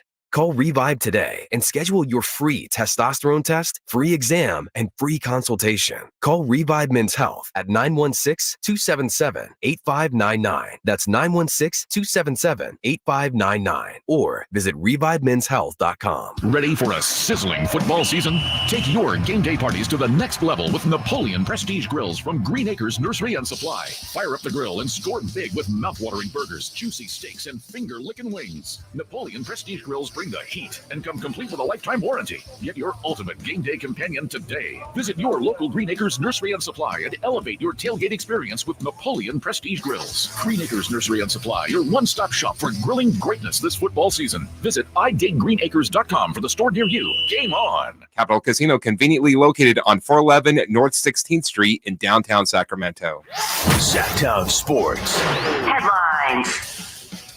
Happy Friday. I'm Simone, and these are your Sactown Sports headlines. Sacramento Kings concluded their preseason slate in the victory column after defeating the Utah Jazz last night. It's over, and Sacramento gets the win.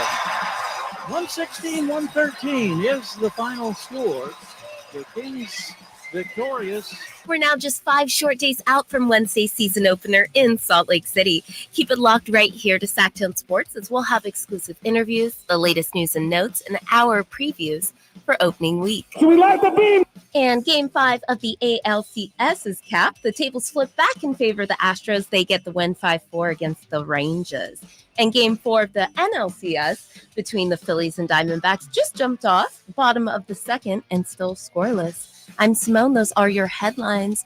Let's get back to the last half hour of the drive, guys. Your new home for 49ers football in the 916 Sactown Sports. A lot of chat here, the YouTube chat about the Astros and cheaters going to cheat. Your boy Compio points out that all teams cheat more now than ever. There are so many electrical devices now used by teams. That's why they have PitchCom now in baseball, because they finally figured everyone's stealing signs. We'll just try to make it so that they can't. Yeah, did you hear about Michigan football also and that cheating scandal? And, you know, somebody said, so the story is Michigan were stealing signs, sending someone to, you know, the games beforehand against an opponent, and they were writing down, you know, their play calls and everything. And then somebody said, well, that's just called scouting, really, you know? And so, no, if you ain't cheating, you ain't trying, right? Is that what they used to say? Yes. And the Astros got caught, but there's a lot of people that will tell you they were not the only team doing that. Right. Red Sox got caught too a few years ago, and so but they kind of looked the other way. Looked the other way, right? Yeah, exactly. Yeah, the Astros were made the poster child for it. So they take what, a 3-2 lead in that series now? Yeah, the Astros with that win. I tell you, watching this Fox Let's coverage, go Astros. I'm watching. I never thought I'd see David Ortiz, Alex Rodriguez, and Derek Jeter like all chummy, sitting together, joking, having fun. I mean, like these dudes used to hate each other. Like they were like bitter rivalries. Now they're all chummy and dapping each other and hot. Like it's crazy to see, man. I have a hard time believing that A-Rod's that popular with them. I don't care. I don't wish. No matter what, he still doesn't fit in your eyes. Yeah. Like he's not the in crowd. That's why your son likes Anthony Edwards, right? Yes. That's one of the reasons Anthony Edwards is one of my favorite players, because when A-Rod bought the Timberwolves and then they asked Anthony Edwards about A-Rod, he said, I don't know who that is. Who is that? Ouch. We've got the NFL resuming this weekend. Of course, they had a game last night. Quite a good game, really, actually. The Jags knocking down the Saints. This is interesting, what's going on there with Jamal Adams of the Seahawks in regards to concussion protocol. Now, Jamal Adams had a run-in with a doctor on Sunday, and the NFL fined him.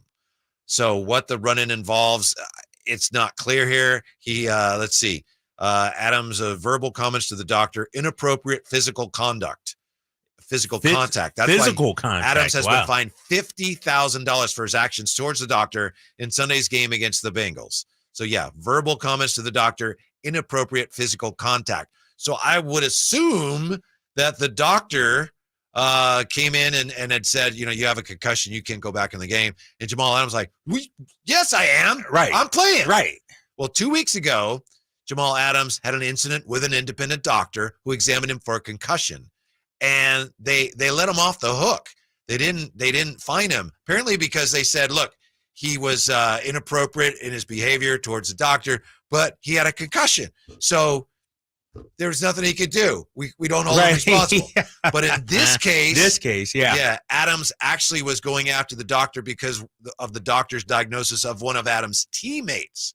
So they said, okay, well, there's no excuse then. So it just speaks to me of how the league wants everyone to think the game is safe. And the league is, hey, if you have a concussion, you can't play. And most of these players still want to play. Oh, yeah, they still want to get out there. They still want to play. They still want to be there for their teammates. They still want to compete. And what Jamal Adams did, I mean, you just can't do that, right? Like the doctors are there to protect you. Right. To protect the player. And then what winds up happening, say the doctor say, oh, go ahead. 15 years down the line, CTE, I want to, so the players can't have it both ways. Yeah, we did an interview years ago with Bill Romanowski about the time. It was after Bountygate, and the league was really trying to be forward-thinking, and they were trying to get out from under the concussion lawsuits and everything, so they were trying to they established some of these concussion protocols. And Bill Romanowski told us on the radio, he said, if I were undergoing one of these tests now, he said, I would sabotage it. So that in a game, my baseline, I would make it so low so that they can't tell I have a concussion. Never, Yeah, because he's he said, I would do that. Yeah. That's interesting, and I would imagine he's not the only one. And that's what you hear from football players. They love the game. They love competing. They know the inherent risk, but yet they still put their body and lives on the line each and every week. So, yeah, Jamal Adams, a couple weeks ago when this happened, he apologized and then said, I wasn't myself. I had a concussion. And they said, okay. All right. Yeah. He wasn't in his right mind. Right. Seriously. Right. Yeah. So that's kind of scary, but that's the football mentality. Yes. 339-1140, 1-800-920-1140. TC joins us. Drive Guys on Sactown Sports. What's up, TC? What's going on, man? It's your boy, man. Drake, Whitey, what's going on? What's up, TC? Happy Friday. Man, happy Friday. Hey, just tapping in with my boys. But check it out. I got two things. First and foremost, on the Niners, we'll see how this pan out, bro. Like, we'll see. I think Brock is coming back down to earth, and they're going to be in a world of trouble, bro. I'm a diehard, but they're going to be in a world of trouble if Kirk Cousins dice that defense up. See how the Yeah, the noise is coming back around about Kirk Cousins and Kyle. I'm telling you, if Brock have another bad game, it's going to be all bad. Yeah. Well, why are you laughing, Whitey? What's so Because funny? I said that 2 weeks ago and earlier this week. Oh, did I say? And you laughed at me. You said, "Come on." No, because Come on, Kyle Whitey. said that's the guy. He's the real deal. But if he keeps playing, if he struggles, I'm with TC. I don't know if Kirk Cousins is the answer, though. I don't know if they'd actually Got all that when cap you, space. But when you got Sam Darnold right there, why you bring in Sam Darnold then, right? Yeah. Right. No, Sam will come in. That'd be a reason for Sam to come in. Like, if he have another game, then it's going to be Sam, and then it's just going to be like, hey, Kyle, this dude really doesn't know what he's doing with quarterback. He's bouncing around. He got rid of Trey prematurely. Like, hey, it's going to be a lot with that situation. I'm telling you, bro, Niner fans better get ready. And as far as the Kings and Kevin Herter, I like what Mike is doing, bro. You got to earn your spot. If you ain't Domas or Fox, bro, you got to prove it, dog. And, I mean, Kevin just got to get out of his head. But that'll let you know that we deep. We can go to Dorte, Kobe Jones. Let's talk about Monty McNair, how he's undefeated, bro, in these drafts. He's drafting all these studs. He's a monster. We need to give that dude like a lifetime contract. Don't let Monty get out the building. Him and Mike. I like both of them, bro. That's a tandem. I know we got coaching and Luke Laux, Doug Christie, everybody on the bench. But as far as Mike and Monty, bro, Don't let him get away. Don't let him get away. You're right. I'm with you, TC. Period. Appreciate that, Thanks, man. TC. Totally with you. I love TC. Is he really a diehard 49er fan?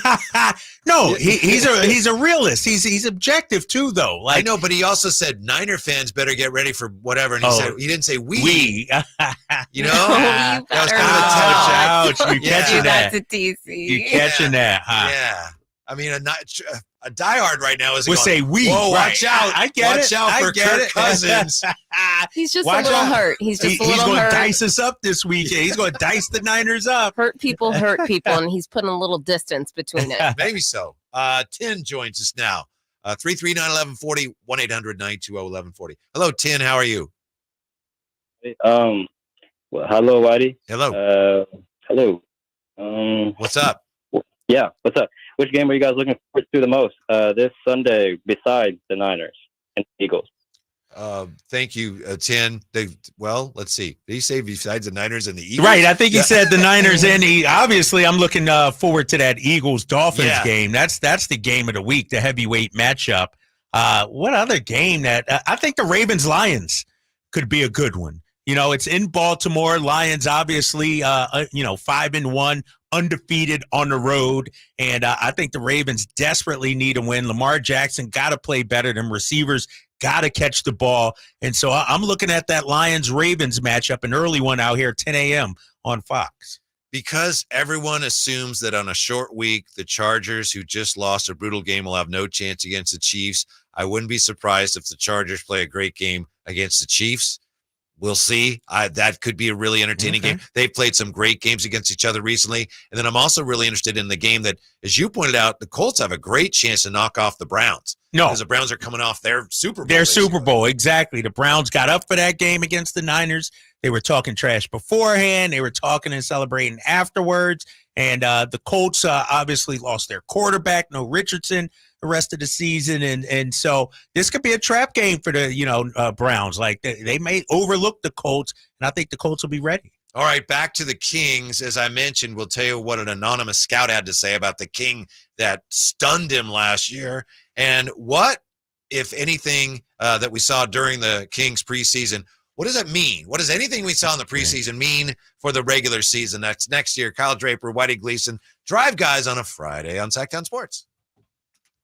Anxious to get back at it after their first loss of the season, the 49ers are in Minnesota on Monday night. San Francisco with a little razzle-dazzle. Join Greg Papa and Tim Ryan for every moment of 49ers football. Sack! Pressure by Nick Bosa. Niners and Vikings. 15 consecutive games with a touchdown for McCaffrey. Monday on your new home for San Francisco 49ers football, Sactown Sports.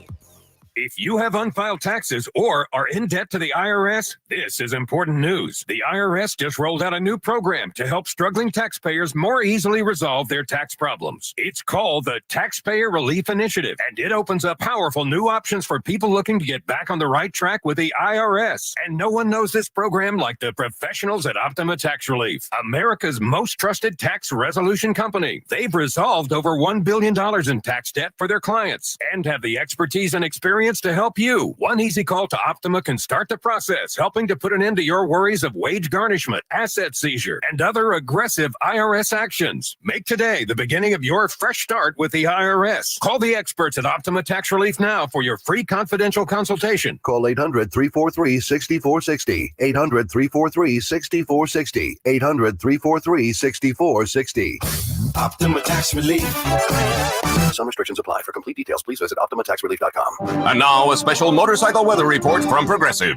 And today expect mostly sunny conditions with a high on life that can only come from cruising down the road on two wheels. Kids will wave, dogs will bark, and cyclists in padded shorts will instantly regret their chosen mode of transportation. Whereas you, on the other hand, will look super duper cool. Back to you in the studio. This has been a special motorcycle weather report from Progressive, where every day's a beautiful day to ride with coverage from America's #1 motorcycle insurer. Get a quote today and see what you could save.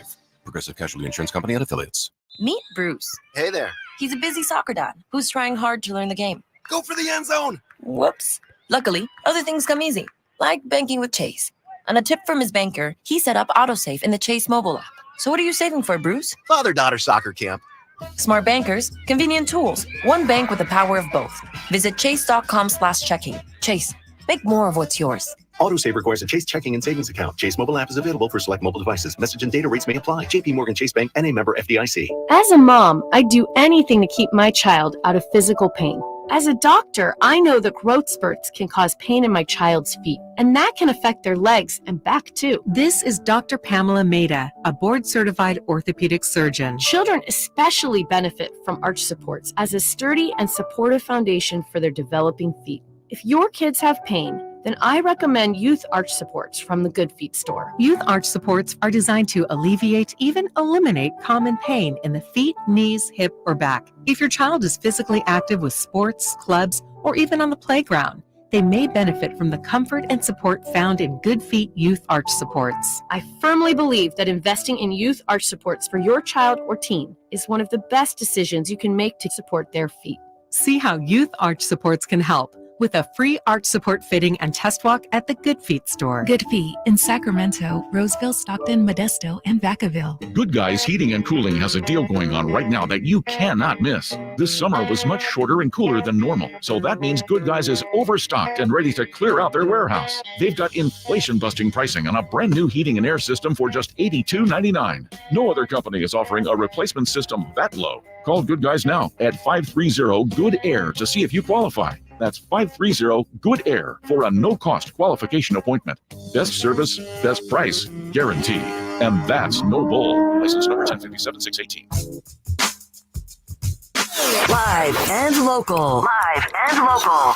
This is Sactown Sports. 116-113 inbounds to Davion. The final seconds tick away. It's over, and Sacramento gets the win. 116-113 is the final score. The Kings victorious for the first time in 5 preseason games. How about that? Kings got a preseason win. It's Kyle Draper, Whitey Gleason, Drive guys here, wrapping things up, heading for home on a Friday. So does anything we saw during the preseason mean anything for the regular season? Does anything mean anything?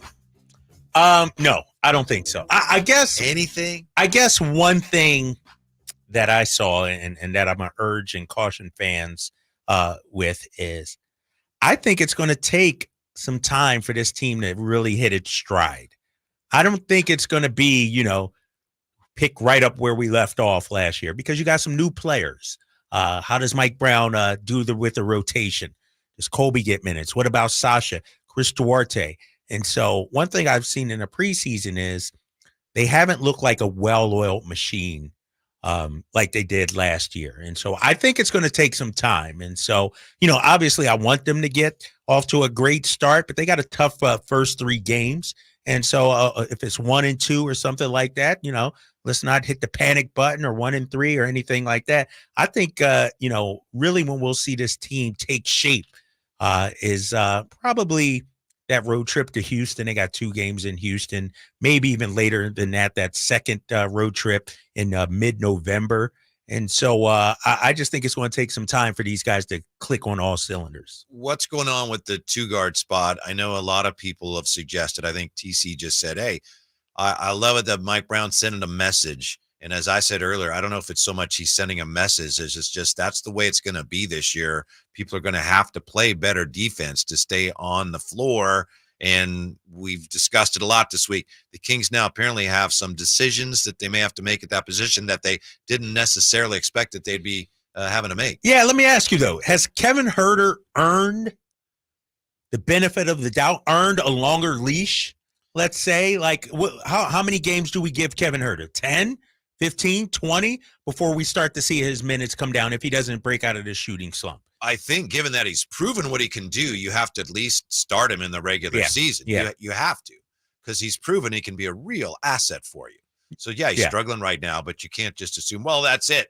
Let's start the rookie. And, we both love Colby Jones. But I don't know. It's not so much well as he earned it. It's just, you're better off. He's such a good player when he's on that the smart thing to do is to give him every chance to find a stroke again. Exactly. And I think, if I'm Mike Brown, and I've said it before, if you lose Kevin Huerter, if he's not giving you the offense and let's say you move him to the bench or cut his minutes, what is he going to give you then?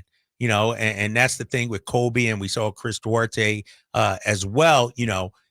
If their shot isn't falling, they can still do some other things. And so that's where I think if you're Kevin Huerter, sure, you want your shot to fall, but there's other ways to impact the game as well. Rebounding, defense, playmaking, like we saw from Malik Monk. Those are other things Kevin Huerter can do. And so while you are struggling with the 3-point shot, maybe pick it up in other areas of your game.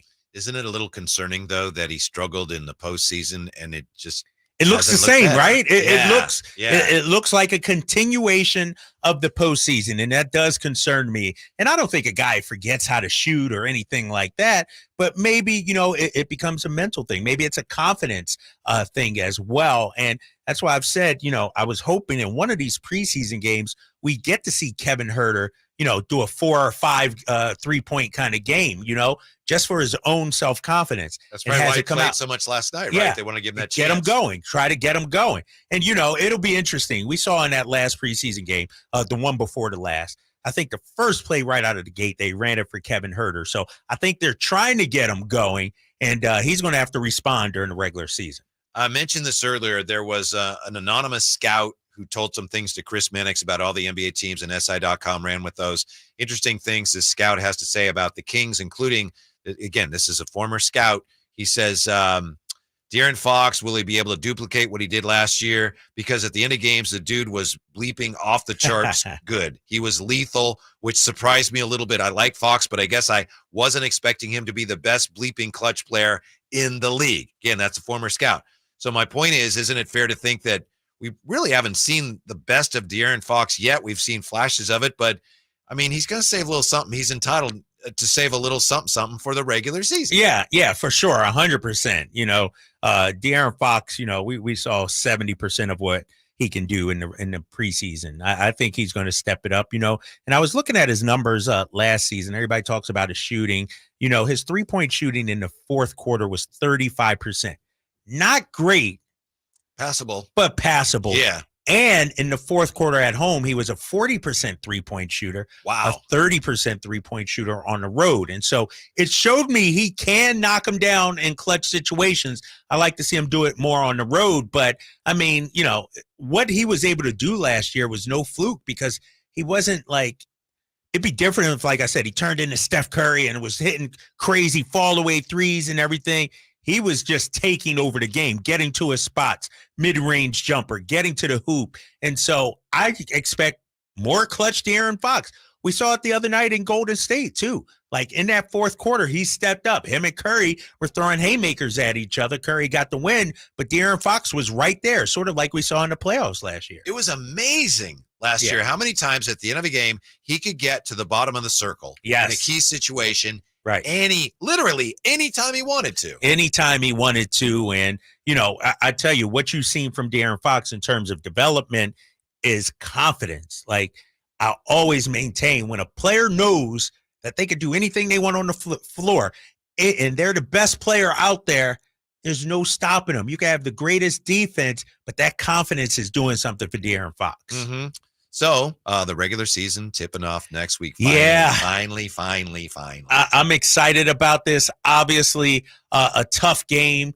Coming up, opener against Utah, a team we saw last night, but they didn't play any of their guys. Like, to me, that's a tough road opener. You get that win, then you come home and you got Golden State and the Lakers. So those are 3 tough games. But like I said, I think it's going to take 10 to 15 games before I really deep dive into what this Kings team is. Do you think they can afford anything like the start they got off to last year? I think so. Because here's why, Whitey. Look at their first 4 games. Utah, Golden State, Lakers, Golden State. And so it's quite possible, Kings fans, don't lose your mind if they do get off to that 0-4 start. But then you got back-to-back against Houston. You got Portland coming to town. And so 0-4 can quickly turn to 4-4 just like that. So I wouldn't panic after the first 4 games. How would you say, what was the key to them turning it around after that 0-4? Because I know a lot of people thought, not a good defensive team. Sabonis fouls too much. They're 0-4. It's not there. And then next thing you know, wow, they won the division. It's crazy. When you look at it, it just hit me as you were talking right now. Look at Keegan Murray. Didn't play the first game. Came off the bench early in the season, the first couple of games. And so then you insert him in the starting lineup. De'Aaron Fox starts going. Keegan's knocking down threes. Kevin Huerter was lights out. And I think what you saw from this Sacramento Kings team is once they started winning, the stuff Mike Brown was telling them actually started to click for them. It's like, oh, coach knows what he's talking about. Yeah. Oh, we trust coach. We're buying into who coach is and what he does. Then you saw the 7-game winning streak. And after that, they were just humming after that. Mm-hmm. All right. Well, it finally gets going next week. And I know we disagree on what is going to constitute a successful season. I think we agree that no matter how you slice it, there's every opportunity here for the Kings to have another really exciting and successful season. I think they're set up for that. Yeah, I think so as well. And, when I talk to fans, obviously they're excited. They're looking forward to the season. Let me ask you this, though. Do they need a good start? If you're the Sacramento Kings fan base, do you need them to see, come off 3-1, 4-0, or will some self-doubt start creeping in? Will we start doubting this team a little bit? I think a fast start is essential just because the West is going to be so competitive. Yeah. But like you said, last year they didn't start well 0-4, and they still righted the ship. But this year, I think it's vitally important that they at least stay above water here in the early parts of the season with so many games against Western Conference teams, 17 of the first 18. Yeah, I think, when you talk about, obviously you play to win the game, but there's a way that if you do lose a game, let's say you take on the Warriors that Friday night at home or the Lakers, and you're in it the whole game, you're fighting, you're clawing, and, you just come up a little bit short. That's one thing. Like we saw, the other night in Golden State. That loss against Golden State the other night was much different than some of the other losses we saw in the preseason. You talked about effort, energy, dispirited. Exactly. So if I see that spirit, that energy early on, I'll be encouraged about that with these Kings. Mm-hmm. Yeah. Let's see here. Do we have to worry about Sasha going forward? Where are we with Sasha? I think I'm good on Sasha, man. I'm not, I thought what I saw in that second half, specifically that third quarter. Here's the thing. If I'm Sasha, don't worry about the 3-point shot. Don't press to get a 3. Try to get downhill. Try to get to the basket. Maybe get to the free throw line. Let the game come to you. And I thought he did a little bit of that in the third quarter. We got to be patient. Yes. We Yes. would have loved for him to come in and all of a sudden just Right, be, just- a left-handed Dirk Nowitzki. Yes. It's going to take time. Would have been nice, but he's okay. He'll be all right. All right. Good luck to you and your Phillies and your Eagles this weekend. Yes, big weekend, and hopefully I'll come in here Monday feeling good about my squad. Yeah, we'll talk to you again Monday. Thanks for being with us today. Have a great weekend. Back with you Monday right here at Drive Guys on Sactown Sports. The 82-game NBA journey begins Wednesday for the Sacramento Kings. He's got the triple. Sacramento takes the lead. Outstanding ball movement by Sacramento. But G-Man Gary Gerald has all the play-by-play Wednesday of season number 39 in Sacramento. Sabonis with the jam over the Joker. It's the Kings and Jazz in the season opener from Utah. He's got the three-point shot. Wednesday at 6 on your home of the Kings, Sactown Sports.